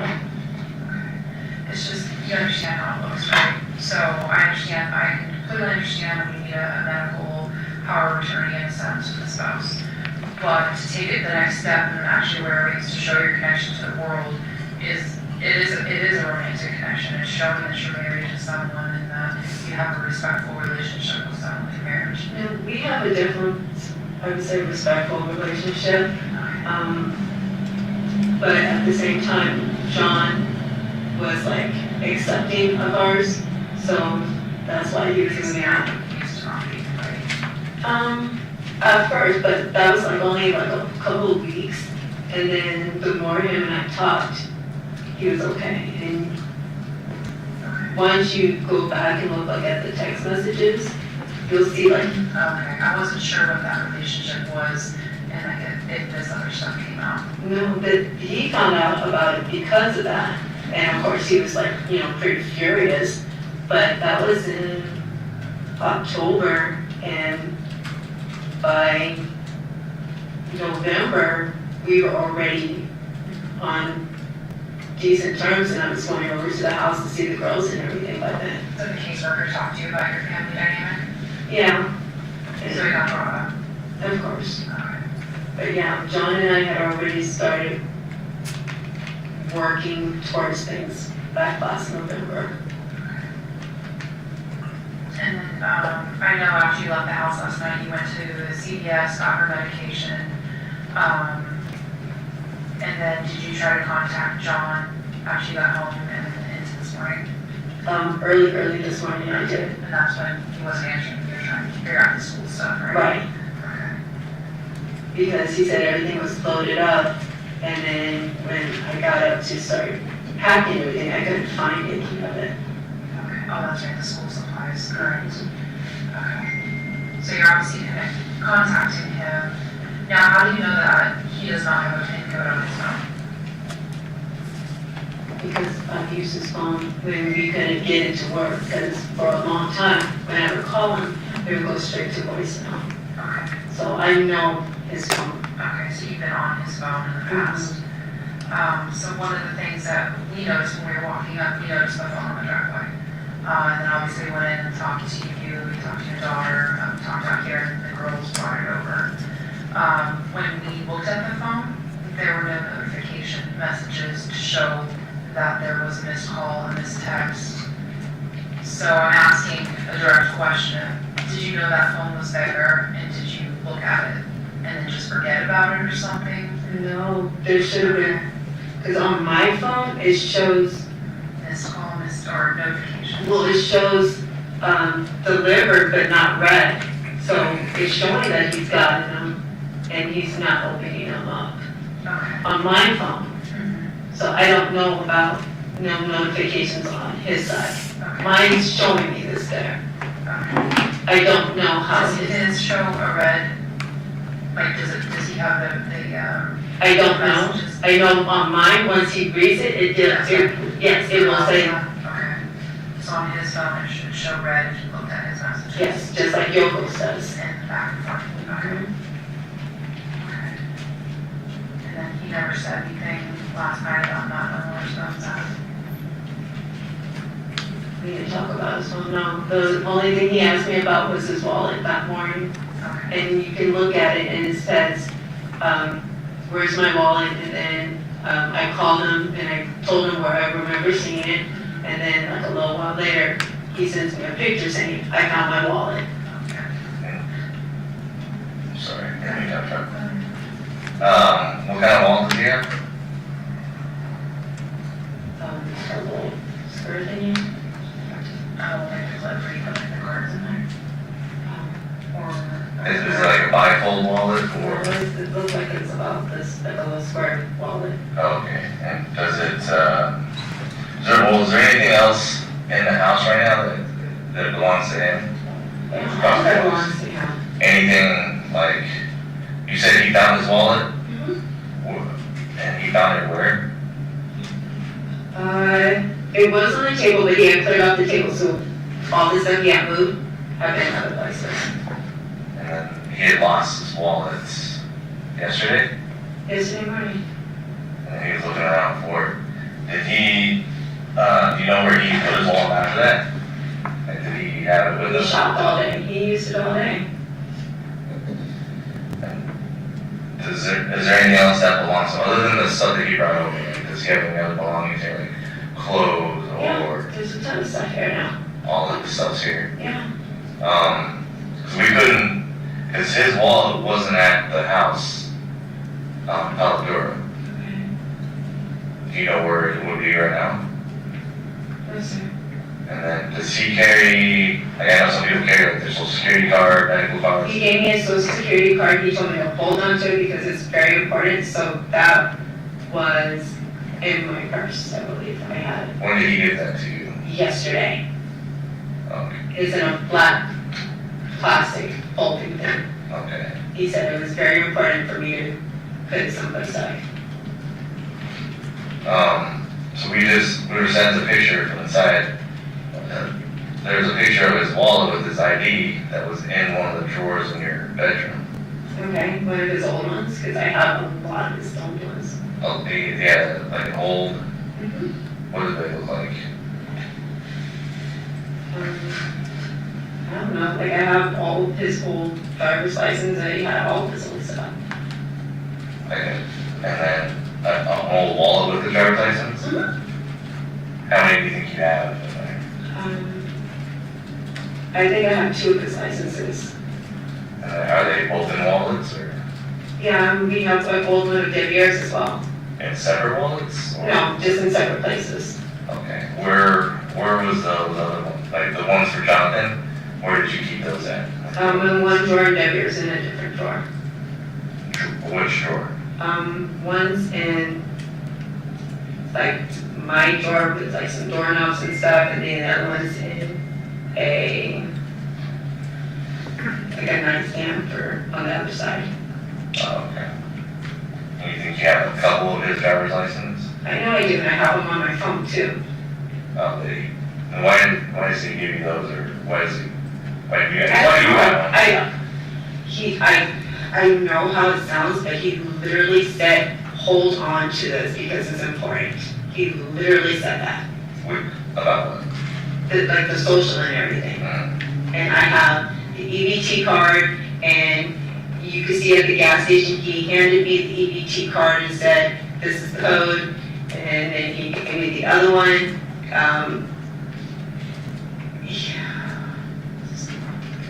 What was that? I said, "This isn't good." Why did you say that? Because he's telling me to do things, and you're asking me about it, and Well, I mean, you're explaining it, that's why I we're mean, you can see at the gas station, he hands me the card and says, "Hold on to this in case you need something." Like And it's, that's the EBT card? yes, sir. It is at the gas station. You can see him hand it to me. The Argo.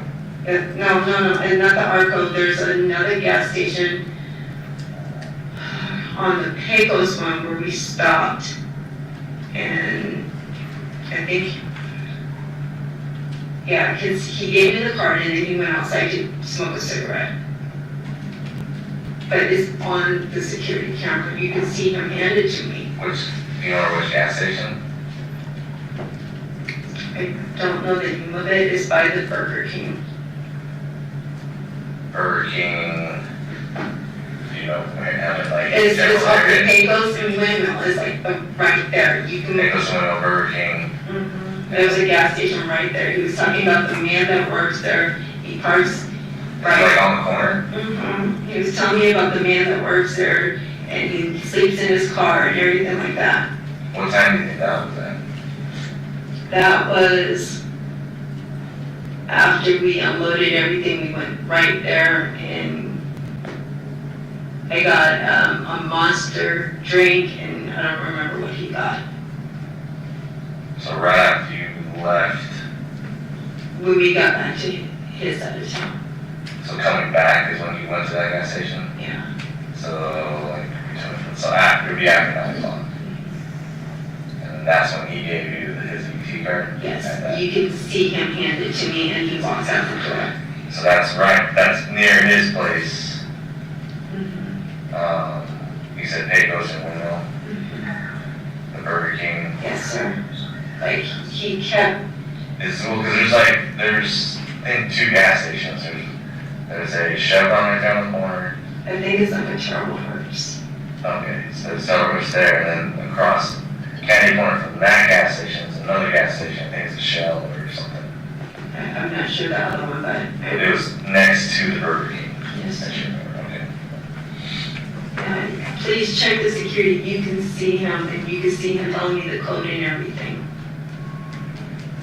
I don't know why he was giving me things, but he was telling me to hold on till we keep him safe, and that's what I was doing. That was the social security card. What about his driver's license? I've always had his driver's license. He's The always. problem I have with that is that the driver's license found in the house is a current one. It's not a But he current. just gave it to me. I know, but he would need that for work. That's He why has I'm asking. another one. You said that he gave you an old one, you had it in the drawer. Well, no, he's given me old ones before. I have multiple ones. So you can look around the house. There's more than one. Okay, and if this one's expired in 2025, that's gonna be his newest one. Okay.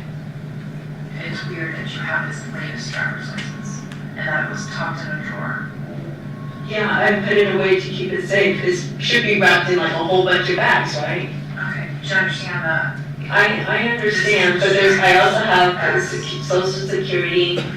I understand, and that's why I'm like, it's just getting weirder and weirder. It's like I'm doing things that help, and it's not helping me. I got it.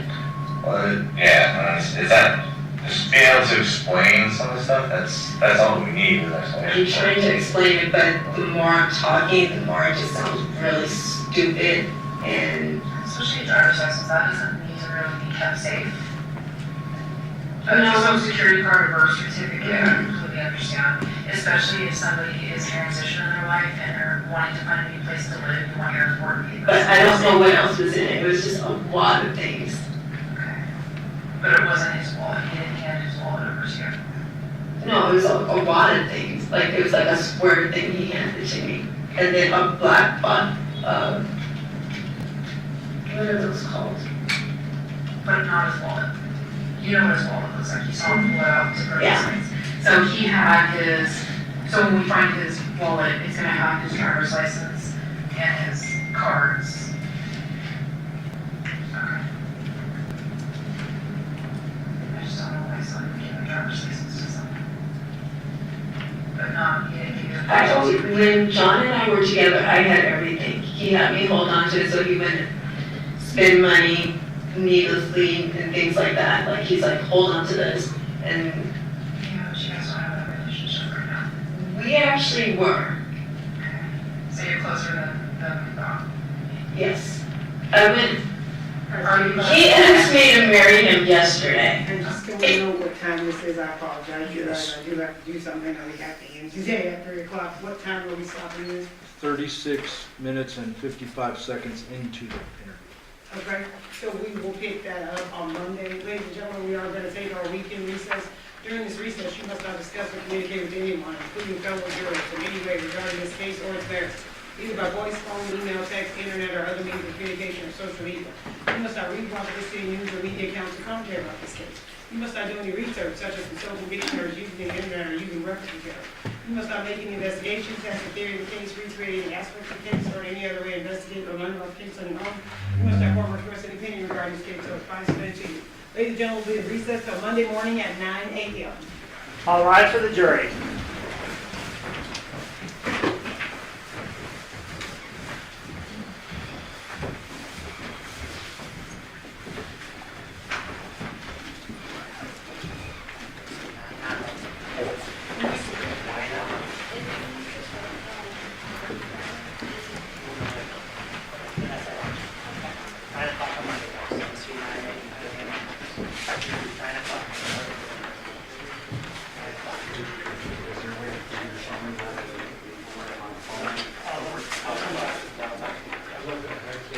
Okay, thank you. 9 o'clock. 9 o'clock on Monday. Okay, Detective, you may be excused. I just remind you, you're still on the road. Do not discuss your testimony with anyone. And we'll see you back here Monday morning at 9 a.m. Okay, thank you. Make the record reflect we are outside the presence of our jurors. Do you guys have anything down about that person? Very briefly. Okay, go ahead. You know, things have been somewhat purged through the course of this case. We haven't gotten any bad acts of other people and things. Now the state has played this where there's a reference to Andrea with a knife. There was other evidence to confirm that. My concern is that I should be allowed to ask a question concerning Andrea, some violent act at the house, because otherwise it's going to make her look like she's lying about Andrea, and she's not. Yeah, and I actually leaned over to Miss Griffith, and when that came out, I said, wasn't that redacted? And we both thought it was redacted. Our person missed it. So we can have a discussion about that. I get what they're saying. We'll talk No, about I it. think that it's more than fair, because at this point, I think that issue is out there based on the statements that were made in the recording. Yeah. Okay, so you guys have a discussion, and then if there's some dispute, then I'll resolve it. I don't think we'll have. Okay? And just so you guys know, I did also review those CPS records. I don't know if I told you guys, there's nothing in there that is discoverable at this time, because it's all the stuff that I kept out is basically what any of it's about. The sealed copy will be filed with the court and not issued a minute order as I have reviewed that. Thank you. It's all the CPS information about all the stuff that's not allowed in this case. I understand that. However, it's my understanding in the family court records there was some sort of a concession or something that Johnathan had filed or failed to do or consented to her having custody of the girls. Well, there's a couple of references to, there's a couple statements that were signed by both of them. Like, there's a family court order that comes out in regards to who has custody of the kids, and then there's a statement that they prepared. But this is, I believe, in 2019. This is when this is dated. I mean, I still have it, I'll review it, but it's like 2019, and there's a document that is handwritten that is signed by her and signed by Johnathan that is notarized in regards to the change of the custody of the children. But because it was 2019 and that wasn't coming in this trial, I don't find it to be relevant. I will re-review it and look at the date. Because I believe there was something that she's informed us that concerning 2023. If I'm not mistaken, that document is from 2019, but I will look at it again because it is in there. This is the 2023 document. We proposed as an exhibit that you want. No, what they're saying is Johnathan prepared something. I'm assuming it's those handwritten documents that you're talking about. There's a couple of documents that appear to be handwritten, but the ones I recall are signed by her and Johnathan, and there's a notary signature on there too. But I recall those being 2019. I'll re-look at them, and if it's a 23 one, I'll read that. All right, thank you. Okay. Have a good weekend. You too. Have a good weekend. You too.